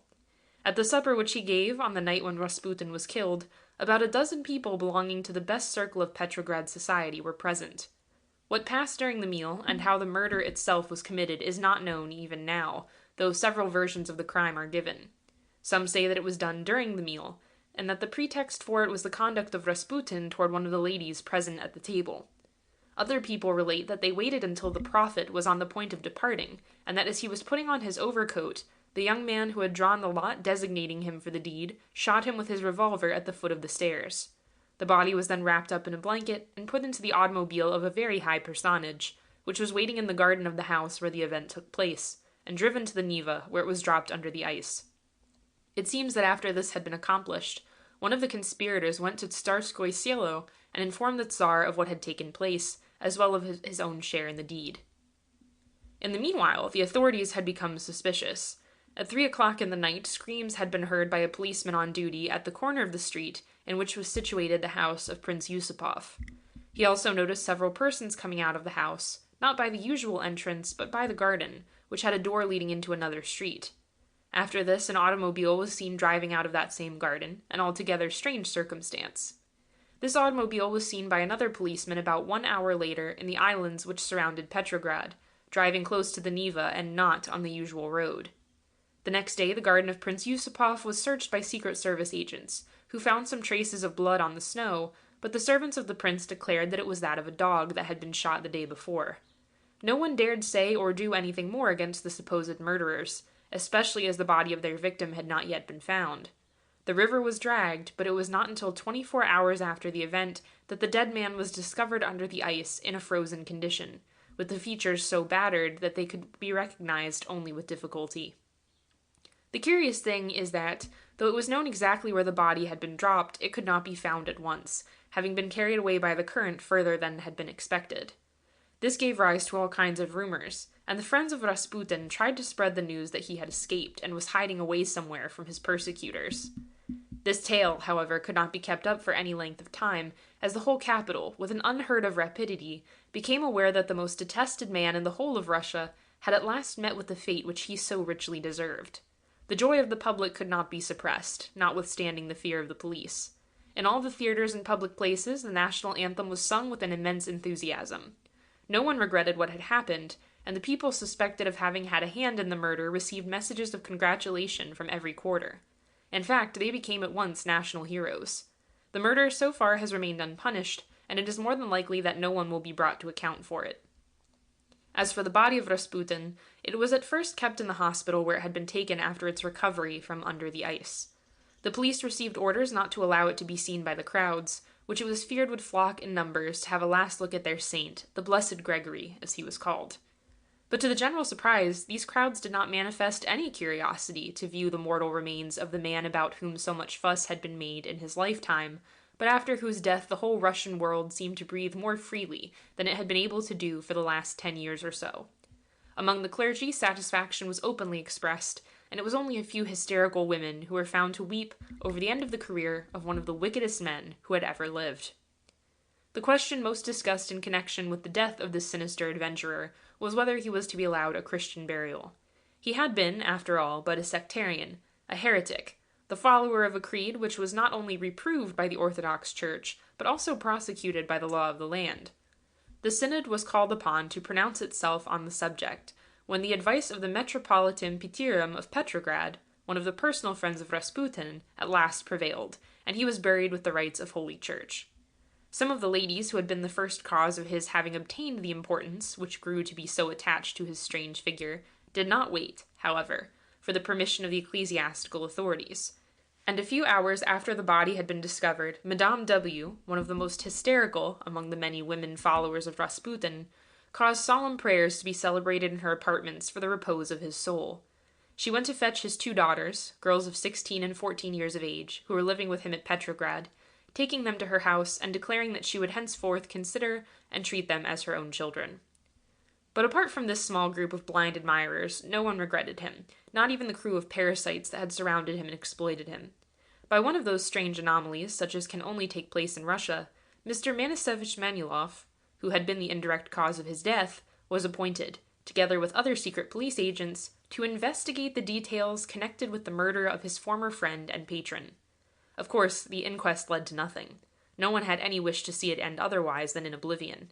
Every political party in Russia was agreed in thinking that with the disappearance of this dangerous man, the dynasty had won a battle just as important for the safety of its future existence as would have been a victory on the battlefield against a foreign foe. The names of the murderers, though pronounced nowhere, were blessed by all sincere Russian patriots, who cried out when they heard that Rasputin was no more, "Thank God that this adventurer is dead, and long live the Tsar." End of Section 8. Part 1, Chapter 9. Rasputin, taken individually, did not deserve any notice. He was never in possession of the influence which was attributed to him, and his voice was never preponderant in the councils of the Tsar. It served the interest of those whose tool he had become to spread the notion that he had acquired it, and that, thanks to the religious enthusiasm which he had contrived to arouse among a certain small circle of influential men and women, he had installed himself in the confidence of his sovereign. Unfortunately for Russia, these people not only had accomplices in their evil deeds, but also had the means to spread their opinions among the public, and the ability to make these opinions penetrate into all the different classes of the nation. They discredited the imperial family, they discredited the government of the day, they discredited the monarch, until it became at last a political, and I shall even say a national, necessity to suppress them, together with the adventurer whom they had put forward, and thanks to whom they had been able to play unmolested for so many years the most nefarious of games.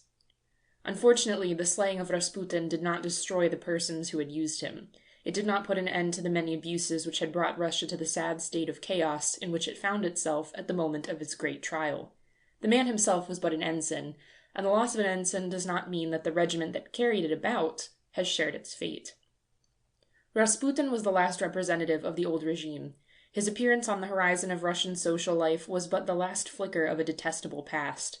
During his time of favor and of success, the 2 forces that struggled for supremacy in the land of his birth fought their last battle, in which he was the stake.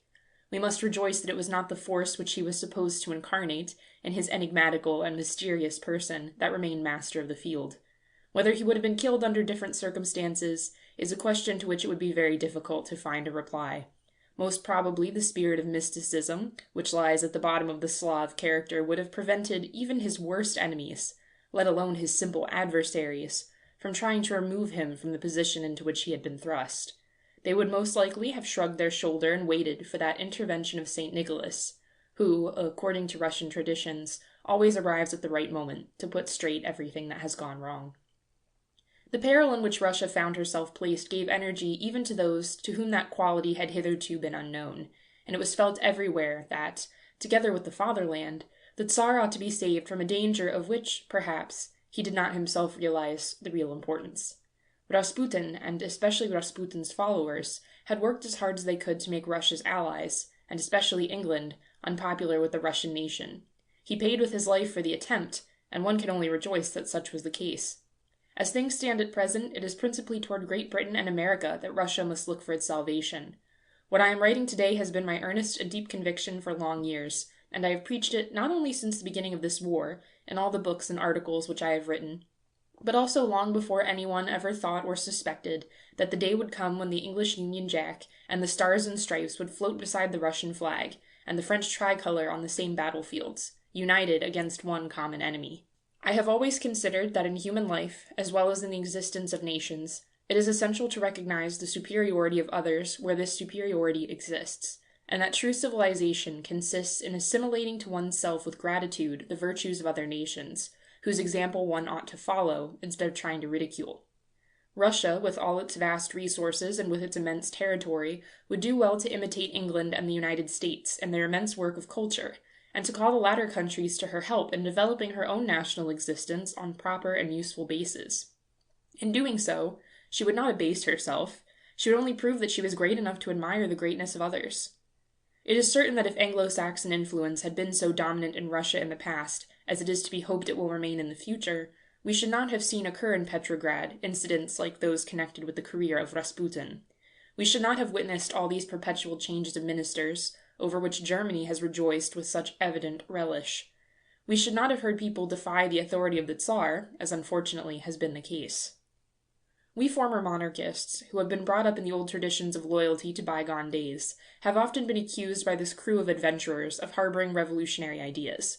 They have reproached us with the spirit of criticism that has sometimes induced and prompted us to speak out what we thought, and to lay blame where blame was due, to criticize where criticism was almost a national necessity. Time shall prove whether we have been mistaken.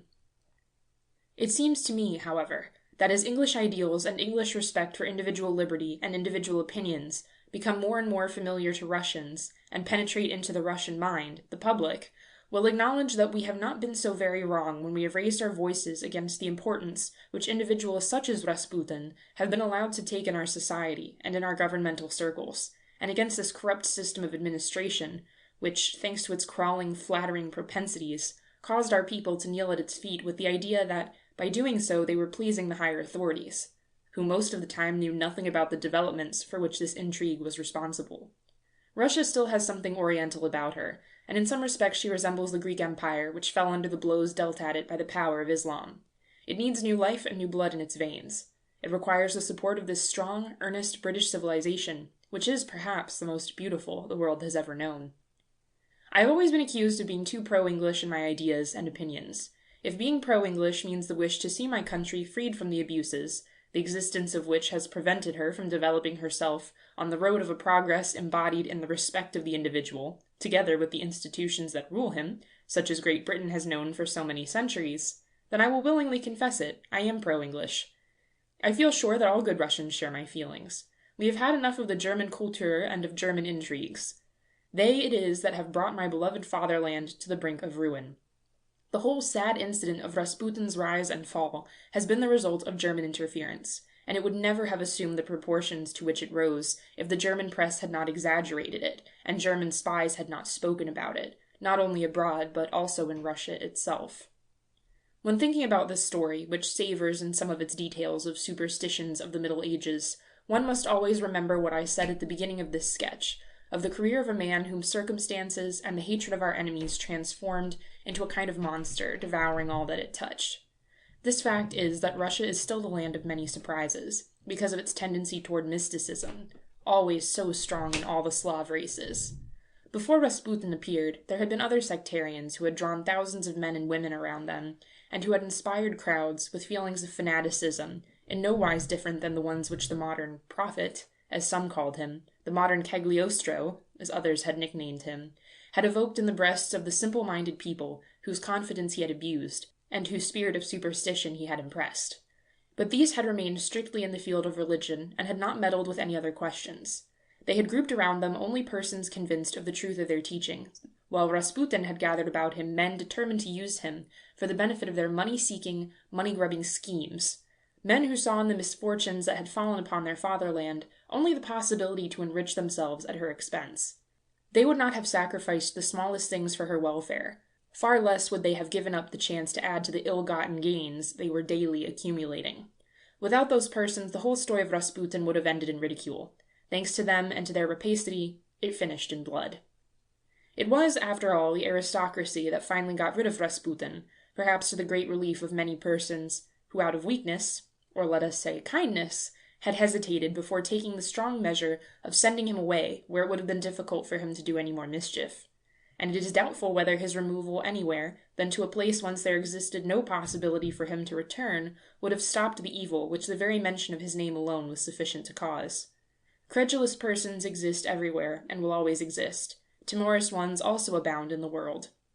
Even if Rasputin had been exiled, it would have been relatively easy for those who reaped such a rich harvest out of the blood and the tears of the whole Russian nation to attribute to him powers which he did not possess, to threaten with his vengeance the persons who might refuse to lend themselves to their dirty schemes.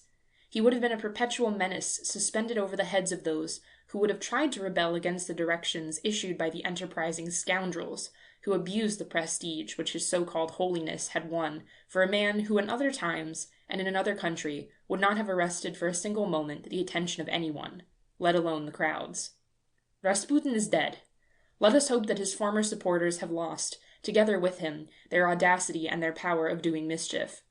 But to say that he was ever a paramount strength in Russian politics is an error which I have tried to correct as far as lay within my power.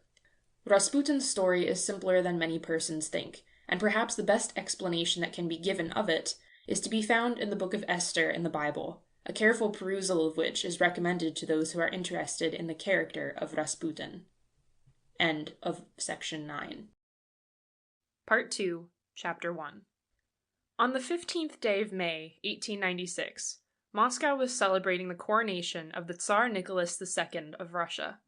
In the large courtyard inside the Kremlin, an immense crowd was gathered, awaiting the moment when the sovereign, together with his consort, would come out of the Cathedral of the Assumption, to make the customary round of the different shrines and churches, which, according to the ancient custom, they had to visit after they had assumed the old crown of the Russian autocrats.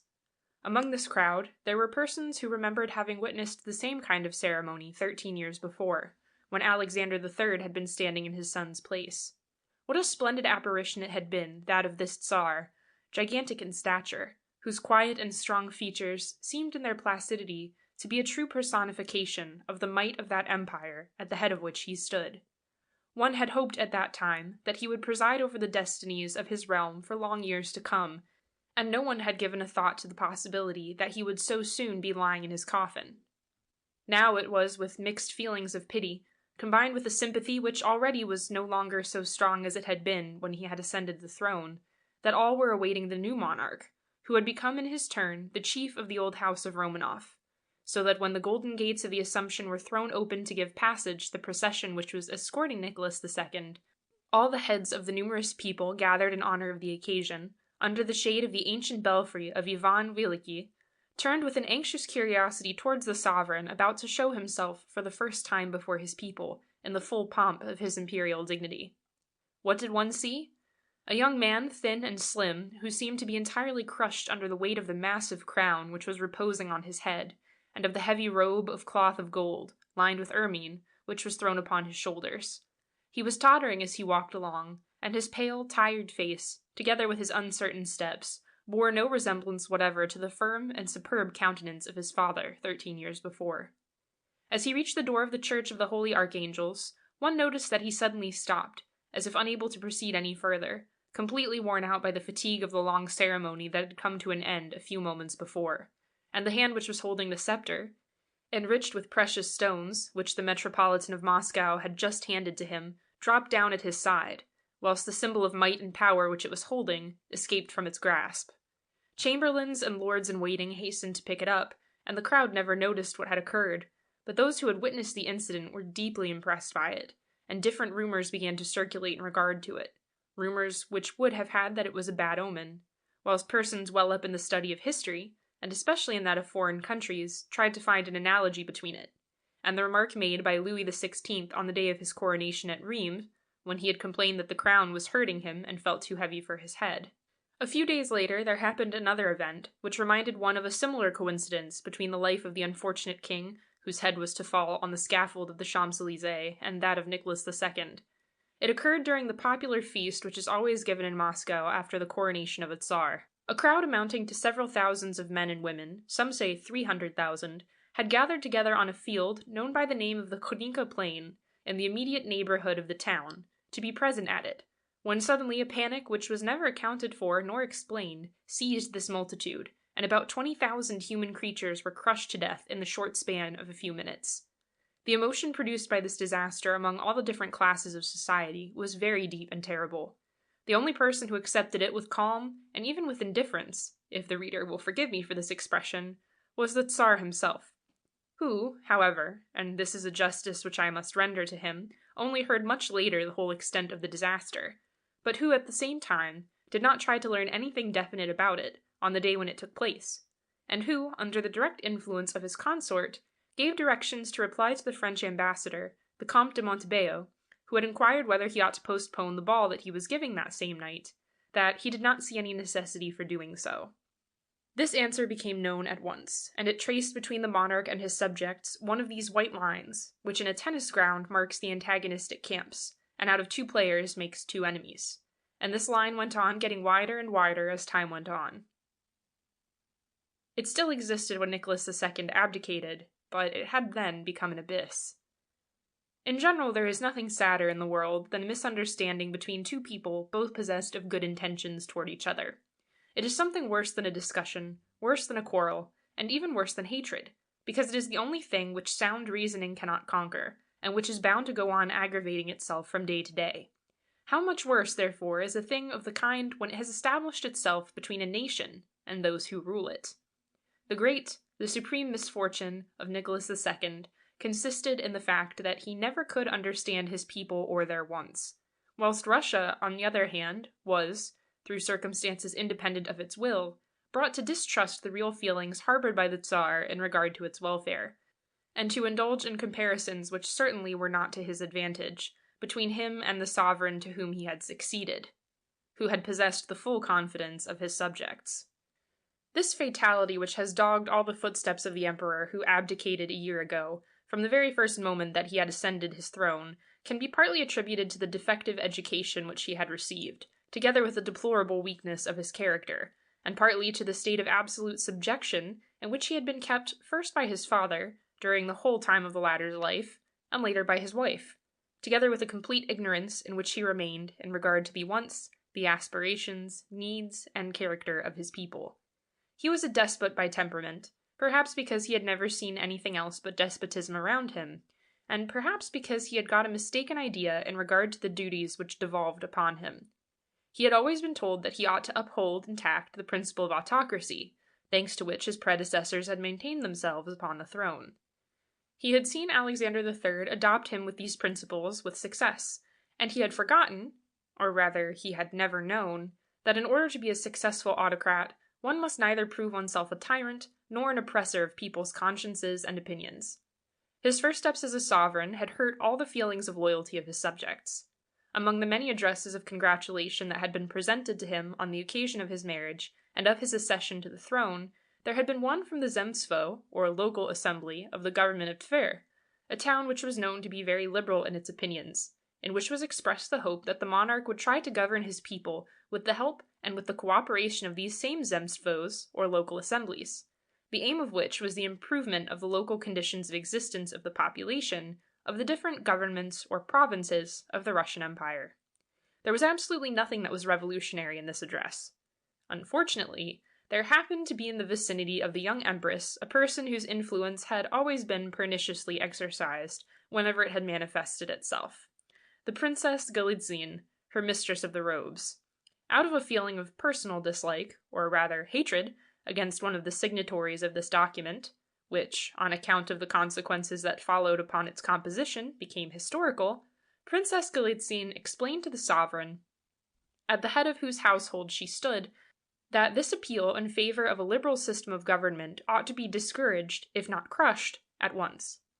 Alexandra Feodorovna was then beginning to acquire the absolute power over her consort's mind, which she was never to lose in the future, and she spoke to him of the matter suggested by the princess, on the very day that different deputations, coming from all parts of Russia to express their good wishes to the young imperial couple, were about to be received by them in the Winter Palace.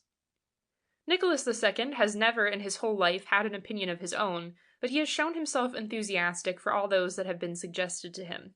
He promised his wife to say something, which would put into their proper place the people daring enough to dream of anything likely to diminish his own power or prerogatives. He forgot, however, one thing, perhaps the most important one, and that was that these persons he was about to see were not at all those who had signed the unlucky address, of which it would have been far better for everybody to forget the text as soon as possible. The result of this first intervention of the Empress in affairs of the state, which did not concern her, is but too well known.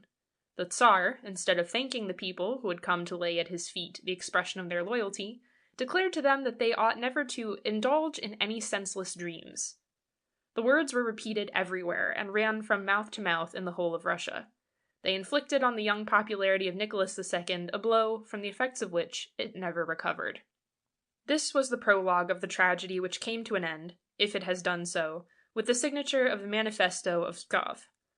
After this rise of the curtain was to begin a drama, all the different acts of which appear to us shrouded in bloody clouds. One questions at present whether this drama could have had a different end from the one which we are witnessing, or whether the historical evolution that has been accomplished in the course of the last few months in Russia could have been avoided, or at least otherwise directed. Personally, I believe it to have been unavoidable, but it could have unfurled itself with dignity, if the Crown had consented to concessions which would have taken nothing away from its greatness or importance, but which would, on the contrary, have lent to it a new luster. In any case, it would have been possible for autocracy to die, or better still, to live otherwise.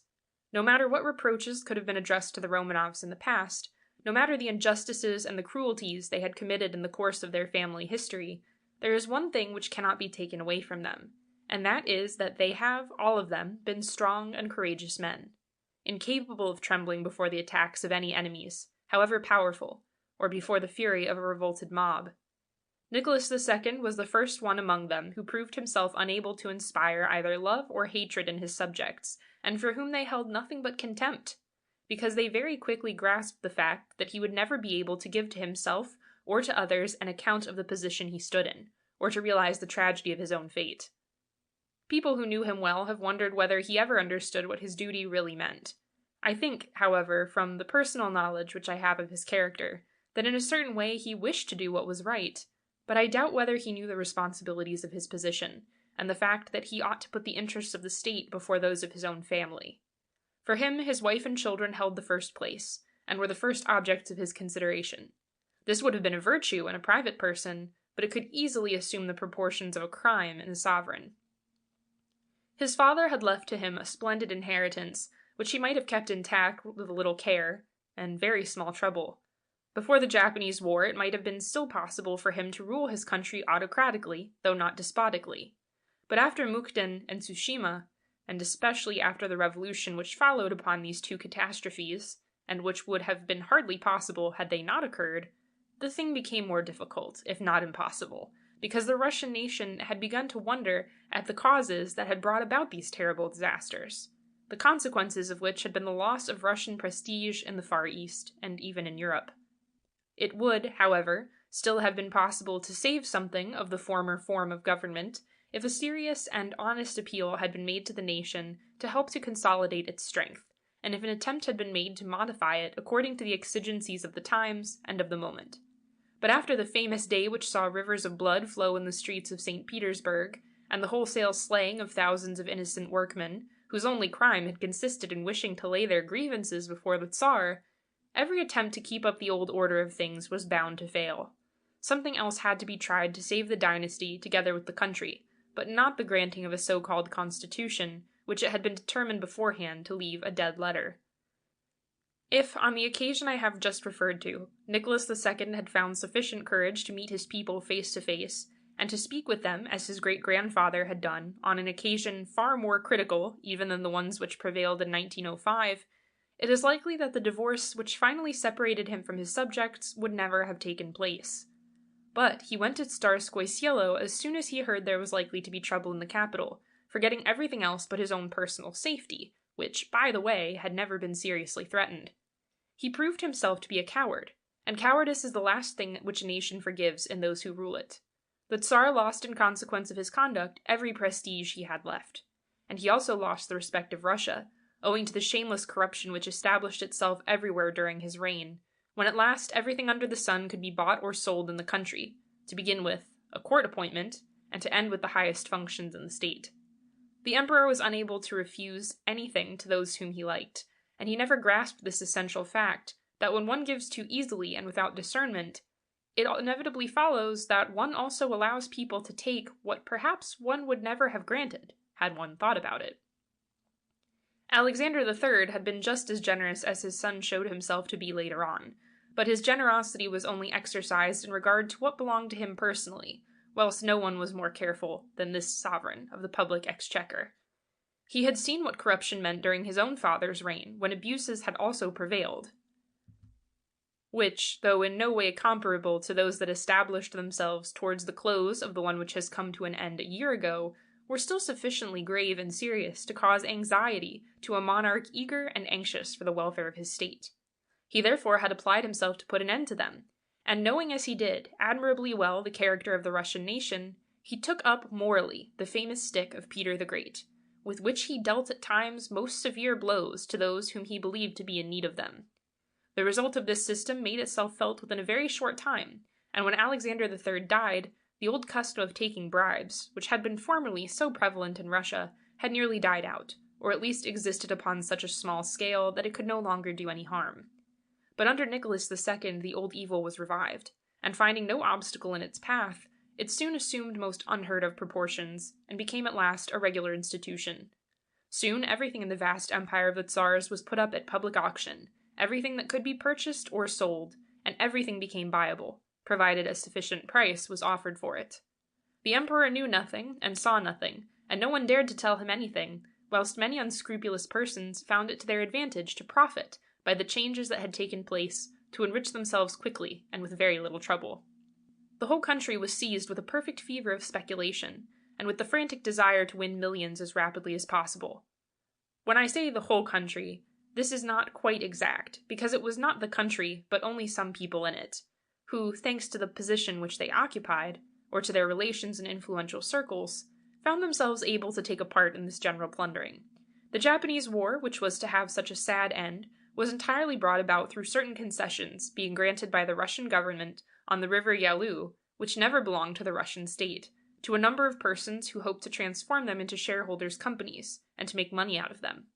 They had bribed officials who persuaded the emperor to sign the decree which was presented to him, of which he failed to see the importance or the meaning, or the strange light in which it put him, to distribute thus what he did not possess, and what had still to be taken away from the Japanese government before it could be disposed of. This war, one cannot sufficiently repeat it, was brought about willingly and knowingly, by people who saw it as an opportunity to enrich themselves at the expense of their fatherland, thanks to the ammunitions and provisions they would be able to deliver for the use of the army in the field, and which that army never got at all. The system of an organized plundering, which in the present war has had such mournful and such tragical consequences, was then inaugurated with a success that went far beyond the most sanguine expectations of those who indulged in it. Huge fortunes were made in the space of a few months, whilst our troops were in want of everything, and enduring cold, hunger, and thirst. The Tsar remained in utter ignorance of all that was being done in his name. He never suspected anything, but his people never forgave him for this indifference to its fate. One sees it today. One wonders what was in the mind of this sovereign, who, having ascended to the throne amidst so many sympathies, had contrived to lose them within the space of a few months. Did he ever realize the importance of the ocean of unpopularity which was submerging him slowly, and the waves of which were rising higher and higher with each day that passed? One would like to know it now, when one tries to go back to the sources of the tragedy to which he has fallen a victim. Or was his character so shallow and so careless that he only looked at the outside of things, and could not appreciate their real depth? He was of a very reticent nature and disposition, and rarely confided in anyone, not even in his wife, whose inspiration and advice he was nevertheless to follow so blindly. And the taste for solitude, which he was to develop so strongly later on, soon brought him to lead a kind of existence that can only be compared to that of the Mikado of Japan, before the reforms were to change everything in that country. That he was surrounded by flatterers goes without saying, but he could nevertheless have manifested some desire to learn the truth, and not have been so continually busy with the exclusive wish to maintain his own authority, which, in spite of his efforts to the contrary, no one in the whole of Russia either respected or feared. All the concessions which politically were squeezed out of him came too late, or else were accepted by him at the wrong time. Even when he seemed, in the eyes of the public, to be following the advice which was given to him by disinterested and honest persons, he tried in an underhand way to counteract the efficacy of the measures he had himself ordered to be taken, and whenever he resigned himself to the inevitable, he did not understand the reason why he was so doing. With it all, he was in some respects an intelligent man. He cared for good reading, for arts, for music, for all the things which help to make out of life a pleasant thing for irresponsible individuals. He was fond of study, very painstaking, but ignorant, and doing all that was required of him in an almost automatic manner.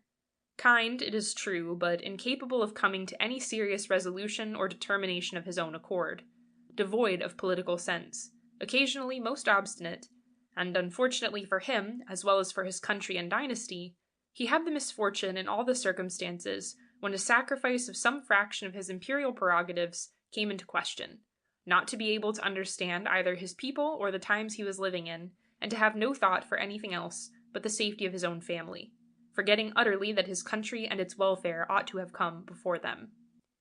When he resigned himself to grant that shadow of a constitution, the advent of which was hailed with such enthusiasm by the whole of Russia, he might still, had he liked, have regained some part, at least, of his lost popularity.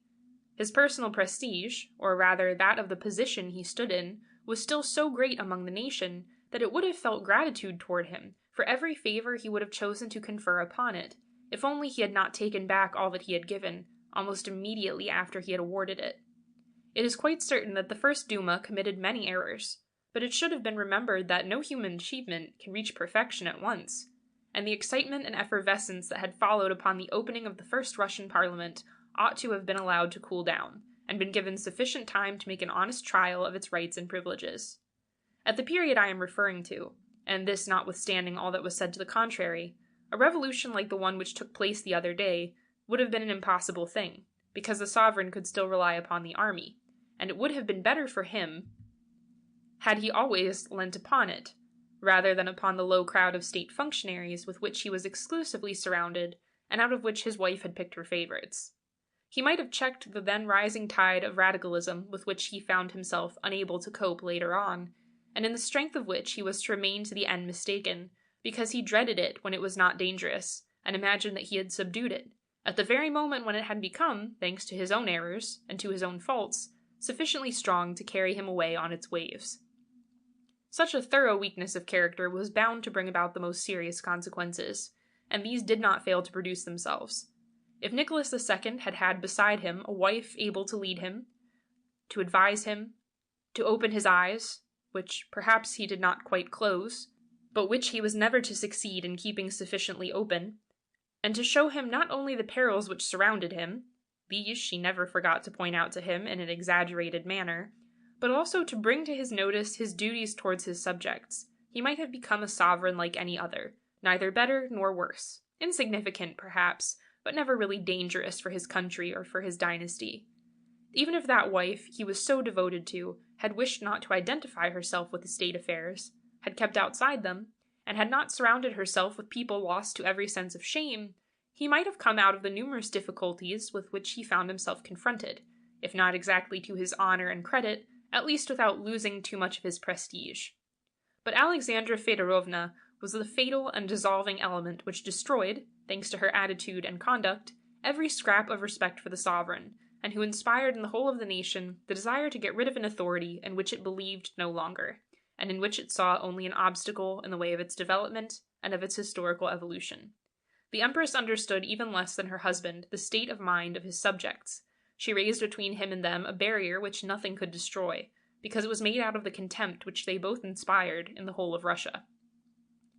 There is one curious thing contrasting with the facility with which Nicholas II accepted the opinions of others, and with his total absence of personal initiative. And that is the persistence with which he maintained himself during the whole time that his reign lasted, in one line of conduct which never varied in regard to the determination to govern his country in a despotic sense, and which was the more singular that he never knew the meaning of real authority. He always kept listening to those who represented to him that the first duty of a Russian emperor consisted in keeping up the prestige of the police before the mass of the citizens.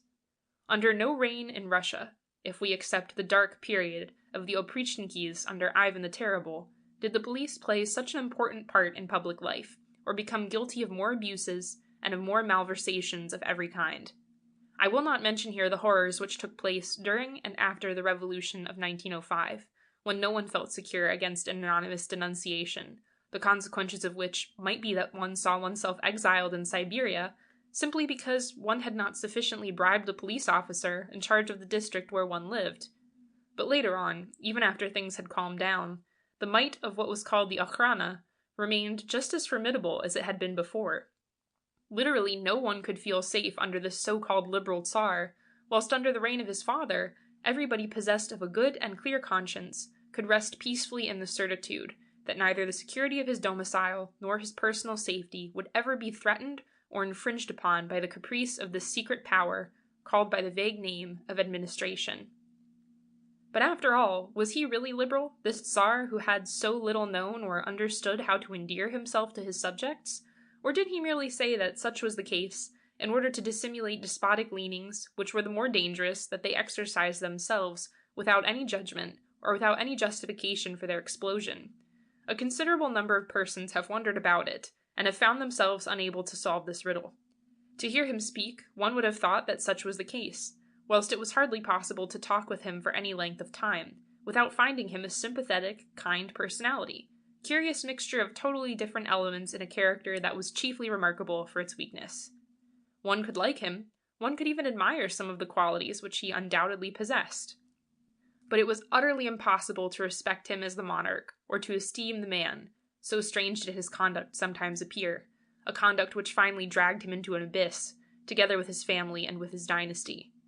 Physically, he had a sad and kind face, affectionate and clear blue eyes, a charming voice, much affability in his manners, a wonderfully bright smile, reminding one of his mother's, a most cordial manner of shaking hands that went straight to the heart, and made one suspect a lot of things which in reality did not exist, a rapid and quick walk, a certain hesitation in his speech and in the expression of his face at times. Such was the man. Morally, he was possessed of honesty of purpose to such an extent that he could realize its absence in others. He had no will of any kind, but a good deal of obstinacy, principles which were always forgotten when they interposed themselves between his personal welfare and his duty. No sense of responsibility, but a very exalted opinion of his own rights, and especially of his might. The conviction that autocracy ought to be maintained at any cost, and simultaneously the sincere desire, during a short while, to govern according to the change of system to which he had been compelled to submit, more by the force of things and of events than through his personal opinions. Absolutely no consciousness of the great events with which he found himself mixed up, or of the wants of the country over which he ruled. No conception of the aims he ought to have had in view. No real sympathy for his people, but a vague wish to help them. An unacknowledged dread of finding himself thrown into any intimate contact with the mob, combined with the hope that this feeling would not be noticed by the public at large. Far too much confidence in incapable advisers, an exaggerated mistrust of the persons courageous enough to tell him the truth, an absolute incapacity to resist bad influences, sometimes considerable dignity, and often useless haughtiness, a good deal of superstition combined with religion, a deep conviction that his own person was something so sacred that though it might come to be attacked and criticized, yet nobody would be daring enough to lay a sacrilegious hand upon it, a complete incapability of making any distinction between his friends and his foes, and such a persuasive manner that no one could ever contradict or resist him, so that the revolution in which he lost his crown must have surprised him to the extent of paralyzing all his faculties of realizing its importance and its extent. Such was the sovereign. End of section 10. Part 2, Chapter 2. By the side of this monarch, in whom his subjects at last lost every vestige of confidence, there stood a sinister figure, the bad genius of a reign that would most probably have been far more peaceful if it had not been there. The figure of his wife, the Empress Alexandra Feodorovna, the German, as she had been called even long before the present war broke out. It was undoubtedly to her that were due, at least to a considerable extent, the various misfortunes which have assailed the unfortunate Nicholas II, and it was also she who, in the brief space of a few short years, discredited him together with the throne to which he had raised her. It was she who destroyed all the prestige which the monarchy had retained in Russia until the day when she tarnished it. She was another Marie Antoinette, without any of the qualities, or the courage that had distinguished the latter, who had become the object of the hatred and furious dislike of her subjects, more on the count of the vices which were attributed to her than of those which she really possessed. In regard to the consort of the Tsar Nicholas II, it was just the contrary that occurred, because the general public never became aware of all the strange details concerning the private life of this princess, who compromised by her conduct the inheritance of her son, together with the crown which she herself wore. On her arrival in Russia, she had been met with expressions of great sympathy, and it would have been relatively easy for her to make herself liked everywhere and by everybody, because the peculiar circumstances which had accompanied her marriage had won for her a sincere popularity all over Russia. At the time she arrived there as the bride of the future sovereign, there existed in the country a strong current of Anglomania, which disappeared later on, to revive again during the last year or two. The princess who came to Livadia from Darmstadt was the granddaughter of Queen Victoria of Great Britain, by whom she had been partly brought up, a fact which spoke in her favor because it was supposed that her education would have developed in her liberal opinions, love for freedom, and the desire to make herself liked as well as respected by her future subjects, who received her with the more enthusiasm that they all hoped she would influence in the right direction her husband, whose weakness of character was already at that time known by those who had had the opportunity of becoming acquainted with him. One felt therefore inclined to forgive her any small mistake she might be led into committing during those first days which followed upon her arrival in her new fatherland. One pitied this young bride, whose marriage was to follow so soon the funeral of the monarch whose untimely death was lamented so deeply by the whole of Russia, and one felt quite disposed, at least among the upper classes of St. Petersburg society, as well as in court circles, to show oneself indulgent in regard to the almost inevitable errors into which she might fall at the beginning of her career as an empress. This feeling was so strong that during the first months which followed upon her marriage, the popularity of her mother-in-law, who had been so sincerely loved before, suffered as a consequence of the general wish to make an idol of Alexandra Feodorovna. The eyes of everybody were turned toward the new star that had risen on the horizon of the Russian capital. Amidst this general concert of praise which arose on all sides, in honor of the newly wedded empress, there were a few persons who, having had the opportunity to listen to some discordant notes, kept aloof and waited for what the future would bring. At the time of the death of Alexander III, a man belonging to the prominent circles of Russian society, who had been for a long period of years upon terms of personal friendship with the German royal family, happened to be in Berlin, and during a visit which he paid to the Empress Frederick, the aunt of the future wife of the new Tsar, he told her how many hopes were set in Russia upon her young niece. He was very much surprised to hear the Empress express herself with a certain skepticism in regard to the bride, and finally say that she felt afraid the Princess Alex, as she was still called at the time, would not understand how to make herself beloved by her subjects, or how to win their hearts. Seeing the astonishment provoked by her remark, she added that the character of the girl about to wear the crown of the Romanovs was an exceptionally haughty and proud one, and that as an addition to this defect, she was possessed of an unusual amount of vanity. She would most probably have her head turned by the grandeur of her position, and would put forward, in place of the intelligence which she did not possess, an exaggerated feeling of her own importance. The gentleman to whom I have referred returned, therefore, to Russia, with fewer illusions concerning Alexandra Feodorovna than the generality of his compatriots indulged in. I must give the latter their due. They did not keep these illusions for any length of time, because from the very beginning of her married life, the new Tsarina contrived to wound the feelings and the susceptibilities of all those with whom she was thrown into contact. She had absolutely no tact, and she fancied that if she allowed herself to be amiable in regard to anyone, she would do something which was below her dignity. She applied herself to treat everybody from the height of her unassailable position, and she took good care never to say one word that might be interpreted in the light of a kindness or amiability towards the people who were being presented to her, so that though they tried hard to attribute her utter want of politeness to a timidity, which in reality did not exist, yet they felt offended at it. Russian society had been used to something vastly different, and to a certain familiarity in its relations with its sovereigns. The mother of Nicholas II, the Empress Marie, had been worshipped for the incomparable charm of her manners, and the simple kindness with which she received all those who were introduced to her, asking them to sit down beside her, and talking with them in a charming, chatty way, full of sweet and unassuming dignity. Her daughter-in-law abolished these morning receptions, which had brought the sovereign into close intercourse with so many different people. She received the ladies who had asked to be presented to her, standing, surrounded by her court, with 2 pages behind her holding her train, and she merely stretched out her hand to be kissed by those whom she condescended to admit into her august presence, without speaking one single word to them.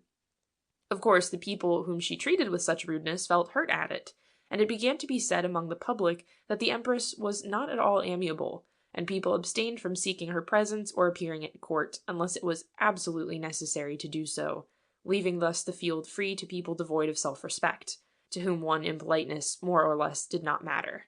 The balls at the Winter Palace, which formerly had been such pleasant ones, became dull and monotonous. The smile of the Empress Marie was no longer there to enliven them. At last the Tsarina left off giving any, and no one missed them or felt the worse for their absence. One felt rather relieved than otherwise not to be compelled any longer to appear in the presence of the Empress.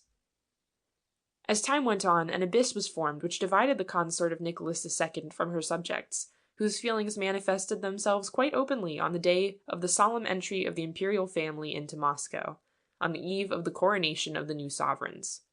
The golden carriage that contained the Dowager Empress was followed all along its way by the cheers of the population of the ancient capital, whilst a tragic silence prevailed during the passage of the coach in which sat her daughter-in-law. The contrast was such a striking one that it was everywhere noticed and commented upon. This latest animosity, the first signs of which manifested themselves on this memorable occasion, became even more acute after the catastrophe of Khodinka.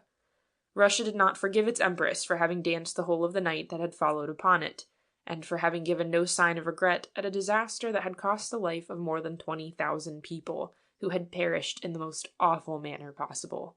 The divorce between her and her subjects was accomplished definitely after that day, and without any hope of a future reconciliation coming to annul its effects. This unpopularity, and, let us say the word, this hatred of which she became the object, did not remain unknown to the Empress, who either noticed it herself, or else was enlightened on the point by her German relatives, with whom she had remained upon most intimate and affectionate terms. She attributed it at first to the fact that she had not, during many years, given a son to her husband and an heir to the Russian throne, but later on she was compelled to acknowledge that the dislike which she inspired was due to other causes which were dependent on her own self. The discovery angered and soured her, and made her nasty and ill-natured. She tried to avenge herself by the assumption of an authority in the exercise of which she found a certain pleasure, because it procured her at least the illusion of an absolute power, allowing her, if the wish for it happened to cross her mind, to crush all those who were bold enough to criticize any of her actions or her general demeanor. Her character was obstinate without being firm. She believed herself in all earnestness to be the equal of her husband, and did not think of herself at all as his first subject, so that, instead of giving to others the example of deference toward their sovereign, she applied herself to lower him down to her own level, to diminish his importance, and to show quite openly that she did not in the very least respect either him or the throne which he occupied. One heard a number of anecdotes on the subject, among others one to the effect that during a regimental feast, at which the imperial family was present, the Empress, who had arrived a little in advance of the Tsar, did not rise from her seat when he entered the riding school in which the guests were assembled to receive him. This want of deference was commented upon in unfavorable terms, and caused such a scandal that Alexandra Feodorovna was taken to task for it by her mother-in-law, with the only result that she impertinently told the latter to mind her own business, and to hold her tongue. The Dowager Empress did not allow her to repeat such a remark, and withdrew herself almost entirely from the court, much to the regret of all her admirers. All these things were perhaps not important ones, at least from other points of view than the purely social one, but they constituted this drop of water, which by its constant and continual dripping ends in attacking the solidity of the hardest granite. Very soon it became a subject of general knowledge that no one cared for the Empress, and one came to the conclusion that this initial want of sympathy would easily become very real and implacable hatred. The woman who had become the object of it, instead of trying to fight against the general dislike which she inspired, did absolutely nothing to try to persuade her subjects that she was not the detestable being she had been represented to be, but that she cared for their welfare, in spite of her cold appearance. The haughty and mistaken pride, which was one of the chief features in her strange character, led her to retire within herself and to try to avoid seeing the people, who by that time had grown to meet her whenever she appeared in public, with angry and unpleasant expressions in their faces. The imperial court under her rule was quickly transformed, from the brilliant assemblage it had been into a desert, a solitude no one cared to disturb. The Empress amused herself chiefly in turning tables and in invoking spirits from the other world, in company with mediums of a low kind, who abused the confidence that she so unwisely and unnecessarily placed in them, and predicted for her, as it was in their interest to do, a happy and prosperous future. Then came the war with Japan, together with the disasters which attended it, a war that shook most seriously the prestige of the throne of the Romanovs. It brought to light all the defects, the disorder, and the inefficiency of the War Office. It enlightened the nation as to the real worth of the people who were standing at the head of its government, and it sounded the first knell of the revolution which was at last accomplished. This war offered another pretext to the public for attacking the personality of the Empress, who, according to the rumors which circulated at the time, had only looked upon it from the joyous and glorious side, and never noticed its earnest and sad one. It is a fact that neither disasters like those of Mukden and Tsushima, nor even the revolutionary movement that broke out in consequence of them, affected her equanimity. She remained absolutely cold in the presence of these grave events, and was absorbed in the joy of the new maternity, which just at that time was granted to her, the birth of the long-expected and hoped-for heir to the Russian throne, which occurred in the very midst of the Japanese campaign. This event certainly did not contrive to make her more popular among her subjects, whilst on the other hand it increased considerably her importance, so that after the appearance in the world of the son she had so ardently wished for, she began to display more independence in her conduct than had been formerly the case, and to discuss more eagerly, and more authoritatively than she had ever been able to do before, matters of state which her position as the mother of the future sovereign gave her almost a right to know and to interfere with. She brought forward her own opinions and judgments, which never once proved in accord with the real needs of the Russian people. The Empress was neither good, kind, nor compassionate. Her nature was cold, hard, and imperious, and she had never been accessible to the divine feeling which is called pity for other people's woes. She would have signed a death warrant with the greatest coolness and indifference, and more than once her husband decided, thanks to her intervention, to confirm those submitted to his consideration. This last fact became known, and, as may be imagined, it did not procure her any sympathy among her subjects. It was about that time, that is just before the birth of the heir to the throne, and whilst the war with Japan was being fought, that people began to spread dark rumors concerning the private life of Alexandra Feodorovna, a most extraordinary friendship which she contracted with a lady whose reputation left very much to be desired, and who had been divorced from her husband under circumstances that had given rise to much talk. Madame Vorubieva was severely criticized. The Empress remained deaf to all the hints which were conveyed to her on the subject. She kept the lady in question beside her, gave her rooms in the imperial palace, and took her about with her wherever she went, without minding in the least the impression which this bravado of public opinion produced everywhere. Another friendship for a certain Colonel Orloff, an officer in her own regiment of lancers, also gave rise to considerable gossip, which increased in intensity when, after the death of the latter, who committed suicide under rather mysterious circumstances, the Empress repaired every afternoon to the churchyard where he was buried, prayed, and laid flowers upon his grave.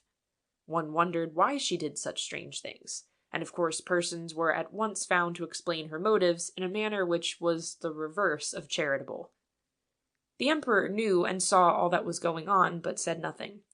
His wife by that time had acquired over his mind quite an extraordinary influence, and either he did not dare to make any remarks, as to the originality which she displayed in her conduct, or else he imagined that her position put her so much above criticism that it was useless to interfere with what she might feel inclined to do in the matter of eccentricity. A legend soon established itself in regard to Alexandra Feodorovna.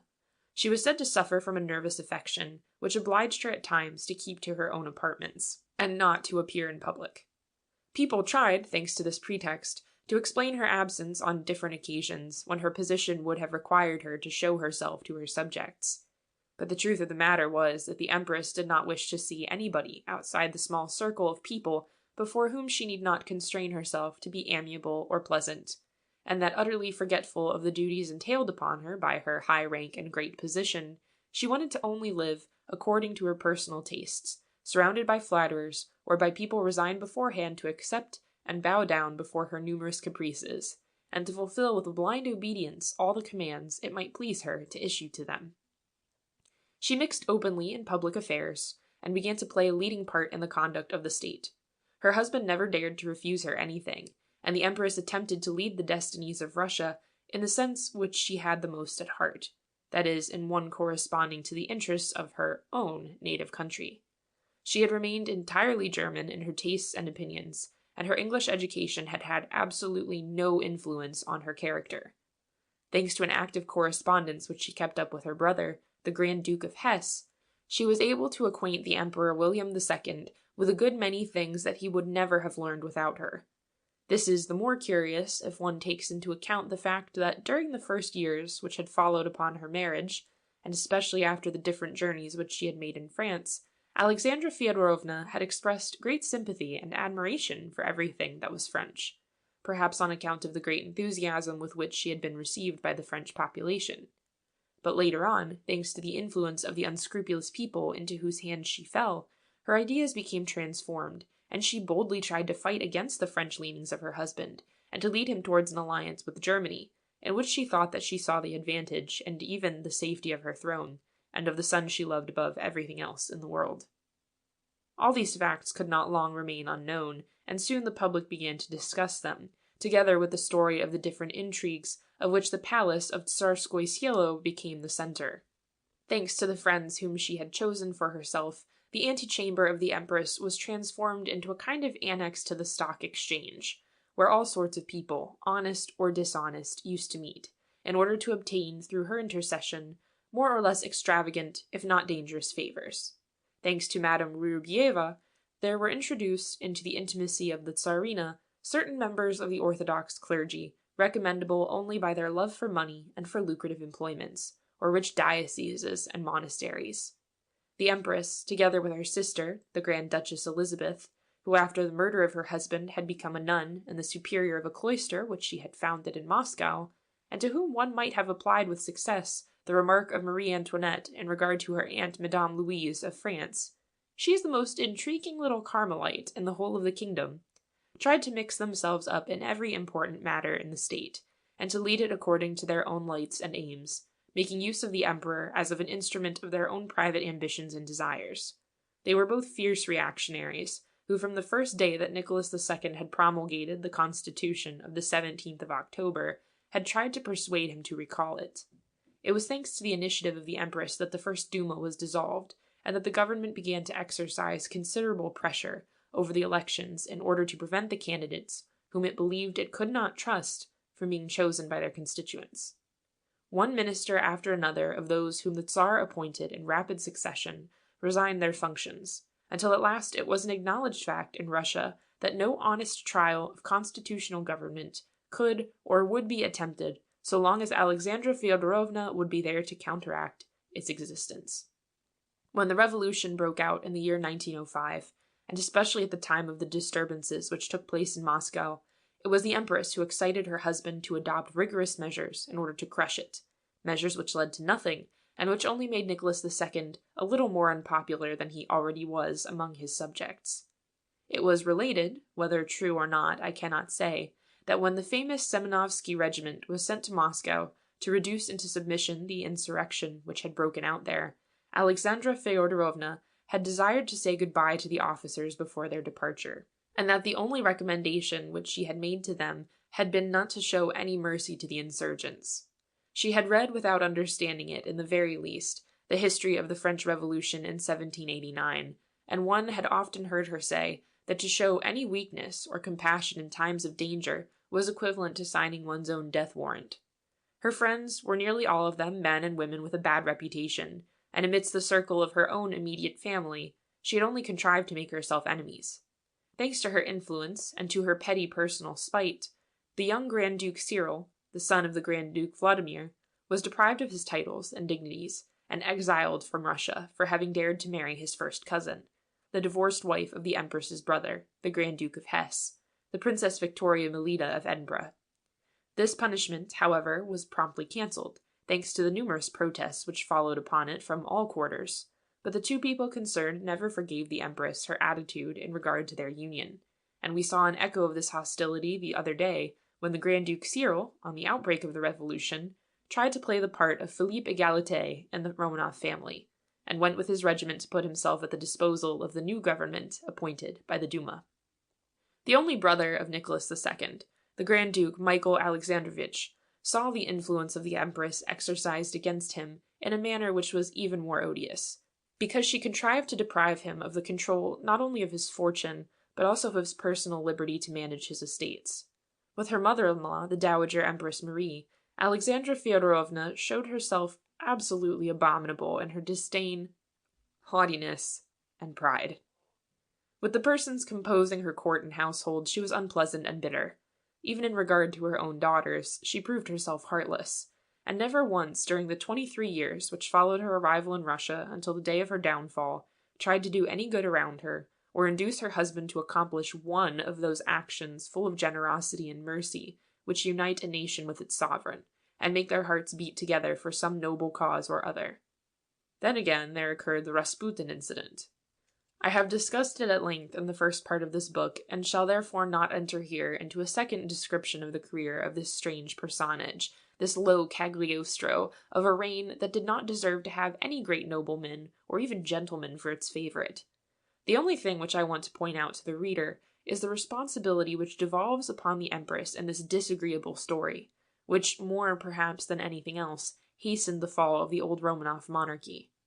Whether she was really persuaded of the holy character of the sinister adventurer who had contrived so cleverly to exploit her credulity, or whether there was in this curious infatuation for an unworthy object a question of hypnotism, combined with the extravagance of a badly balanced mind and imagination, it is difficult to say, especially when one was not followed otherwise than by hearsay the different incidents of this almost unbelievable tragedy.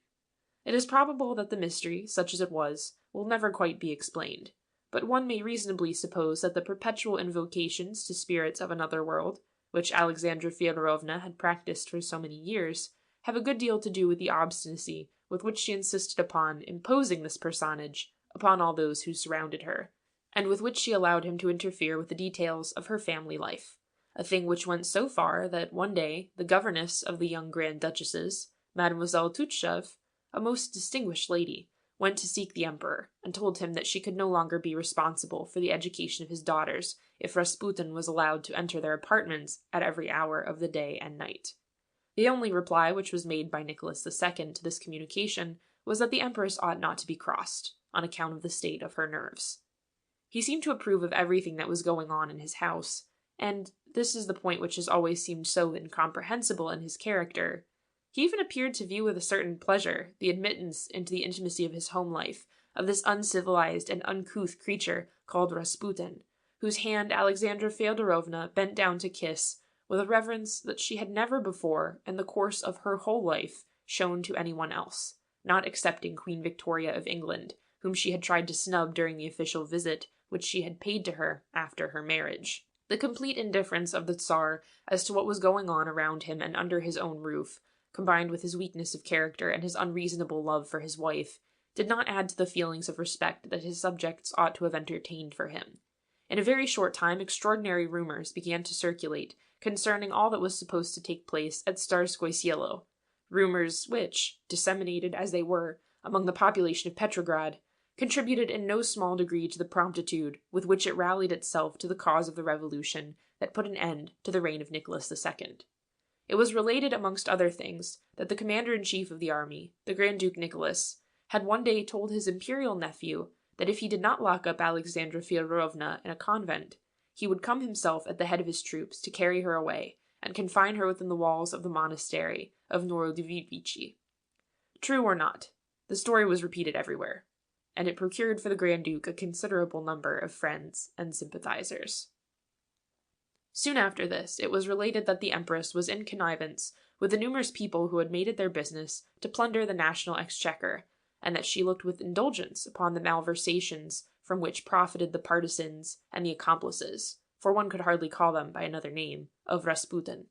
She began to be hated even more ferociously than had been the case before, and at last the police had to let Nicholas II know that his consort would do better not to show herself too often in public, because an attempt against her life might easily come to be made, under the influence of all the stories which one heard right and left concerning her private conduct, and her affection for a being who was accused by the whole nation of being fatal to Russia's prosperity at home and good renown abroad.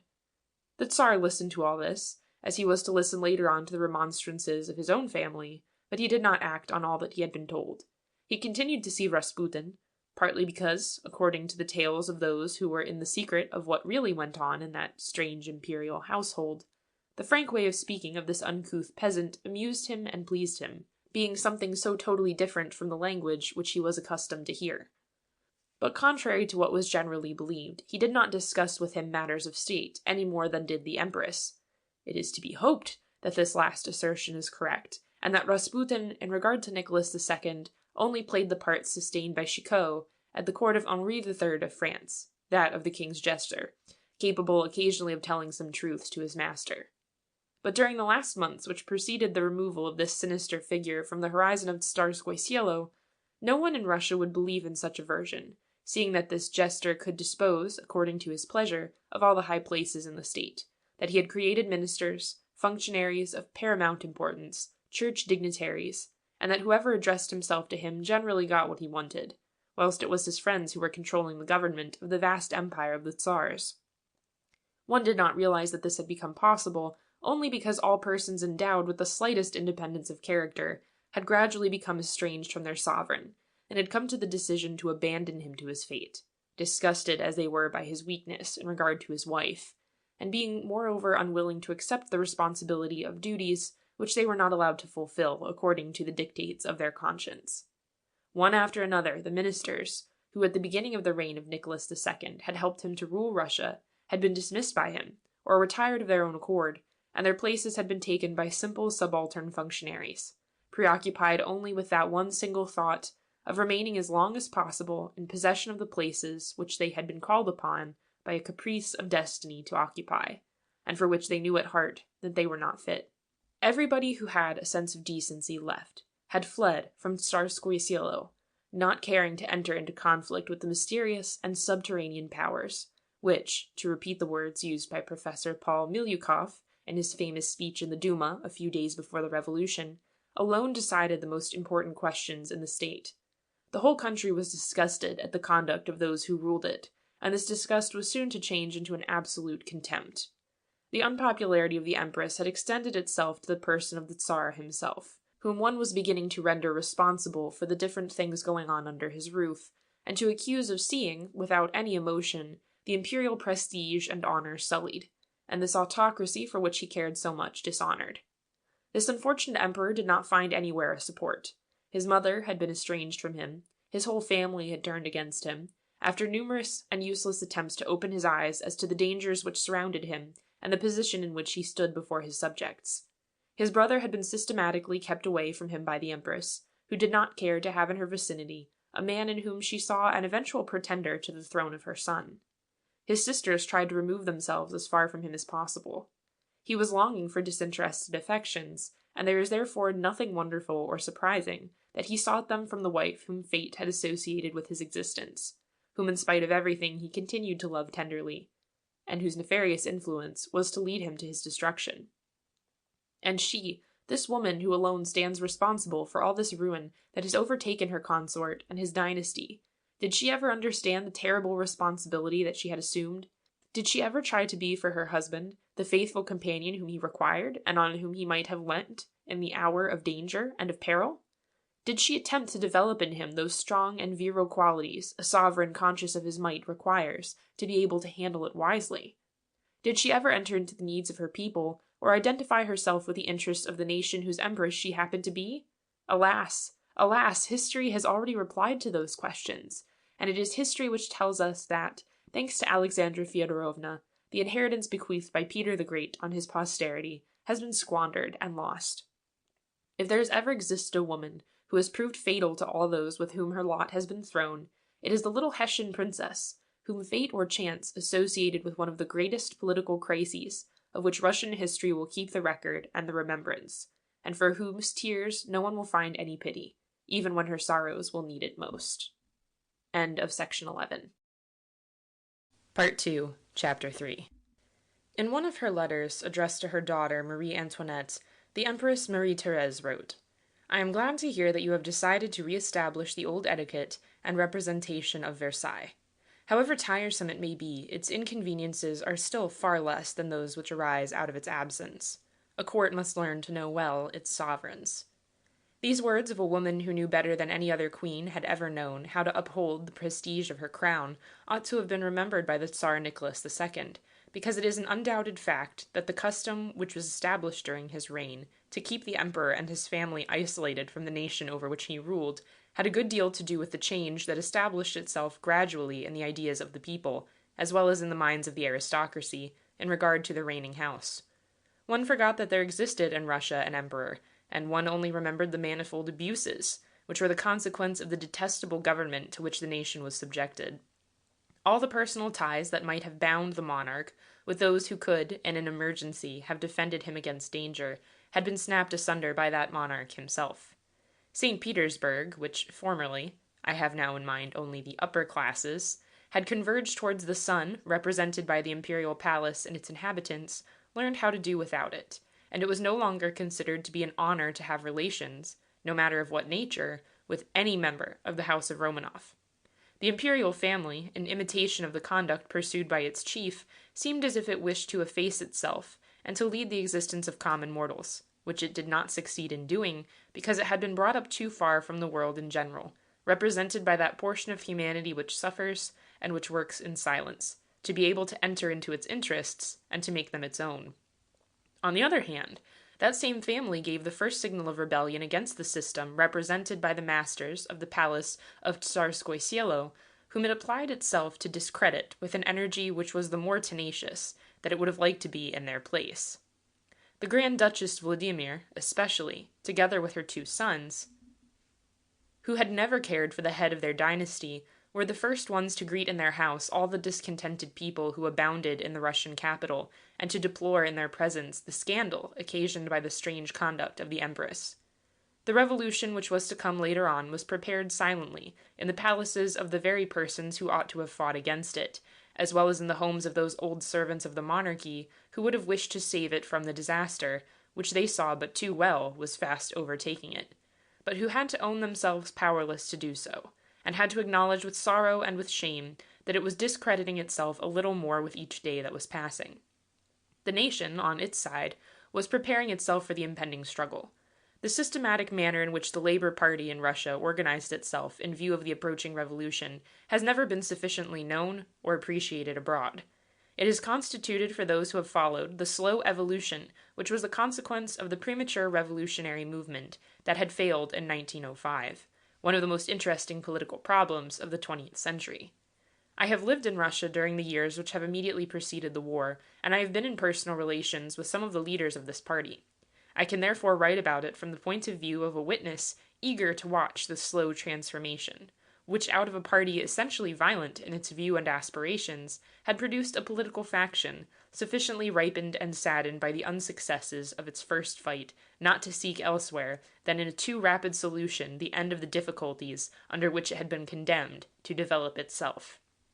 It was quite sufficient to have witnessed the manifestations that used to take place each 1st of May, to come to the conclusion that the workman who was walking the streets, singing and carrying revolutionary flags, in 1906, was quite a different man from the one who indulged in manifestations of the like kind in 1913 and 1914. The general strike which preceded the war by a few weeks, upon which the Germans founded so many useless hopes, was, notwithstanding its revolutionary character, rather an expression of opinion on the part of a powerful and perfectly well-organized party than a rebellion against authority. The workman had at last realized that he had got the future for him, provided he did not allow his natural impatience to carry him too far, and that he could resist the temptation to proceed too quickly with the plans which he had formed. He had also realized another thing, and that was that neither the Liberals, nor the Octoberists, nor the party called that of the Cadets, nor even the Revolutionary Socialists were strong enough to constitute a government, and that all the plans they were continually talking about would only end in speeches, more or less empty and devoid of practical common sense. The workman applied himself to avoid mistakes, which perhaps he had noticed before he had quite grasped their importance. He understood, on the other hand, perfectly well the fact that the immense industrial movement, which had developed itself during the years that had followed immediately upon the war with Japan, was bound to increase still further in importance, and that the future belonged to those who would be able to profit by it, to guide it, and to direct it in the sense of a great and general reform of the different abuses which had corrupted all the higher classes of the nation.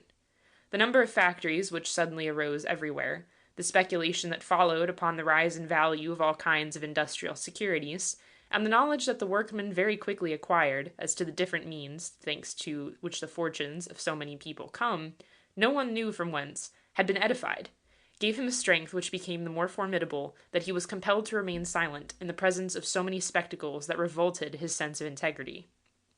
In regard to this particular point, the impossibility to hold public meetings proved a blessing in disguise for the development of the activity of the Labour Party, because it allowed it to proceed in secret to a propaganda that became the more dangerous for the security of the government, in that there existed no one able to point out to those among whom it flourished its perilous, and, even to a certain extent, its disastrous sides. Under the very eyes of the police, the mass of the workmen employed in the different factories scattered all over Petrograd prepared itself for the mission which it felt but too well was bound sooner or later to devolve upon it, so that whenever it allowed its voice to be heard, it was always with prudence, and even with a certain amount of cautious wisdom, that prevented the general public, and the authorities, noticing how strong and powerful it was getting, and what a wonderful instrument it would prove later on, in the hands of those who in the meanwhile were leading it in secret, until the day when, thanks to their help, it would be able to turn to lead others. It must here be remarked that the Russian government of that time never understood the wants of the Labour Party. It is sufficient to recall the terrible drama which was enacted on the Lena goldfields of Siberia, when the troops, called to the help of the owners of the works, fired on the mass of working men who were simply asking for some legitimate improvements in their condition of existence, to come to the conclusion that, according to the words of Hamlet, there was something rotten in that state of Denmark. Only neither the government nor the upper classes of society, who were all of them, or nearly all, in the dependence of a few lucky speculators in stocks and shares, nor these speculators themselves, whose number was getting larger and larger every day in St. Petersburg, cared to remember that such was the fact. During the years which immediately preceded the Great War, the whole of Russia had become one vast stock exchange, the securities of which were quoted at every street corner, where the only things that had any value were those which could be turned into a shareholders' company. The Emperor Alexander III had tried, during the whole time of his reign, to improve agriculture in his land, and he had tried to bind together the different social classes of the nation by a common love for their native soil. It had been told at that time that he had been wrong in looking upon Russia exclusively from the agricultural point of view, but in the presence of the things which have happened recently, one may wonder whether, after all, he had not been right, because it is quite certain that the change of system that had followed upon his death, and the exclusive protection, which, to the detriment of everything else, industry was awarded, during the 22 years of Nicholas II's administration, and especially during the time that Mr. Kokhovtsov remained at the Treasury, darkened the judgment of the people, who under different circumstances, and if they had made less money, would have probably noticed the progress made by socialism and the growing influence of the Labour Party over its adherents, who from the outset had been determined to break this might of capital which was of no good to the country, and simply added to the importance of lucky speculators. As for the emperor, he had ceased to count for anything in Russia, after the failure of the so-called constitutional government, which he had inaugurated rather out of caprice than because he had become convinced that it was indispensable to the welfare of Russia to see it ruled by a responsible cabinet. At the time I am referring to, it was an acknowledged fact in the whole of Russia that it was governed by some mysterious and dark powers, which in secret were proceeding to any amount of malversations, most harmful for the prosperity of the nation, as well as for its prestige in Europe. The one general feeling which prevailed everywhere was one of immense lassitude at a state of things one knew but too well could not last, but which no one yet felt strong enough to try to ameliorate, change, or overturn. If the war had not broken out, it is likely that this condition, which hovered between a dream and a nightmare, might have gone on for a long time, because though the public realized perfectly well that the throne, as well as the man who occupied it, represented only a dead thing, yet it appeared still so immense that no one dared to touch it, but continued looking upon it with the same eyes one would have done if it remained the great one it had been formerly. The war broke out and awakened the nation out of the state of marasm into which it had fallen. During the first weeks which followed upon its declaration, there took place in Russia an explosion of enthusiasm such as had never been witnessed before. It did not, however, last any appreciable length of time, and collapsed together with the news of the reverses that attended the Polish campaign. Nowhere were these reverses felt more than amidst the ranks of the Labour Party, which, as a direct consequence of them, acquired all at once an importance it had hardly dared to hope it could win so soon. Factories became the principal organ of the national defense, and the word ammunition was transformed into the flag under which all those who were dissatisfied with the government then in power enrolled themselves, as well as the people who longed for the end of an order of things, the faults and mistakes of which were known in Russia long before they came to be recognized abroad. The workman suddenly became the individual to whom was awarded the greatest importance, there where the question of the salvation of the fatherland came to be raised. He was the one to whom everybody said aloud what he had been himself aware of long before, that it was from him and from his efforts that depended victory over the enemy who had audaciously invaded Russian territory. This workman, this must never be lost sight of, was intimately connected with the army in which he had served, with the army that had far more confidence in him and in his knowledge and efforts than in the incapable government that had sent it to be slaughtered without providing it with any means to fight its foes. The workman became thus conscious of his extreme importance, and he aspired to be awarded the place in society which he imagined that he had the right to pretend to. He raised his voice, and insisted upon its being listened to. Perhaps Nicholas II would still be in possession of his throne, had he sufficient common sense to do so. There were, at this juncture, people who tried to make the sovereign understand that it was not enough for him to have assumed the supreme command over his troops in order to win back the popularity he had so completely lost, and that he would do well, in the interest of his dynasty, as well as in his own, to show himself more frequently to the population of Petrograd, and to try to get into direct touch with it, otherwise than through his official visits to the factories where ammunition was being prepared for the army, visits during which he was escorted with great pomp and ceremony by his usual cortege of attendants, and in the course of which he had never found one single word of encouragement to say to those who were toiling for the welfare of the fatherland. The emperor failed to grasp the wisdom of this piece of advice, nor did he realize the importance of another one, which proceeded from the few friends he had still left to him, the advice to call together a national and responsible ministry, composed of men chosen among the representatives of the country in the Duma, and in possession of the confidence of the latter. He understood even less the necessity, recognized everywhere outside the gates of his palace, to try and raise the prestige of the crown by getting rid of the compromising personalities whose presence at his side dishonored him as a man and discredited him as a sovereign. He did not see, and perhaps no one dared to point out to him, the shameless money speculations which were taking place everywhere in Russia, and even under his own roof, the bargaining of everything that there was to sell or to buy in the country, honors, dignities, distinctions, places, and the fatherland itself, by a gang of shameless adventurers who had found the protection they needed to carry on their plunder within the walls of the imperial residence. He believed what his wife kept repeating to him, that once he had declared such was not the case, no one would dare to think that he consulted Rasputin, or the Metropolitan Pitirim in regard to state affairs, and he simply laughed at those who pretended that he was doing so. He was blind until the end. He is perhaps blind still, and it is quite possible that he will persist in remaining so until the day when his revolted subjects will come and claim his life, after having compelled him to surrender his throne.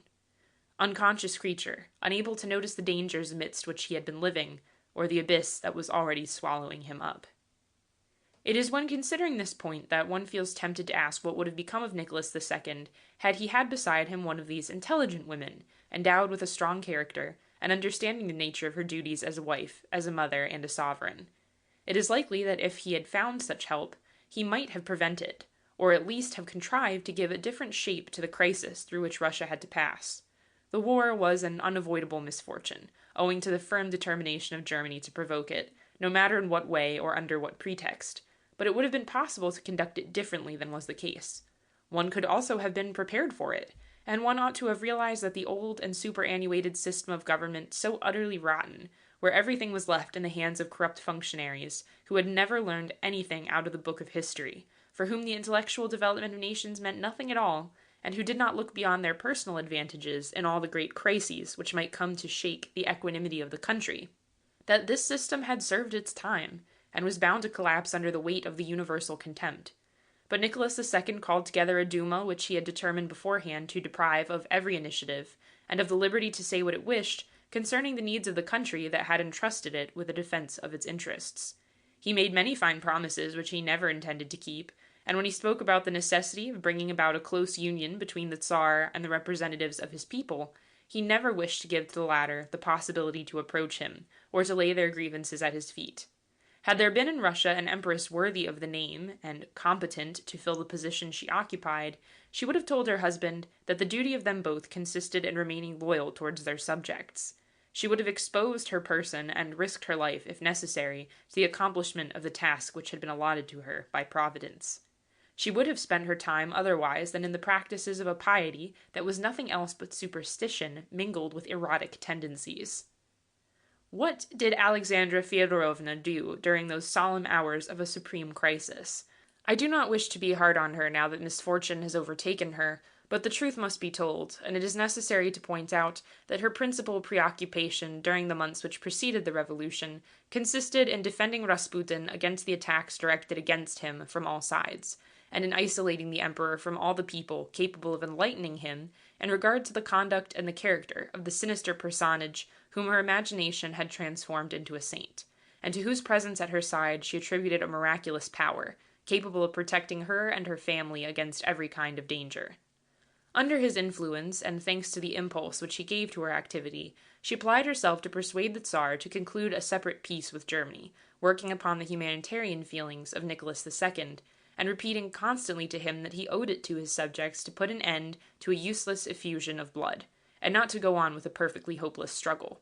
If the revolution had not taken place, it is most probable that a separate peace would have been signed between Russia and Germany during the course of the next few months. And it is also likely that if this intention of the Empress had not transpired outside the gates of her palace, the revolution would not have broken out when it did, because all the different political parties in the Duma were agreed as to the advisability of putting it off so long as the enemy was in occupation of a part of the country.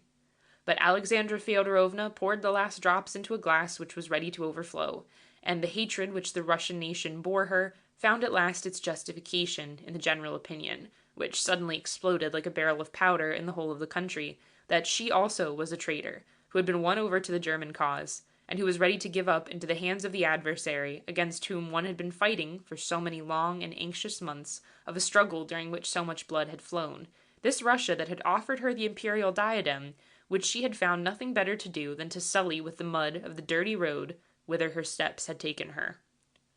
Here I must make a pause, and try to analyze the real part played in the drama by the unfortunate sovereign on the head of whom so many curses have been showered. I do not believe that it was in order to hand over to her own native country, the one which had become hers by marriage, that Alexandra Feodorovna lent herself to the intrigue in which it is, unfortunately, an uncontested fact that she took an active share.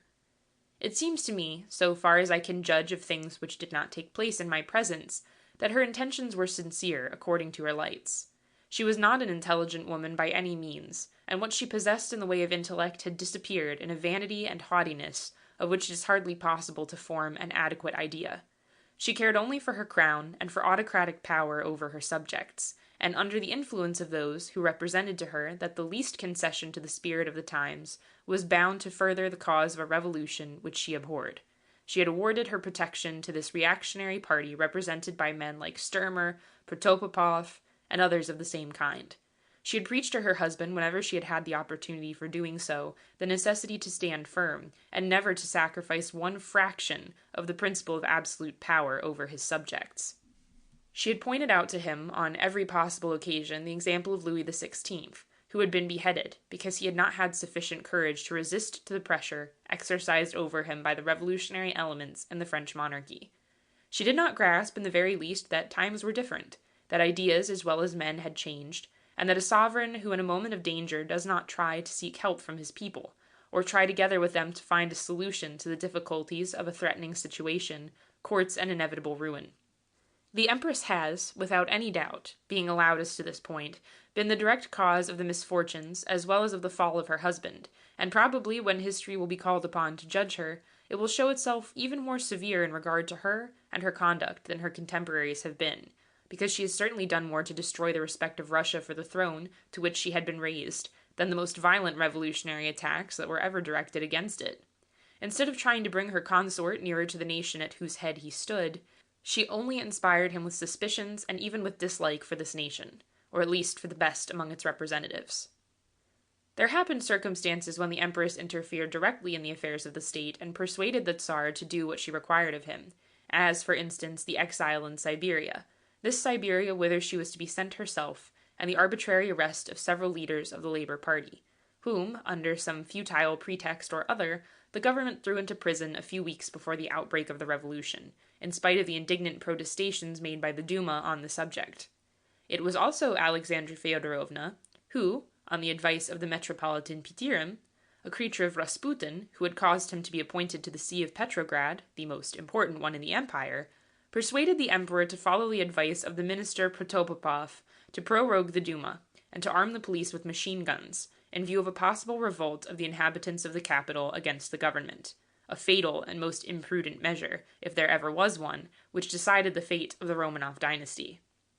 In this last occurrence, it was less out of fear of the debates that might take place in the Duma than because he wanted to have his hands untied, in regard to the conclusion of the peace for which he had been working ever since he had been called to the Ministry of the Interior, that Protopopov induced his sovereign to resort to a measure absolutely devoid of common sense, and the only effect of which could be to add fuel to a fire that had been smoldering for months, if not years. It proved fatal for everybody, and it is still a question whether it was not to be more fatal for Russia than anything else which Nicholas II had ever done, because it has thrown her into an era of revolution and of trouble, for which she was neither prepared nor ripe. At that time I am writing about, the members of the imperial family, together with the aristocracy, were beginning to get more and more alarmed at the manner in which events were unfolding themselves, and were wondering as to what could be done to put an end to the influence of the Empress and her favorites. One of the oldest, and the only surviving personal friend of the late Tsar Alexander III, Count Vorontsov-Dachkov, when he visited the Emperor to take leave of him, on his resignation, of the functions of Viceroy of the Caucasus, had tried to remonstrate with him on the subject, and to point out to him the necessity of getting rid of Rasputin and of the followers of the latter. He had known Nicholas II as a child, and he could therefore talk with him more familiarly than anyone else in Russia. "I must tell you the truth," he said. "Do you know that, thanks to your Rasputin, you are going to your ruin and endangering the throne of your son?" The old soldier, who had served under 4 sovereigns, became quite eloquent in his speech. The Tsar listened to him in silence, and at last exclaimed, almost with a sob, "Why did God lay upon me such a heavy burden?" After Count Vorontsov, the Dowager Empress Marie Feodorovna tried to do something to save her son. She had left Petrograd months before, not caring to live in the vicinity of her daughter-in-law, whom she disliked as much as did the other members of the imperial family.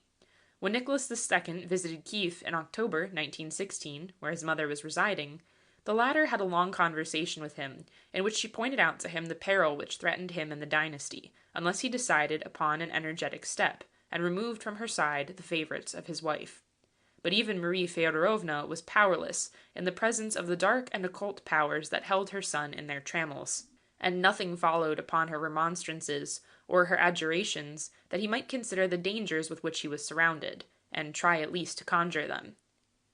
After this interference of the widow of Alexander III, some of the members of the cabinet who were not of the same opinions as Messrs. Sturmer and Protopopov attempted to reason with their sovereign, among others Count Ignatieff and Mr. Bark, but they were also not listened to, and the former at last handed in his resignation, which was accepted with alacrity, Alexandra Feodorovna not even trying to hide the extreme satisfaction she felt at its having taken place.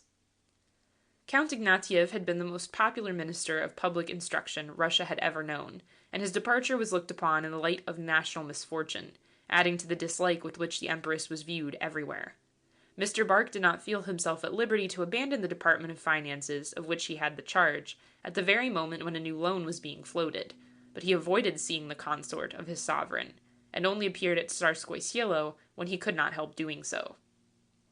On the 1st of November, 1916, one of the cousins of the Tsar, the Grand Duke Nicholas Mikhailovich, who was perhaps the cleverest member of the imperial family, a man wonderfully well learned, and who had acquired the reputation of an excellent historian, thanks to the remarkable studies which he had published on the life and times of Alexander I and the Napoleonic Wars, made another effort to shake the influence of Rasputin, Protopopov, and the Empress.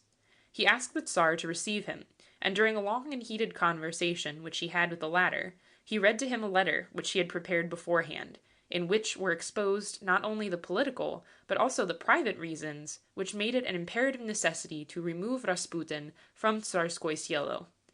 As the Grand Duke told his friends later on, there were in this letter some passages that might have wounded Nicholas II's feelings as a husband, not only as a sovereign. But the Tsar did not reply one single word, only went to fetch the Empress, and in his turn read her the incriminating epistle.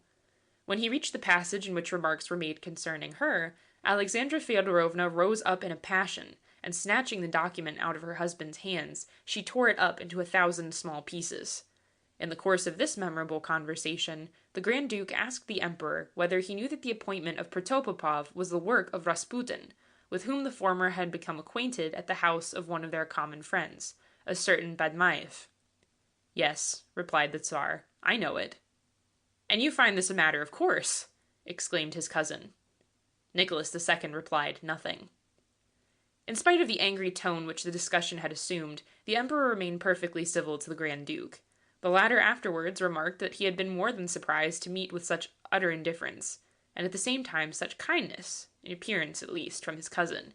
It seemed as if nothing that he could say could move the Tsar, who, during the most heated moments of this interview, handed the matches to his kinsman when he noticed that the cigarette of the latter had gone out. At last the Grand Duke exclaimed, "You have got Cossacks here and a great deal of room in your gardens. You can have me killed and buried without anyone being the wiser for it, but I must tell you the truth, and say to you that you are going to your ruin." The Tsar continued to be silent, and his cousin had to take his leave, without having been able to obtain one single word from him, by which he might have guessed whether he had been believed or not.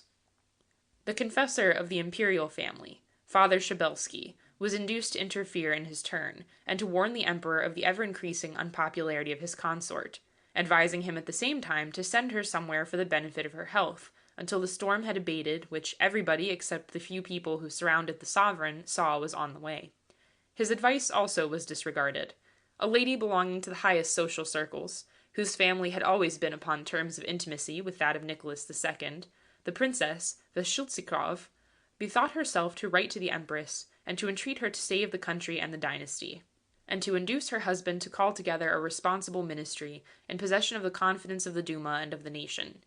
The only reply which she received was an order commanding her to leave the capital immediately for her country seat, with a prohibition to return to it again.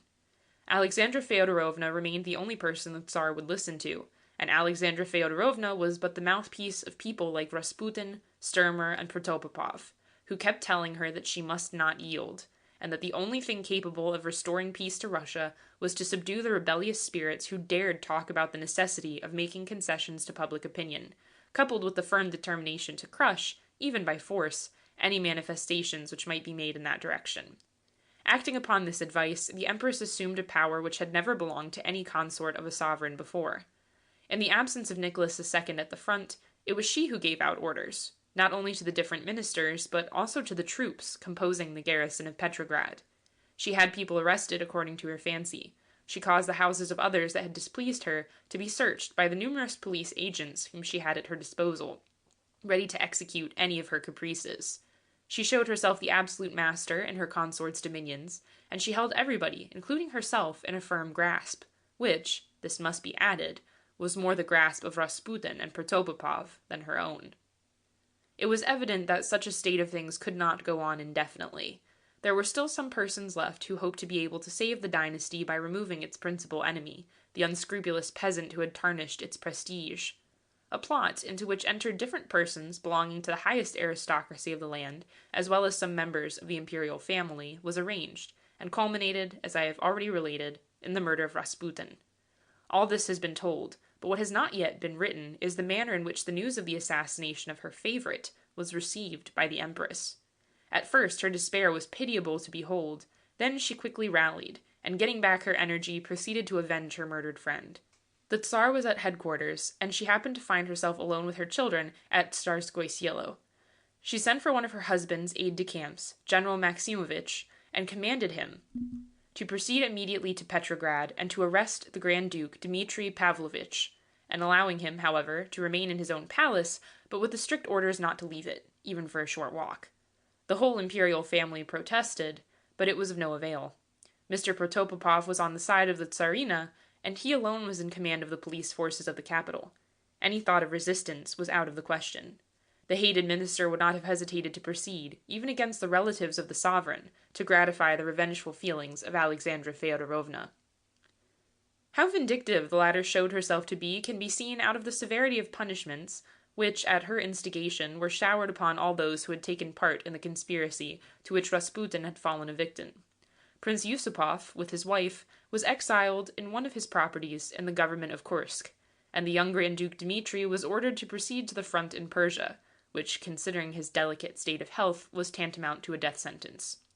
When this became known, the whole of the imperial family wrote to the Tsar in the following terms. May it please your Majesty, we, whose signatures you will find at the bottom of this letter, urgently and strongly beg of you to reconsider your decision in regard to the Grand Duke Dmitri Pavlovich, and show him some leniency. We know for a fact that he is physically ill and morally broken down. You have been his guardian in his youth, and you are aware of the deep feelings of affection and respect that he has always entertained in regard to you and to our fatherland. We implore your Majesty, in view of his youth and of the precarious state of his health, to allow him to repair either to his own estate of Lussov or else to Velensky. Your Majesty is probably aware of the terrible conditions in which our army finds itself placed in Persia at the present moment, and of the many illnesses and epidemics of all kinds that are raging there. To expose the Grand Duke to those dangers is simply compassing his ruin, because he can only come out of such a trial a physical and moral wreck. And surely the kind heart of your Majesty will take pity on a youth for whom you have had some affection in the past, and in regard to whom you have always shown yourself a kind father. We pray to God to soften the feelings of your Majesty, and to induce you to alter your decision, and to show some mercy to your own kinsman. To this letter was received on the next day the following reply. No one has the right to commit a murder. I am aware that many people are suffering now from qualms of conscience, because it is not only Dmitri Pavlovich who is mixed up in this business. I am surprised at your daring to address me in such terms. Nicholas. The Grand Duke had to submit. He departed for the Persian front, accompanied by an officer who had received strict orders to oppose any attempt that he might feel tempted to make in order to escape his doom. A curious incident, very characteristic of the state of mind prevailing in the capital at the time, then occurred. The comrades of this officer, upon hearing of his appointment, obliged him to resign his commission, considering that he had disgraced himself by accepting such a mission.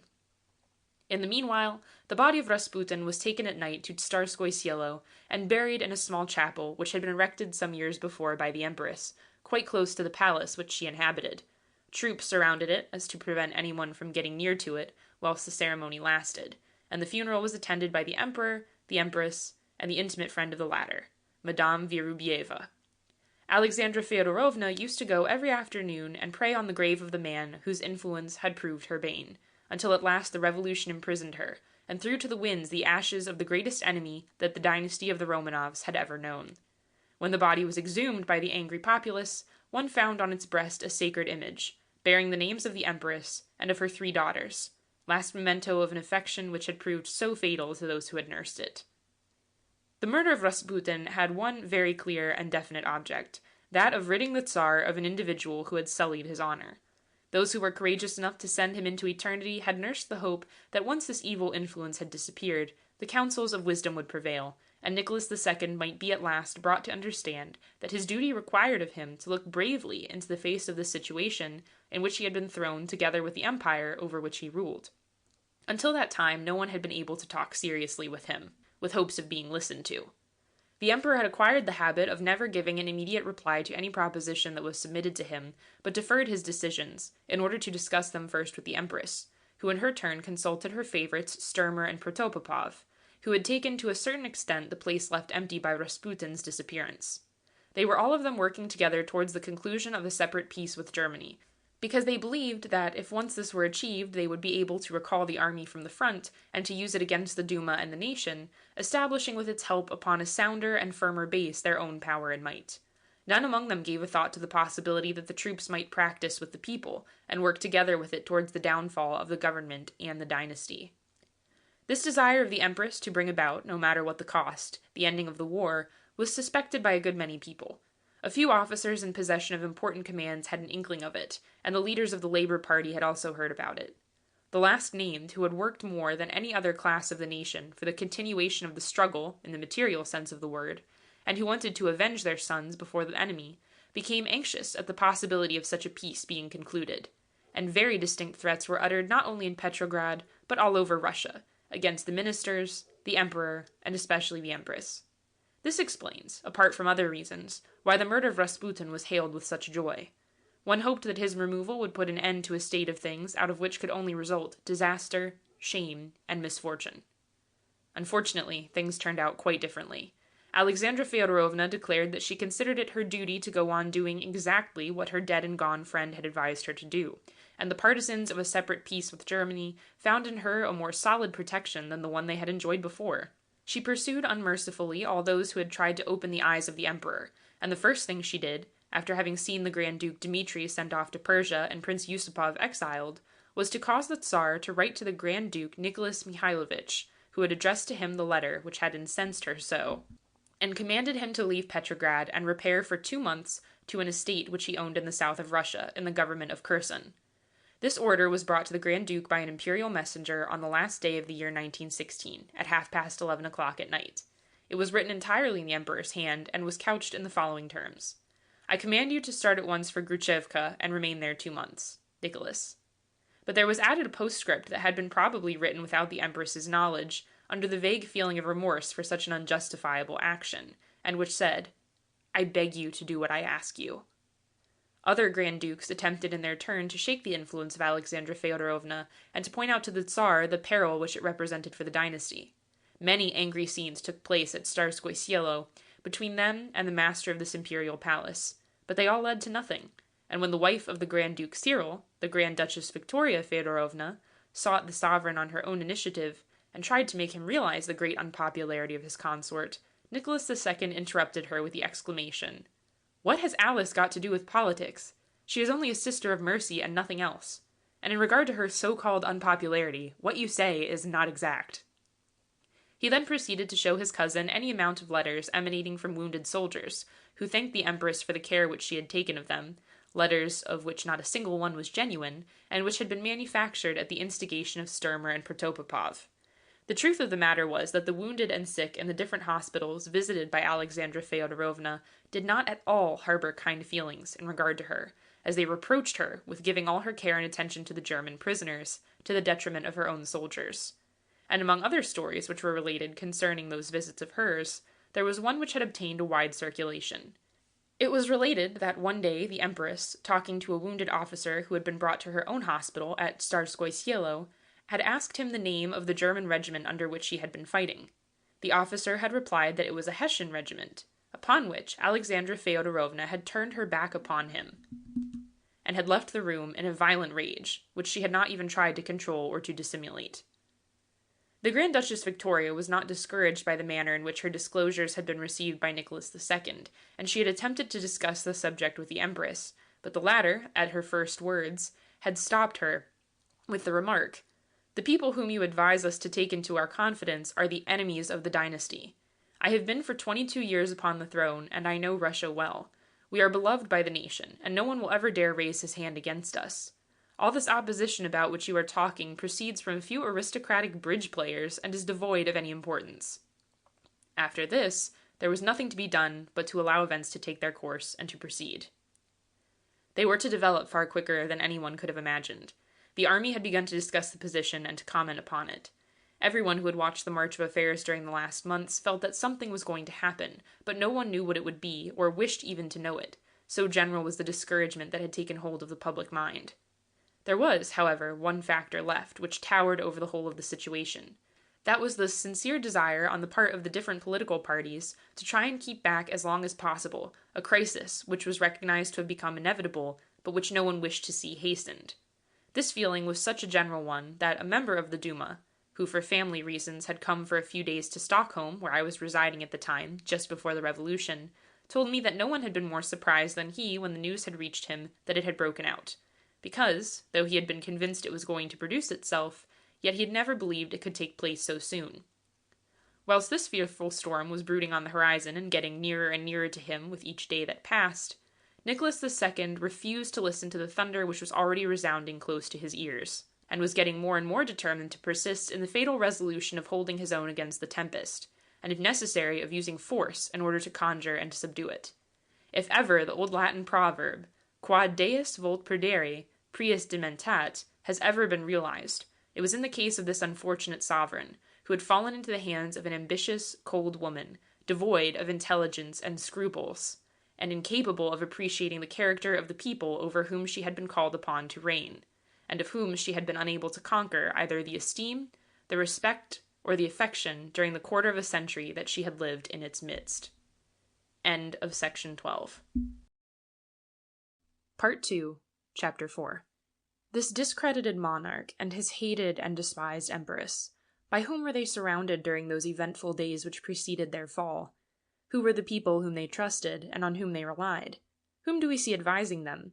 Only a handful of flatterers, of sycophants, always ready to turn against him and betray them at the first opportunity, together with ministers devoid of any political sense, and without any knowledge or comprehension of the position into which the country had been allowed to drift, without any courage or energy, incapable of imposing themselves or their opinions upon the masses, and of convincing them of the soundness of their views, incapable even of subduing these masses by the use of sheer force. Apart from these flatterers and these weak advisers, whom could Nicholas II and his consort trust and believe in? Whom had they got beside them? A discontented army that was too thoroughly weary of seeing itself neglected and passed over like a negligible quantity, whilst it was fighting for dear life on the frontiers, and who had lost all wish to go on with what appeared to it to have become a hopeless struggle. A few functionaries who cared for nothing but their own advantage or advancement, a handful of adventurers in quest of places, influence, and riches, especially of the latter, a police always ready to listen to every kind of low denunciation that had abused its power, that had destroyed, thanks to its criminal activity, every sense of personal security in the nation, and that prosecuted only those who did not pay it sufficiently to leave them alone. Blackmailers, spies, and valets. This was all that was left to the Tsar of all the Russias, to watch over him. They were the only people on whom he could rely, and even they would only remain faithful to him as long as the supreme power would remain, at least nominally, in his hands. His family, as we have seen, detested the Empress, and was ready and prepared to side against him on the first notice of his downfall, which it effectively did. What was left in Petrograd of aristocracy had withdrawn itself from him, lamenting over evils which it knew itself powerless to allay, and had come to the sad conclusion that the further it kept from Tsarskoye Selo, the better it would be for everybody. The emperor stood alone, forsaken by all those who, under different circumstances, would have considered themselves but too honored to die for him, let alone defend him against his foes. Alexandra Feodorovna had created a desert around her husband, and thanks to her there was hardly a Russian left in the world who did not, for some reason or other, curse the sovereign whom Providence had destined to become, in all human probability, the last of the Romanovs crowned in Moscow.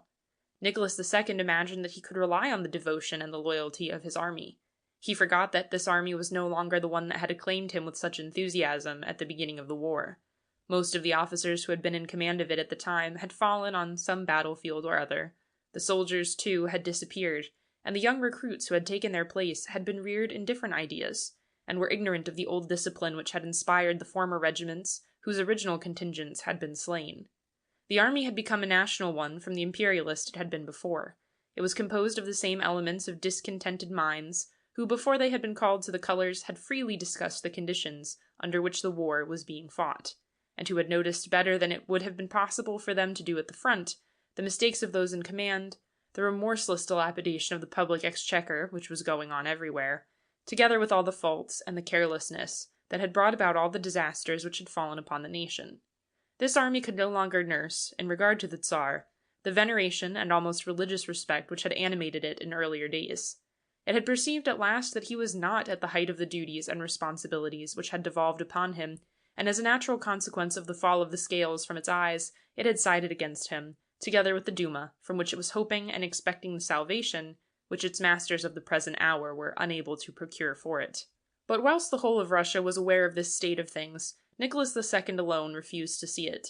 He felt afraid of appearing as the weak man that he really was. He refused all the urgent entreaties which were addressed to him, to appeal to his people, and to appoint a popular and responsible ministry, capable, once he had called it to power, of requiring of him the fulfilment of his former promises, which he had determined beforehand never to keep. He threw himself from right to left, and from left to right, in quest of counsellors after his own heart, or rather after the heart of the Empress, because it was she who finally decided everything. And he changed his ministers with a facility which was more deplorable that those of the morrow did not differ from the ones whom he had dismissed the day before, until at last, thanks to his irresolution and to his obstinacy, he contrived to discredit, not only in Russia, but also abroad and among his allies, the government of which he was the head, together with his own person and the great imperial might which he personified. At last, even the extreme conservative parties, who until then had been on his side, joined the ranks of his enemies, and this defection of theirs made the disaster an irremediable one, and the fatal catastrophe inevitable. England, at this moment, made an effort to save the Tsar, together with his dynasty.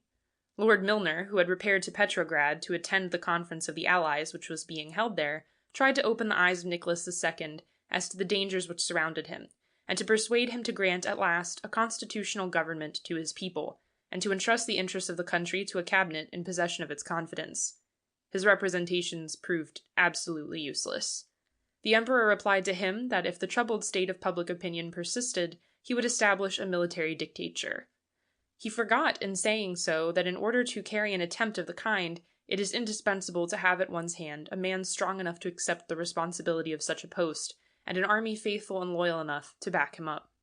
Protopopov, whom the Empress consulted as to the wisdom of the decision which Lord Milner had employed the Tsar to take, declared that he thought it would be an extremely dangerous one to adopt, and that the only thing which could and ought to be done, in the present circumstances, was to resort to rigorous measures, to prorogue the Duma and the Council of State, and to repress without the least mercy every demonstration against the government. He added that he was quite ready to assume the responsibility of the repression which he advised, and if the necessity for doing so presented itself, to give orders to the police to fire on the crowds. At the same time, he inundated the capital, and even the provinces, with a whole army of spies, whose only occupation consisted in denouncing to him all the people who did not pay them sufficiently well to leave them alone. A kind of committee of public safety, such as had existed in France at the time of the Terror, became, thanks to Master Protopopov, the sole master of the Russian Empire, and it disposed, according to its fancy, of the existence, as well as of the property and liberty of the most peaceful citizens.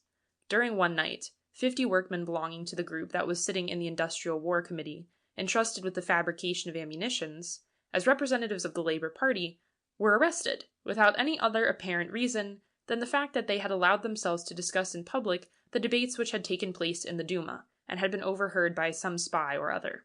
This assembly had met on the 27th of February, 1917, as had already been settled before the resignation of Mr. Sturmer, and the appointment of Prince Golitsyn as Prime Minister in his place. It became evident from the very first day the session was opened that most violent discussions were about to take place, and that the government would never be able to command a majority, because even the ultra-conservatives who had backed it up before had forsaken it. One more reason for discontent with it had arisen, the almost total lack of food in Petrograd, where, thanks to the mismanagement of the railways and the lack of tracks, no provisions of any kind could arrive. Riots of a more or less serious character took place in different quarters of the town. The population clamored for bread, and broke the windows in the bakers' and butchers' shops wherever it could do so. This was one more complication added to all those already existing. the Duma thought it indispensable to make an energetic manifestation of its want of confidence in the government's power to grapple with the difficulties of the situation. The parties composing the moderate left, together with the cadets that had recently united themselves into one group, denominated the Bloc, declared by the mouth of their leader, Mr. Chudlovsky, that it was indispensable to call together a cabinet comprising really national elements, in possession of the confidence of the country as well as that of the sovereign, because the one in existence was entirely discredited, even among its former supporters. During the debates which followed upon this motion, the socialist deputies, among other, Mr. Tschidz, expressed themselves in most violent terms, and said, among other things, that the government then in power would never understand the wishes or the needs of the nation, or become reconciled with it, and that between it and the country there existed an abyss which nothing in the world could ever fill. It had against it the whole of Russia, and it had done nothing and was doing nothing to smooth over the difficulties which it had created, and for which it was alone responsible. And Mr. Tschidz concluded his speech by expressing his conviction that a compromise was no longer possible, and that only a great national movement of revolt could overturn the cabinet and replace it by another one better able to understand the needs of the country and the army. One of the leaders of the extreme right, who, up to that time, had been famous for his reactionary opinions and sympathies, Mr. Porojkiewicz, went even further than his socialist colleague, and proceeded to sketch the character of Mr. Protopopov, accusing him of spending his time in suspecting everybody, the Zemstvos, the aristocracy, the Duma, and even the Council of State, of conspiracies against his person, and of meditating the suppression of these two institutions within a short time. Mr. Porojkiewicz added that in what concerned the Duma he was personally convinced that it would prefer a dissolution to the alternative of a blind submission to a tyrant like the Minister of the Interior, and of keeping silent when it knew that the fatherland was in danger. Another speaker of great talent, Mr. Efremov, said that he had come with great regret to the conclusion that all means at the disposal of a parliamentary assembly to fight the government had been exhausted, and that the whole country was a prey to deep dissatisfaction with the existing order of things. It was high time, he added, that the system which had ruled Russia for such a long time should give way before a responsible cabinet, the constitution of which was claimed imperatively by public opinion. It was only such a cabinet that would be able to encourage the country to go on with the struggle in which it found itself engaged, against a foe who had obtained so many advantages over it, thanks to the mistakes and to the crimes of the previous administration, represented by Mr. Protopopov and by his friends. But it was the leader of the cadets, Mr. Milyukov, the greatest statesman that Russia possesses at the present moment, who dealt the last blow to the ministry, thanks to the acerb criticisms which he addressed to the sovereign and to the latter's advisers, and to his indignant protest against the arbitrary imprisonment of the delegates of the workmen of Petrograd, who had been chosen by them to represent their interests in the Industrial War Commission. The vice president of this commission, Mr. Konovalov, joined him in this protest, whilst another deputy belonging to the extreme left, whose name was to become famous very soon, Mr. Kerensky, in language of a violence such as never been heard before in the Duma, prophesied that the time would soon come when this Duma would find itself compelled to fight for its rights and for the liberty of the nation, and would adopt decisive measures to put an end to the danger which was threatening the great work of the national defense, if it was allowed to remain in the hands and under the control of people who had so badly understood its claims and its necessities. After these debates, during which had been voted by an immense majority the immediate release of the arrested working men, Mr. Protopopov rushed to Tsarskoye Selo, the Metropolitan Pityrim, and Mr. Sturmer, who had remained a persona grata at court, notwithstanding the fact that he had been compelled to resign his former functions of prime minister, accompanied him. A conference took place between them and the Empress, towards the close of which Nicholas II was asked to come in and to listen to the decisions that had been arrived at, which he was requested to sanction. This conference decided that the negotiations already engaged with Germany, in view of the conclusion of a separate peace, should be hastened, that the Duma should be prorogued for an indefinite period of time, and the police armed with machine guns, in order to be able to crush at once, by a display of its forces, every popular manifestation that might be attempted in favor of a change of government, should such manifestation take place in the capital. Here I am touching, in this short sketch of the Russian Revolution, upon a point that is still dark, the point concerning this separate peace with Germany, about which there arose at that time so much talk in Petrograd. The idea of a step of that kind, which would have constituted an arrant treason in regard to the allies of Russia, had been conceived first in the brain of Mr. Sturmer, to whom most probably it had been suggested by his confidential friend and secretary, Mr. Manasevich Manulov, about whom I have already spoken in the first part of this book, and who, after the murder of Rasputin, had been finally brought to trial and sentenced to 18 months' hard labor for blackmail. He had always been in the employ of Germany, and he had spoken to his patron of the necessity for putting an end to a war, which, if it went on much longer, might endanger the very existence of the dynasty. Mr. Sturmer had also sympathies for the Vaterland, and he was but too glad to act according to the hints which were given to him by a man in whom he had every confidence. He found an unexpected ally in Rasputin, who in his turn induced the Empress through Madame Virubieva to rally herself to his opinion, which was a relatively easy thing to do, considering the fact that she had been already, of her own accord, working towards a reconciliation between the Romanovs and the Hohenzollerns, the only people whom she thought of any consequence in the whole affair. The difficulty consisted, however, in finding a person willing and disposed to act as an intermediary in so grave a matter. Rasputin knew Protopopov, discussed the subject with him, and found him quite ready to enter into the views which he expounded to him. At that time, Mr. Protopopov was vice president of the Duma. No one knew exactly how he had contrived to secure his election as such, considering his reputation of reactionary and especially of opportunist. He had, however, succeeded in getting himself appointed, and the fact that he held this position gave him a certain weight and prestige abroad. He was given very precise instructions as to what he was to do, and started with several of his colleagues of the Duma for England, under the pretext of returning the visit which some members of the English House of Commons had paid to Petrograd a few months earlier. On his way back, he stopped at Stockholm, as I have already related, conferred there with an agent of the German Foreign Office called Mr. Vorberg, and settled with him the conditions under which an eventual peace could be concluded.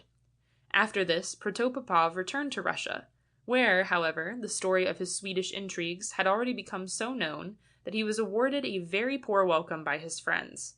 People believed then that his political career had come to an end, when, just at this juncture, the most important post in the Russian Empire, that of Minister of the Interior, became vacant, thanks to the dismissal of Mr. Chvostov, who had tried to get rid of Rasputin with the help of the monk Iliador, and, to the general stupefaction of the world, the place was offered to Mr. Protopopov by the Empress herself.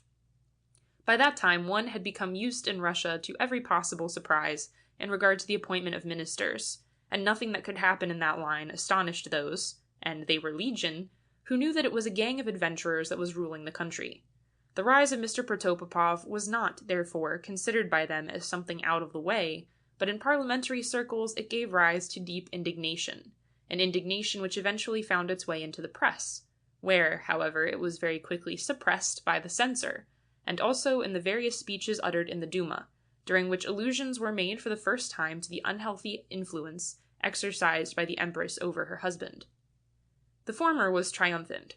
As soon as she became aware of the conditions under which the German government would consent to conclude peace with Russia, she set herself, in conjunction with her friends, to try to persuade Nicholas II that his duty in regard to his people required him to put an end to a hopeless conflict during which the best blood in Russia was being spilt for a cause doomed beforehand. She made him observe that if the war went on much longer, the revolutionary elements in the country would wax stronger, in proportion to the sacrifices entailed upon the nation, and that it was quite possible the latter, exasperated by their magnitude, would attempt to get rid of a government that had not succeeded in restoring to it the tranquility which it so sorely needed.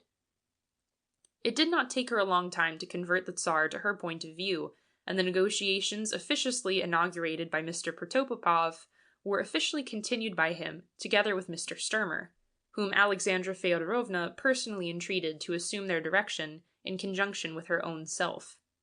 In spite of the extreme secrecy which had presided at these different conferences between the Empress and her favourites, something of their purport had transpired among the general public, and threats had been proffered against those who accepted to play the sad part of Judas in regard to their country. These threats had been whispered in the corners of the Duma, and Mr. Protopopov had been informed of their purport by his spies. It became, therefore, one of his principal aims to get rid of an opposition which, he knew but too well, would only increase in violence, as well as in importance. The sorry work he was bent upon performing would come out in the light of day and become known to his numerous adversaries. Apart from this, he thought it would be better to present himself later on before the Duma with an accomplished fact behind him. He therefore persuaded the Empress that, whilst he would be pressing with the utmost speed the negotiations with the Kaiser, begun already, it would be advisable to bring from the front a considerable number of troops to Petrograd, so as to be able, with their help, to crush any effort at resistance attempted either by the population of the capital or by its garrison, about whose state of mind the minister did not feel quite sure. The cabinet was so badly informed, in spite of its numerous spies, of what was going on in the army, that it imagined the latter would only feel grateful and happy to see the campaign come to an end and be able to go back to its homes, and that in consequence it would lend itself with the greatest pleasure to any attempt made by the monarch and the government to put an end to a struggle for which it did not feel any longer any enthusiasm at heart. The men who reasoned thus were absolutely mistaken. The army had made up its mind to win the war. The workmen, whose importance was increasing with every day that went by, also wished it, because they hoped that out of this victory they were longing for might result a radical change in the form of the administration they had begun to despise more and more as its incapacity became more and more apparent. The person of the Tsar did not inspire respect or enthusiasm any longer, but on the other hand, love for the fatherland had made considerable progress since the beginning of the war, and the national sentiment, which, up to that time, had only existed in the state of a utopia, had become a reality, especially since one had perceived the great strength which it had communicated to Russia's allies, to France among others, where the Republic, which many people were already seeing loom in the distance as a possibility in the land of the Tsars, had inspired so much patriotism to its citizens. Neither Mr. Sturmer nor Mr. Protopopov, nor those who shared their opinions and their views, were able to understand what was going on in the heart and in the soul of the Russian nation. They were far too much absorbed in their own petty, personal interests to be able to give a thought to such a subject. For them, the conclusion of a peace with Germany meant the strengthening of their influence and of their power, together with honors, dignities, and the possibility to enrich themselves, and to have a few more stars attached to the golden embroideries of their uniforms. It meant also the possibility of getting rid, once and for all, of the spectre of a responsible ministry, which they stood in such dread. They therefore threw themselves in the struggle against the Duma with an ardor that grew as they saw the increasing difficulties with which the accomplishment of their designs was going to encounter in that assembly, and, as a first step in the course of action they had determined to follow, they submitted to the signature of Nicholas II the fatal decree which prorogued the Duma together with the Council of State, and which was to give the signal for the conflagration of which they were to become themselves the first victims. Traitors are always to be found in hours of great national peril. Among the people who regarded in the palace of Tsarskoye Selo, there was a person who, becoming acquainted by chance of what was going on there, rushed to communicate the news which he had heard to Mr. Kerensky, the leader of the extreme left party in the Duma. The latter did not lose one moment in communicating to his colleague the news which had come to his knowledge, and also to the president of the assembly, Mr. Rodzianko. Mr. Rodzianko was about the last man whom one would have suspected of being possessed of the necessary determination to resort to a coup d'etat. He was a chamberlain of the Tsar. He had been brought up in monarchical traditions, and during his whole life he had submitted to the one which, in Russia, placed the sovereign in the light of something holy and sacred before his subjects. He was respected, but did not enjoy an immense authority in the chamber that had never taken quite kindly to him, not thinking him possessed of sufficient courage to fight its battles with efficiency. It is probable that he felt terrified, rather than anything else, at the prospect which the communication of Mr. Kerensky opened before him, but things had advanced too far for him to be able to withdraw. There was no alternative left but to perish oneself or to destroy others. Mr. Rodzianko called together a meeting of several deputies belonging to the moderate parties, with whom he discussed the situation. They very quickly came to the conclusion that if one entered into a struggle with the government in this all-important question of war and peace, one would be backed up by the whole country, which did not wish to see the war come to an end until the enemy had been driven out of Russian territory. There was also another thing which added itself to all the different questions roused by the discovery of the intentions of the court. It was the determination of the radical groups of the Duma to proceed to the coup d'etat on their own accord, and no matter under what conditions, with or without the help of the moderate elements in the assembly. This might have become extremely dangerous, as they had behind them the whole mass of the working population of the capital. The question had therefore to be considered as to whether the revolution was to be made with the concurrence of all the parties represented in the Duma, or by the radical socialists alone, who, in the latter case, would have become the absolute masters of the situation, and might have pressed for the immediate proclamation of a republic, which could easily have degenerated into an anarchy, and which in the best of cases would have lacked the necessary dignity, capable of giving it prestige and authority at home and abroad. Mr. Rodzianko found himself placed in the presence of a dilemma of the most difficult kind in nature. He took the only decision possible under the circumstances. He boldly placed himself at the head of the movement and constituted a provisional government, in place of the one that had foundered under the weight of the contempt of the whole nation. The first thing that was done by the Duma was to refuse to disperse and to resist the ukase of the Tsar that had prorogued its debates for an indefinite time. The socialist deputies went about trying to get the population of Petrograd to join in the vast movement of revolt they meant to bring about. The latter was but too willing to do so, and the want of provisions was the pretext which the people took to organize vast meetings, and to strike in all the factories. Great masses of men and women paraded the streets, and were dispersed by a formidable police force, which had been assembled by Mr. Protopopov and armed with machine guns that were used against the crowds, whenever these did not obey immediately the injunctions to disperse, given to them by special constables and Cossacks gathered together in all the principal streets and squares of the capital. The regular troops had been consigned in their barracks and ordered to keep themselves ready to lend a hand to the police. But the unexpected happened. The soldiers had been worked upon by delegates from the workmen, and they declared that they would not obey orders, should any be given to them, to fire upon the populace assembled in the streets. The latter seemed quite sure of impunity, because notwithstanding the preparations made by the police to quell the revolutionary movement, the existence of which was already recognized everywhere, it refused to disperse, and on the contrary proceeded to commit the only acts of violence which were performed during the course of the mutiny. It threw itself on the prisons where political offenders were confined, plundered and burned them, and liberated their inmates.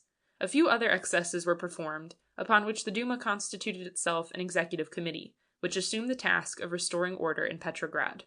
In the meanwhile, the Tsar, who had been kept in total ignorance of what was going on in the capital, had left Tsarskoye Selo for headquarters, after having signed the prorogation of the chambers. In his absence, it was the Empress who was left sole mistress of the situation, and it is to her and to Protopopov that were due all the attempts at repression, which happily for all parties concerned were not allowed to be executed, at least not in their entirety. Mr. Rodzianko telegraphed to the Tsar. He informed him that the position was getting extremely serious, that the population of Petrograd was absolutely without any food, that riots were taking place, and that the troops were firing at one another. He implored the sovereign, in the interests of the dynasty, to send away Protopopov and his crew, and he drew his notice to the fact that every hour was precious, and that every delay might bring about a catastrophe.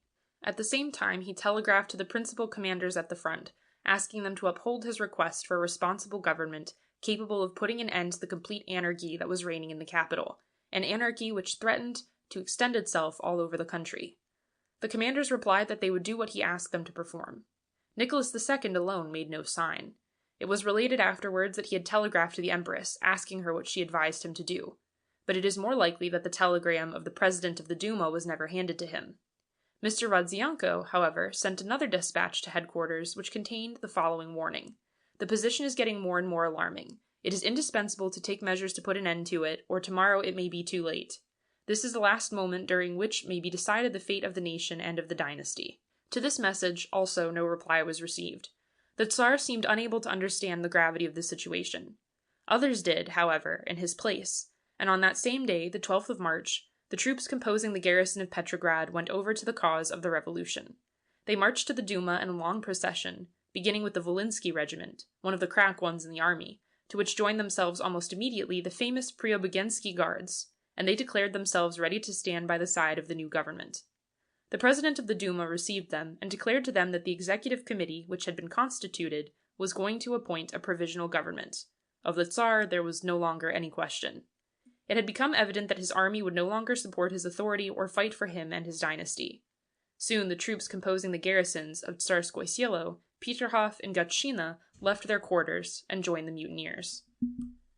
The revolution had become an accomplished fact. The new executive committee displayed considerable patriotism at this juncture.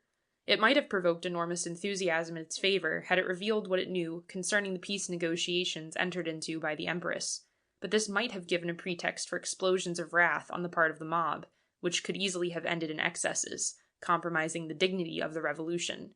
It therefore decided to keep back from the public its knowledge on this subject, and contented itself with arresting the ministers, and all the persons whom it suspected of having lent themselves to this intrigue, and it simply empowered two members of the Duma, Mr. Guchkov and Mr. Shulgin, to proceed to Pskov, where it was known that the emperor had arrived the day before, to ask the latter to abdicate in favor of his son.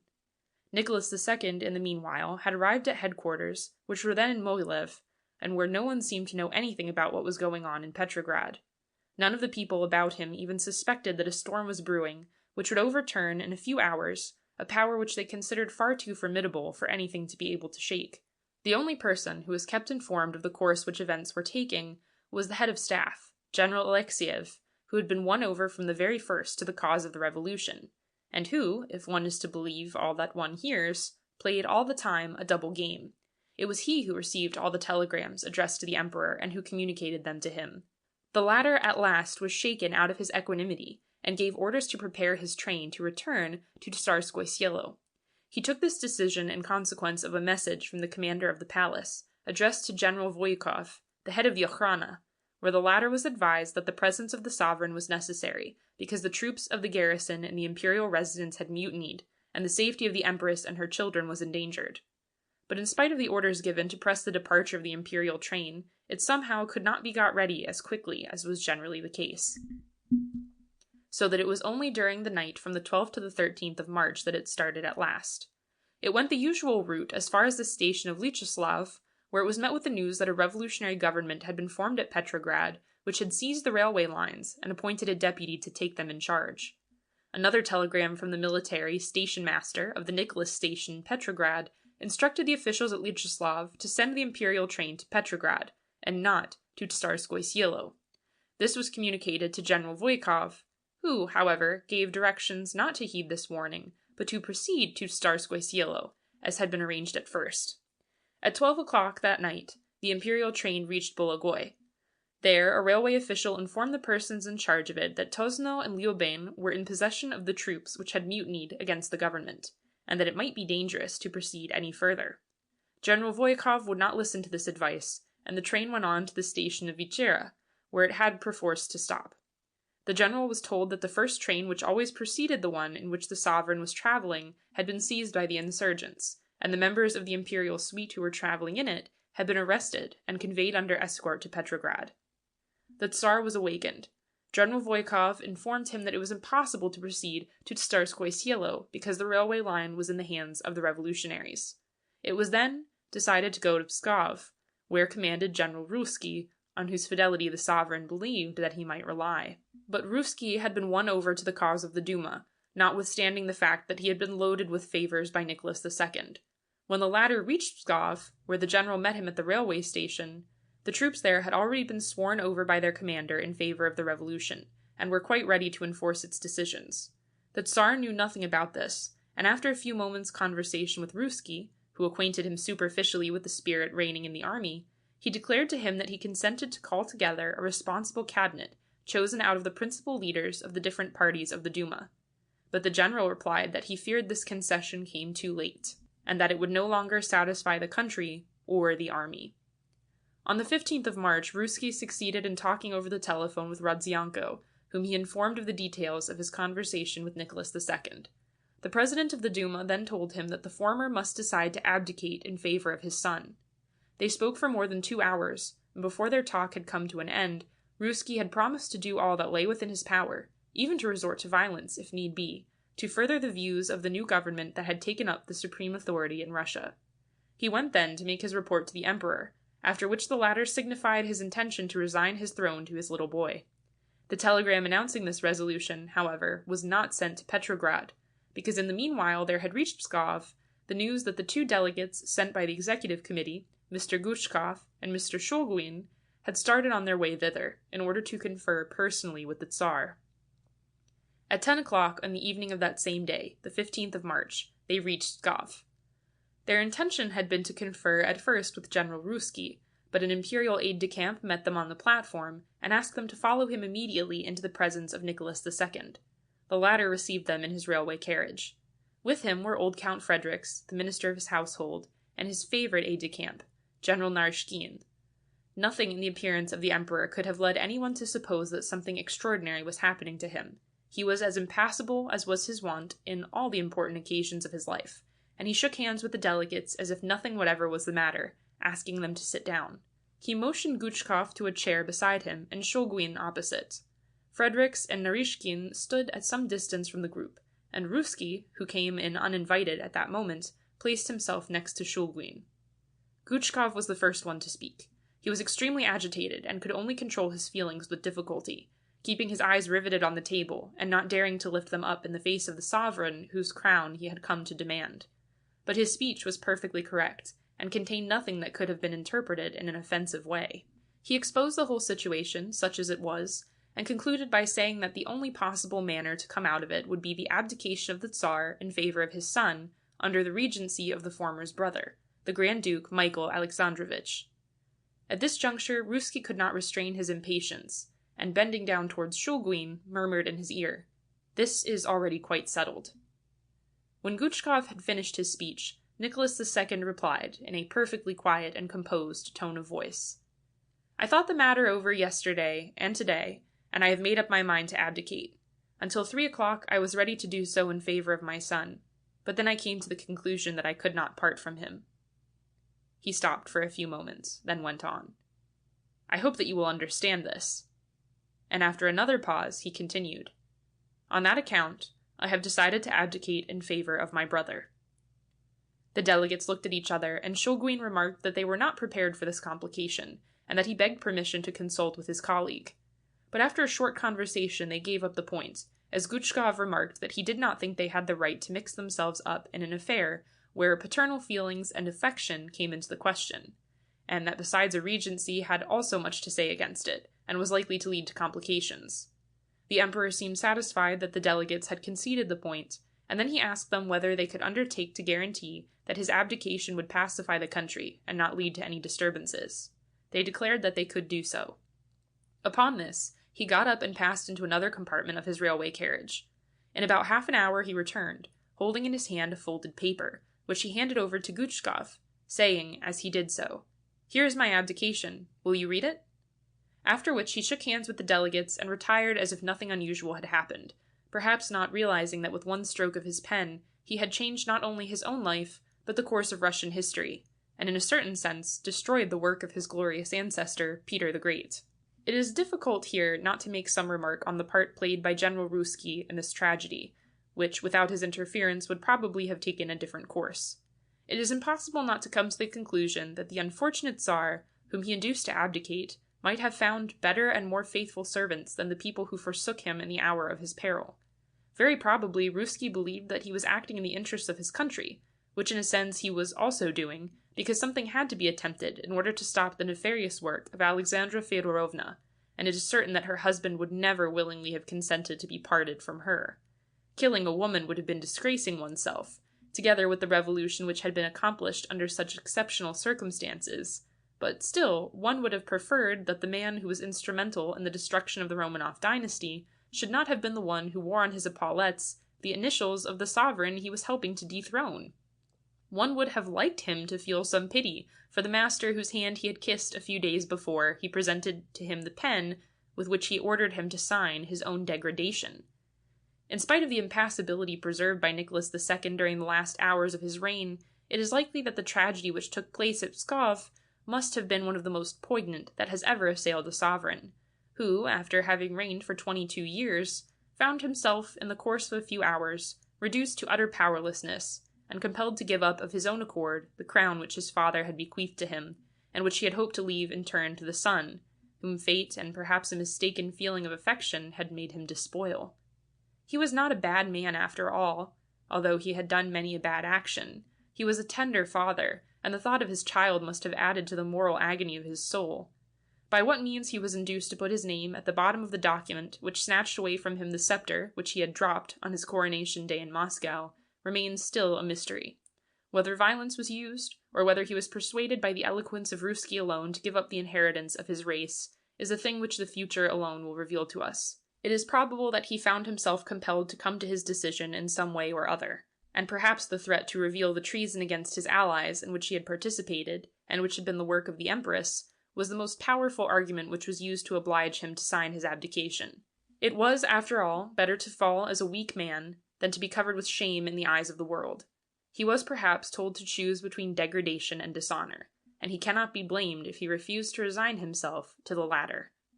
End of section 13. Part 2, Chapter 5. The abdication of Nicholas II was but one of the acts of a drama, the end of which is awaited with anxiety not only in Russia, but in the whole of the world. Like everything else that he had ever done, it was not performed in time, and it was badly executed.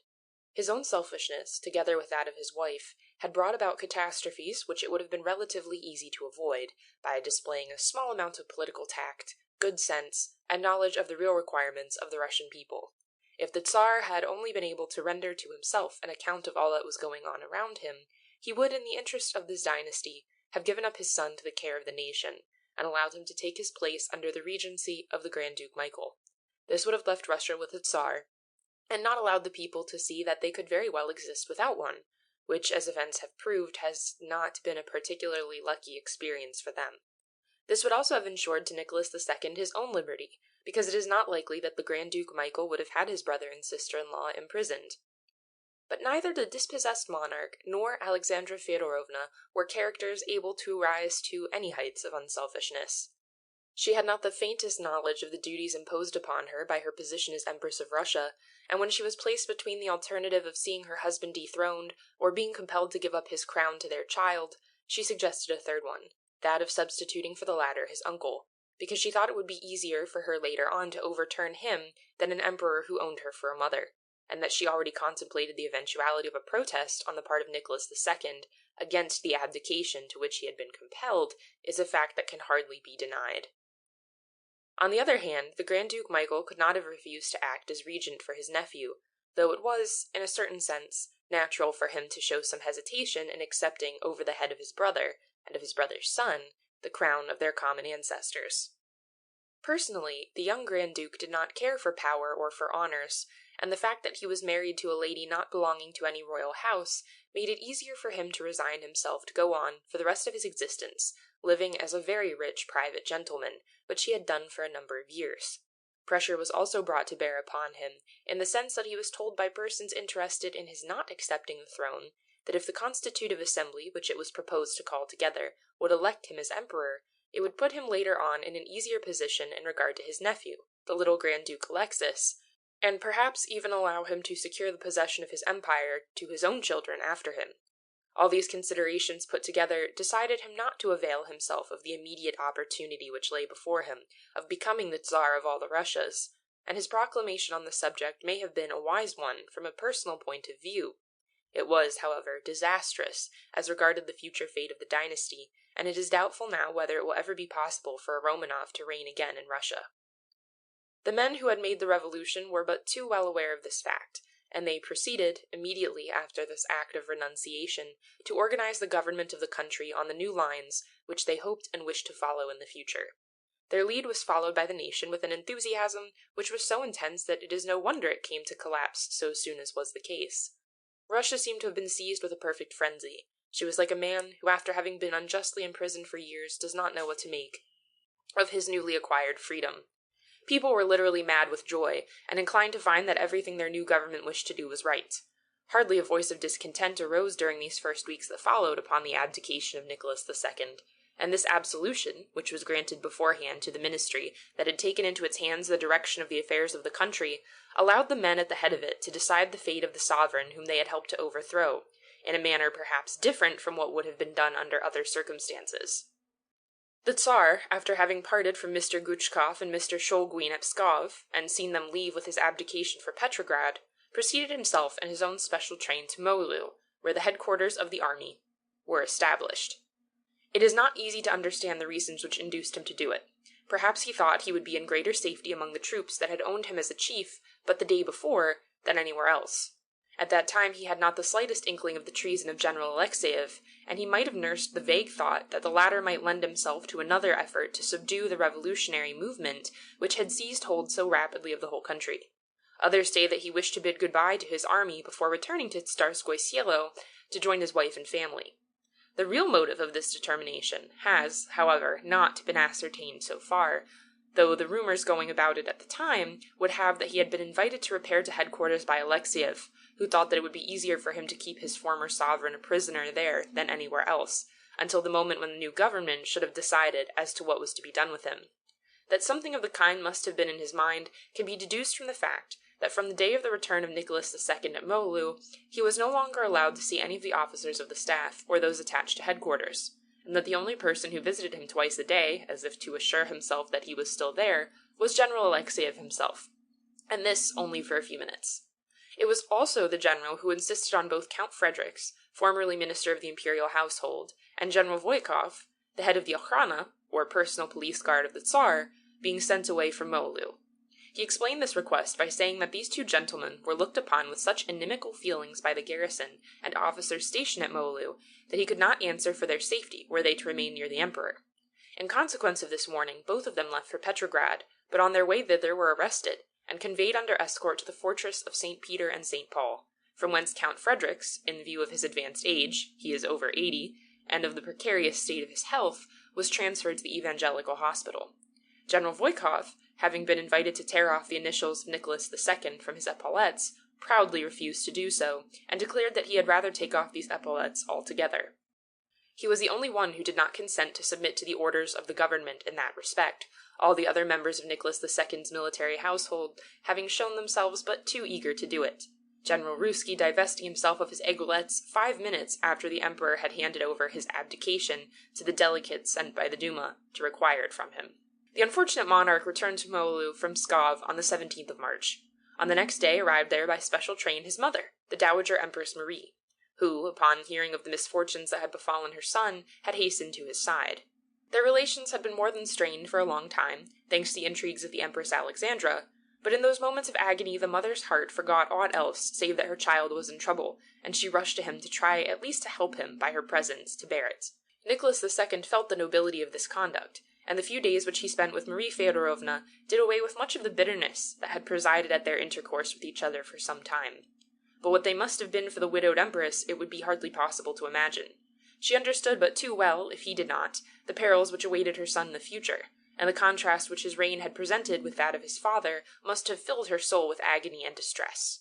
Fate proved itself indeed hard for this noble woman, because it inflicted upon her that last supreme sorrow, of seeing, before her train carried her back to this town of Kiev, which she had made her home for the last 2 years, Nicholas II taken away a captive to that place that was to know him no longer for its master. If one is to believe all that one hears, it seems that it was General Alexiev, together with General Rusky and a few socialist leaders, who insisted on the provisional government ordering the arrest of the former Tsar and his consort. They represented to Mr. Milyukov and to his colleagues that it would be the height of imprudence to allow the Empress to remain at liberty and able to go on intriguing, as was her wont, against the new administration. On the other hand, sending the imperial family immediately abroad also had its inconveniences, because their presence in Denmark or in England would only have been a cause of embarrassment to the Allies. Then again, the hatred of the population of Petrograd for Alexandra Feodorovna had reached such immense proportions that it was feared it would give way to excesses against her, and even attempts to murder her, if some kind of satisfaction were not given to its incensed feelings, in respect to a woman who was considered everywhere in the light of the worst traitors. For this reason or for another, it is not quite clear, but most likely because of the representations made by Rusky and by Alexiev, the Executive Committee of the Duma, which was then the highest authority in Russia, decided to arrest Nicholas II together with his consort. 4 members of the Duma, Messrs. Bublikov, Gribunin, Vershinin, and Kalinin, were commanded to repair to Moulu, and to signify to the ex-emperor the decision of the government. It seems that what had hastened it had been the discovery of a correspondence between the empress and Protopopov, which the latter, in abject fear of his life, had himself given up to the Duma, hoping that he would thus be able to drive away from his own person the responsibility for the conspiracy which had been going on at Tsarskoye Selo, under the plea that he had been compelled to obey the orders which had been given to him. Apart from this correspondence, other things had come to light, among others the part that a Tibetan doctor, who had been a friend of Rasputin, and whom Madame Virubieva had introduced to the Empress, had played in the private life of the imperial pair. It seems that he had given to Alexandra Feodorovna certain drinks and drugs, which, unknown to him, she had administered to Nicholas II, with the result that the latter had been completely stupefied, and had become a tool in the hands of his enterprising wife. The fact sounds incredible, and I would not have mentioned it here, had it not been that young Prince Yusupov, one of those who had executed Rasputin, publicly spoke about it during an interview, which after his return to Petrograd from the exile, whether he had been sent by the Tsar, he awarded to a correspondent of the Volvoy Vremya, where the account of it was published. Both of these incidents gave a free hand to those who, from the very first day of the revolution, had insisted upon the Empress being put under restraint, and once this measure was adopted, it was hardly possible not to extend it also to Nicholas II. The commissioners started on March 20th for Molu. General Alexeyev had been privately informed of their reason of arriving there, and unknown to others, gave orders for the Emperor's train to be prepared to carry him away at a moment's notice. At 4 o'clock of the afternoon of March 21st, the commissioners reached their destination, and they sent at once for the general, with whom they held a conference of about 20 minutes. He assured them that he had already made full preparation for the departure of the monarch. They asked him for a list of the people in attendance on the ladder, and noticing thereon the name of Admiral Nilov, who was considered to be one of the staunchest supporters of the Empress, they said at once that he could not travel in the imperial train, and sent for him to acquaint him with the fact. Nilov asked only if he was to consider himself as being under arrest, but the commissioners assured him that they had received no orders to that effect. While this was going on, Nicholas II was lunching with his mother in the latter's special train, which all the time of her stay in Mohulu had remained at the station, and which she had not left during these days. General Alexeyev was the one who took it upon himself to tell the Tsar that he had been made a prisoner. He boarded the train of the Empress, pushed himself most unceremoniously into the carriage where she was sitting with her son, and acquainted the latter with his fate. Neither the deposed sovereign nor the widowed Empress said a word. She simply got up and went to the window. She saw a crowd of people standing around her train, and the one that was about to carry away her son. Then she turned back and folded him in one long embrace. Speech was impossible to either of them, and Marie Feodorovna remained tearless all through this tragedy. On the platform were standing several officers who had formerly been attached to the person of the Emperor, whilst he had been in command of the army. They were waiting to say goodbye to their former chief. A guard, no longer of honor, alas, was also standing at the door of the railway compartment assigned to him, who a few days before had been the Tsar of all the Russias, together with the commissioners of the Duma, into whose hands Alexeyev delivered his prisoner. Nicholas II passed on from his mother's train to his own. Every head was uncovered. He spoke to no one, and no one spoke. A silence akin to that of the grave prevailed. Standing at the window of her carriage could be seen the figure of the Empress Marie watching this sad departure. A few minutes later the train started on its mournful journey. Another act in this drama had come to an end. Whilst this was going on at Mohulu, the officer in command of the garrison of Petrograd, General Kornilov, had repaired to Tsarskoye Selo. From the station he telephoned to Count Benkendorf, the head of the imperial household, asking him when he could see the Empress. The Count asked for him to wait a few minutes at the instrument, and then told him that Alexandra Feodorovna would be ready to receive him in half an hour. At the appointed time the general was introduced into the presence of the sovereign, who entered the room dressed in deep black, but as haughty as ever, and asked him in ironical tones to what she was indebted for the honor of his visit. Kornilov got up and briefly communicated to her the decision of the government in respect to her person, and warned her that the palace would be strictly watched, and all communications between her and the outside world forbidden. The Empress then inquired whether her personal servants and those of her children would be left to her, and after having been reassured as to that point, she withdrew, as impassible as ever, though strong hysterics seized her as soon as she was once more alone in her private apartments. The guard in charge of the palace was changed, the telephone and private post and telegraph office were taken over by a staff which General Kornilov had brought over with him from Petrograd, and the Empress was informed that she could not leave her rooms, even for a walk, without the permission of the officer in charge of the troops quartered in the imperial residence. Though no orders had been issued in regard to her personal attendants, yet the proud princess was to find that most of them had left her of their own accord. Her children were all ill, with a severe attack of measles, but this did not prevent the salaried domestics, who up to that moment had been so happy and eager to be allowed the privilege of serving her, deserting her in her hour of need. The few friends she thought she could rely upon were in prison. She was alone, all alone, and so she was to remain until the end. The devotion with which Marie Antoinette was surrounded during the tragedy of her existence was not known by Alexandra Feodorovna in the drama of her life. She had made far too many enemies during the time of her splendor and prosperity to find anyone willing to cheer and comfort her in the hour of her misfortune. And the next day her husband was brought back to that palace of Tsarskoye Selo they had both liked so much, brought back a prisoner to find her captive. What did she think when she saw him again? Did she realize at last all the evil which she had done, all the misery, which thanks to her influence had overtaken the emperor whose crown she had shared? How did she feel in the presence of this catastrophe, of this wreck of all her ambitions, plans, and hopes? Outwardly, she made no sign that she understood the full significance of the events that had swallowed her up in their depths, together with her pride and haughtiness. She only manifested some emotion when told that the body of Rasputin had been exhumed and burned publicly by exasperated crowds. Otherwise she remained silent, and if not resigned, at least disdainful, even when she was subjected to a close interrogation by General Kornilov, who was deputed to examine her as to certain points in the correspondence which Mr. Protopopov had surrendered to the Duma. She denied everyone the right to question her. She proudly refused to reply to the demands addressed to her, and it was only when she was alone in her rooms that she used to give way to terrible fits of despair at the loss of that grandeur by which her head had been turned. Her children were so ill they could not even be told of the change that had taken place in their existences and destinies. Her husband was too much crushed by the weight of all the calamities which had fallen upon him to be able to comfort her in any way. Her friends had left her, her attendants had forsaken her, her family had abandoned her. And it was thus, amidst the stillness of sorrow and of anxiety, that the curtain was to fall upon the tragedy of Nicholas II and of Alexandra Feodorovna, or at least upon one of its principal acts. End of section 14. Part 3. Conclusion. More than 1 year has gone by since the events narrated in this book, and it is possible now to throw a retrospective glance on them, as well as on all the tragedies that have followed the fall of the Romanovs. It has been proved beyond doubt that it is not sufficient to destroy a political system and to overturn a monarchy.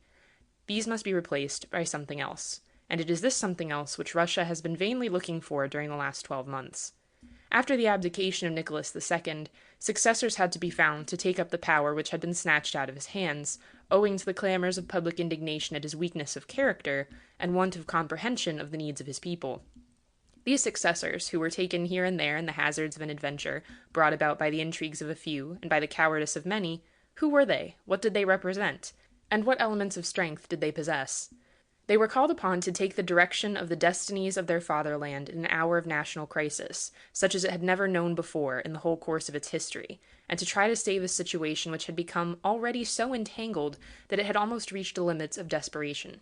It is possible today to pass judgment on the first government that assumed authority after the fall of the unfortunate Tsar.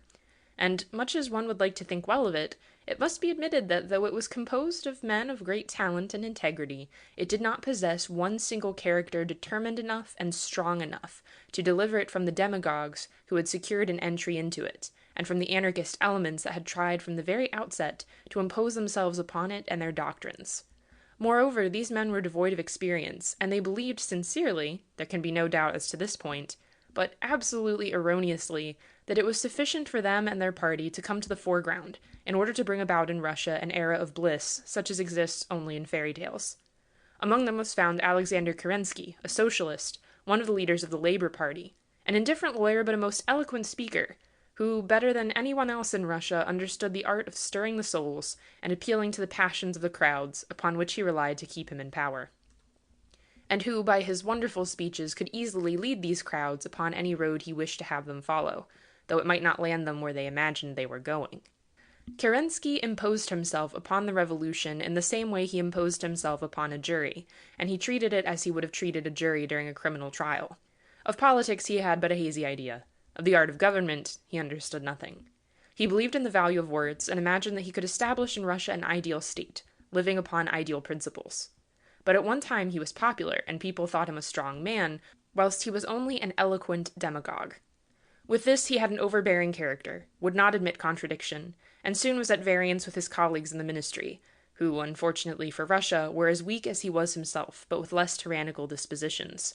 They retired when they found that they could not prevent him from carrying out his plans of reforming the army and of abolishing its military discipline, without which no troops in the world could be expected to stand bravely in presence of an attacking foe.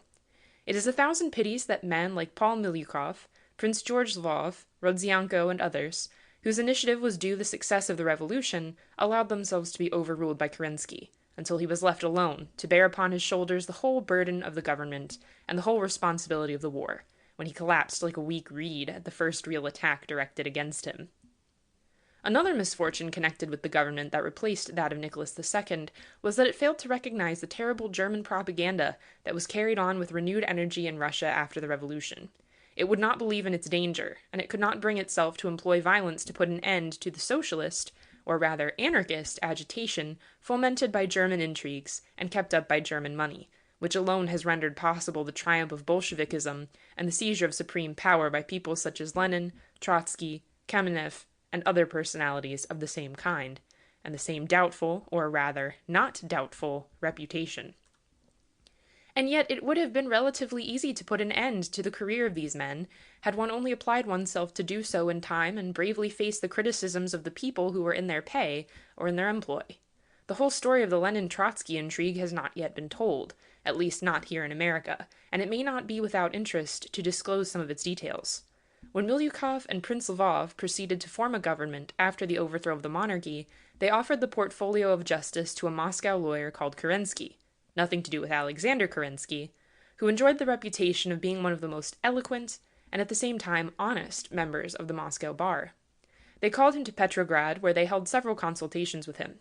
Kerensky declared himself ready to accept the position offered him, but only on one condition: that he would be given an absolutely free hand to proceed with the greatest energy and vigor against all the German spies and agents with which the capital was infested, and that he would also be allowed the same free hand in his dealing with the anarchists, who were beginning to make themselves heard. Neither Prince Lvov nor Milyukov would agree to give him these powers he demanded.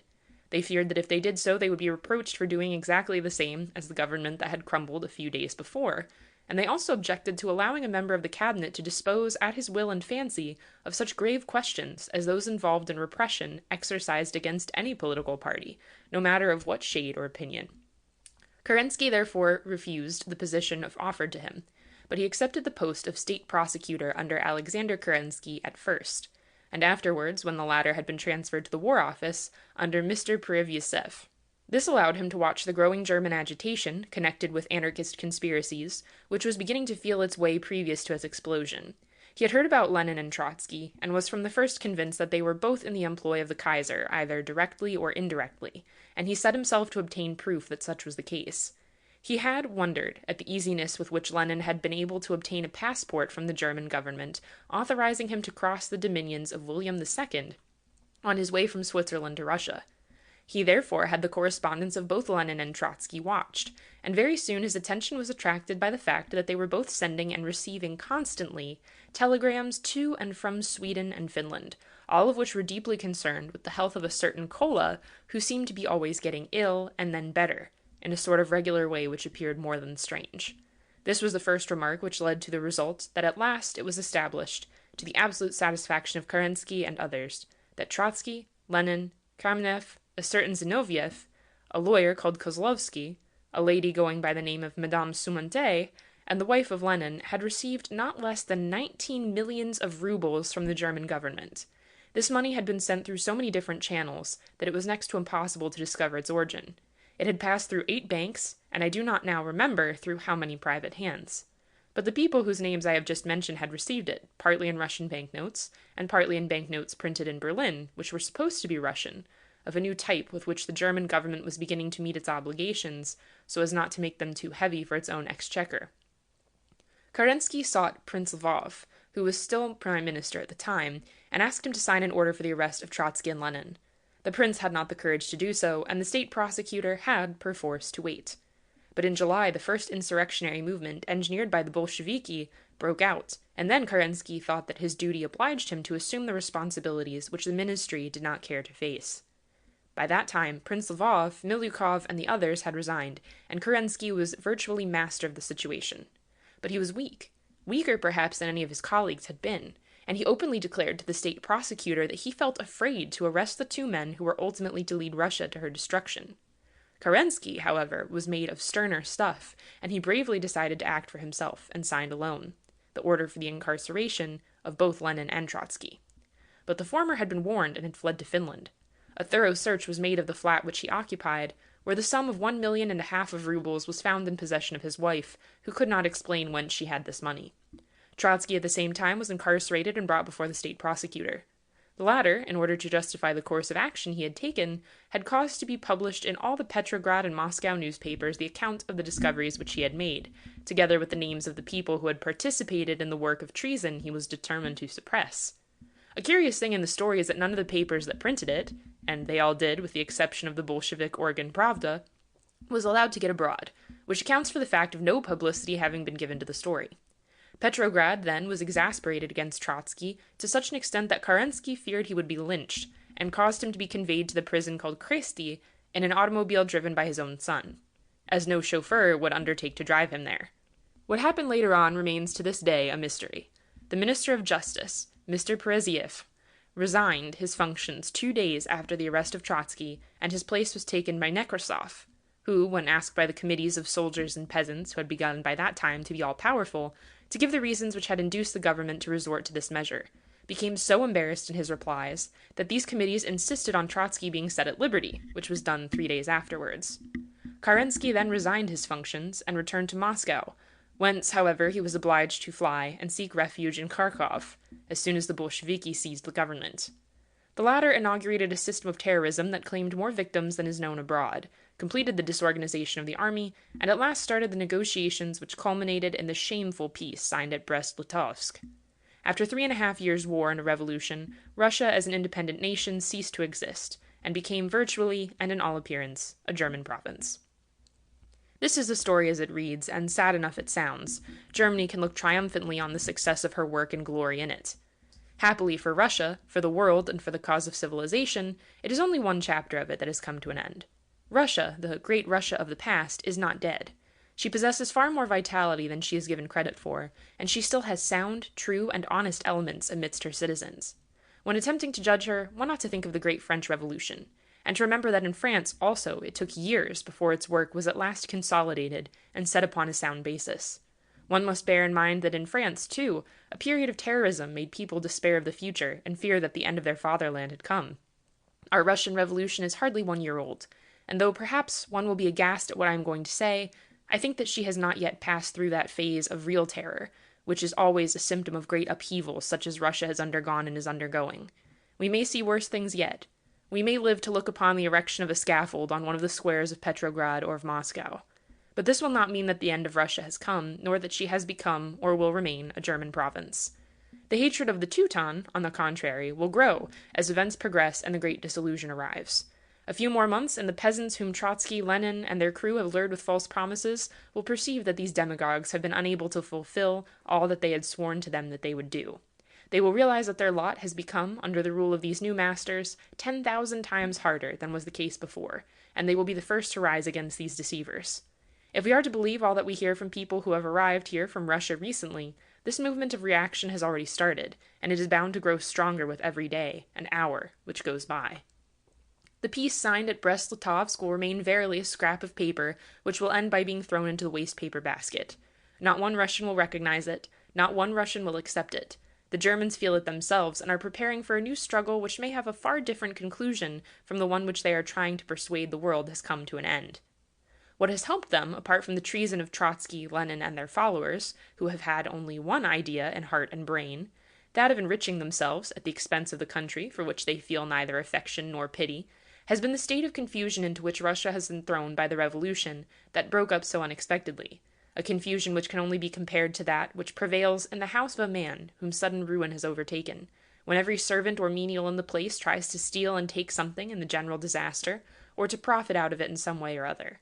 In Petrograd, in Moscow, as well as all over the country, looting took place, not only of private property, but also of the public exchequer, especially of the latter, and the Russian officials, who had always been grasping, became all at once bandits after the style of Rinaldo Rinaldino, or any other brigand illustrated by drama or comedy. They stole, they took, they carried away, they seized everything they could lay their hands upon, to begin with the silver spoons of the unfortunate Tsar, and as many of the crown jewels as they could get hold of, down to the paper money issued by the state treasury, of which, as the Kerensky government had to own before the so-called National Assembly at Moscow, 800 millions were put into circulation every month after the revolution, in contrast to the 200 millions which were issued formerly. I do not think that it is a libel on these officials to suppose that part of this fabulous sum found its way into their pockets, instead of being applied to the needs of the nation or of the army. This wholesale plundering, if I may be forgiven for using such a word, was of course not the fault of Kerensky and his colleagues, under whose ministry it began, but whereas the latter realized immediately that it was taking place and resigned, rather than countenance it. The former, though aware of it, found his hands tied in every attempt he made to subdue it, by the fact that those who were principally guilty were either his personal friends or his former partisans, or people with whom he had associated in earlier times, and with whom he had compromised himself to a considerable extent. With regard to those associates of his former life, Kerensky found himself in the same position as Napoleon III after his accession, in presence of the Italian Carbonari, who claimed from the sovereign the fulfillment of the promises made to them by the exiled pretender. Kerensky had also given certain pledges at a time when he never expected he might be called upon to redeem them, and when he became a minister, he had to give way to the exigencies of all the radicals, anarchists, and extreme socialists among whom he had labored, and with whom he had worked at the overthrow of the detested and detestable government of the Tsar. He could not cast them overboard or set them aside. He had to listen to them, and in a certain sense to submit to their demands.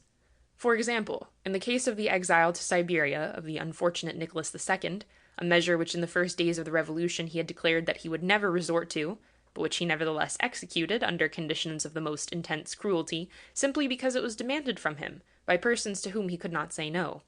People who knew him well say that the fact of his powerlessness caused him intense suffering, but he had neither the strength to assert himself in presence of his former comrades, nor perhaps the will to do so.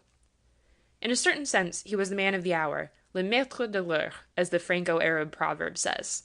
He was even to some extent the one indispensable element without which it would have been impossible for a republic ever to become established in Russia. And everybody seemed to agree 1 year ago that a republic was the only form of government possible after the fall of the Romanovs. Of this republic, Kerensky rapidly became the symbol, and at the same time the emblem of a new Russia, a regenerated and better one, in the opinion of his followers of the moment, a worse one from what it had been formerly in that of his adversaries, but at all events of a different Russia from the one previously known.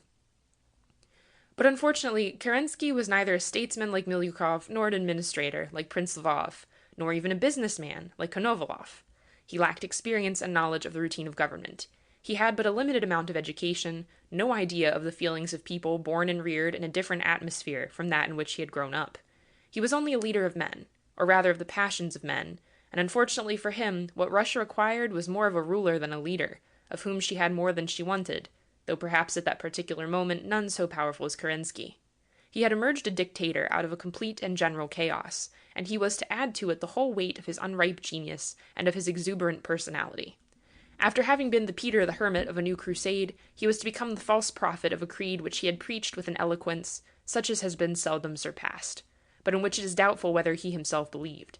Had he consented, or had he been able to work in common with more experienced men than himself towards the triumph of the Republican cause, he would have taken, in the annals of his country, the place of one of its greatest men. As it has turned out, he will rank among its most interesting and brilliant historical figures, but only as a figure. His disappearance also has had something romantic about it, which will perhaps appeal to certain people in Russia, and which will disgust others.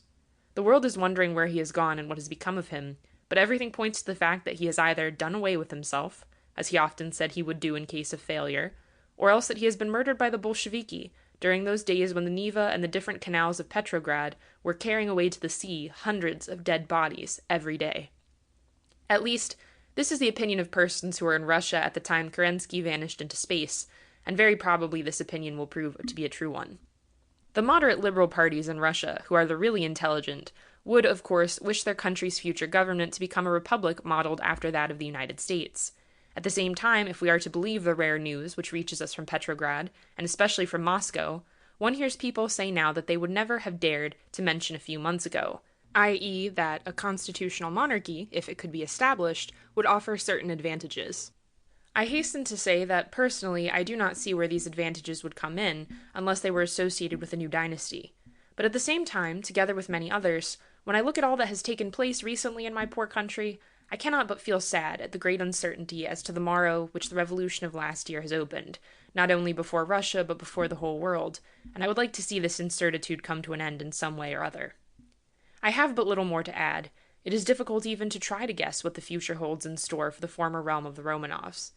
The only thing which one can say at present with any certainty is that Russia will never honor the signature of Trotsky in regard to the peace treaty concluded with Germany. Any hesitation Russia might have had as to this point in her moments of discouragement, that must have made themselves felt at times, disappeared after the message sent by the President of the United States to the Soviets in Moscow. This message dispelled any fear the Russians might have had as to whether their allies had abandoned her. At present, the country knows that it does not stand alone, and that any resistance it has to offer to its foes will be appreciated and encouraged. This is much. Indeed, this is the one thing which was capable of rousing the energies of the whole of that vast land which the Teutons imagine that they have conquered. I can but repeat, Russia is not dead yet. Russia shall show the world that, betrayed as she has been, she can still lift the yoke put upon her, save herself, and help to save the world for the great cause of democracy. And the conclusion of this book? I do not pretend to offer any. I simply invite my readers to draw the one they like best. I ask them only to do so with kindness and an appreciation of the difficulties of the situation.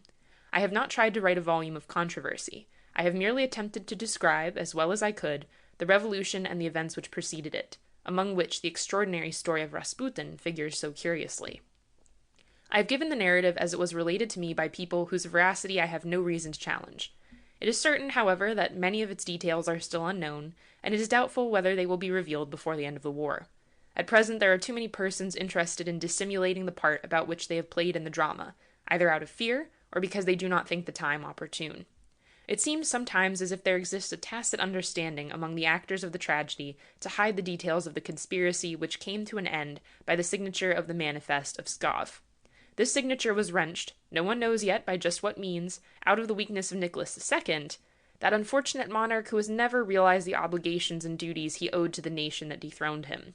The last crowned Romanov had never had, unfortunately for him, and still more unfortunately for his subjects, a sense of appreciation of the real value of facts or of events, which sometimes is even more useful than a great intelligence, to those whom destiny has entrusted with the difficult task of ruling over nations. He believed that his duty consisted in upholding the superannuated traditions of autocracy, and he did not perceive that these traditions had been maintained so long only because there had existed strong men to enforce them. Honest and kind of heart though he was, at least in many respects, he had contrived in spite of these qualities to rouse against him from the very first days of his accession to the throne all the social classes of the country. He had irritated the aristocracy, wounded the feelings of the army and of the people, and excited against himself the passions of the proletariat and of the peasantry, by his weakness of character and his obstinacy in surrounding himself with the most hated and most despised elements in Russia. A few days before his fall, he might still have made a successful effort to save himself and his dynasty, had he only followed the disinterested advice which was forwarded to him by his allies, and consented to the establishment of a responsible ministry. He preferred to listen to his wife and to the people she kept around her. Instead of trying to conciliate his subjects, he threatened them, until the expected occurred, and he lost not only his crown but also his liberty, and has perhaps forfeited his life and that of his family. But the future, my readers will ask me, what will be the future? What shall it bring forth for Russia? The only reply possible to this eager question is to quote the words of Victor Hugo in his wonderful Ode to Napoleon. The future belongs to no one. It is controlled by God alone. End of section 15. End of Rasputin and the Russian Revolution by Catherine Radziwill.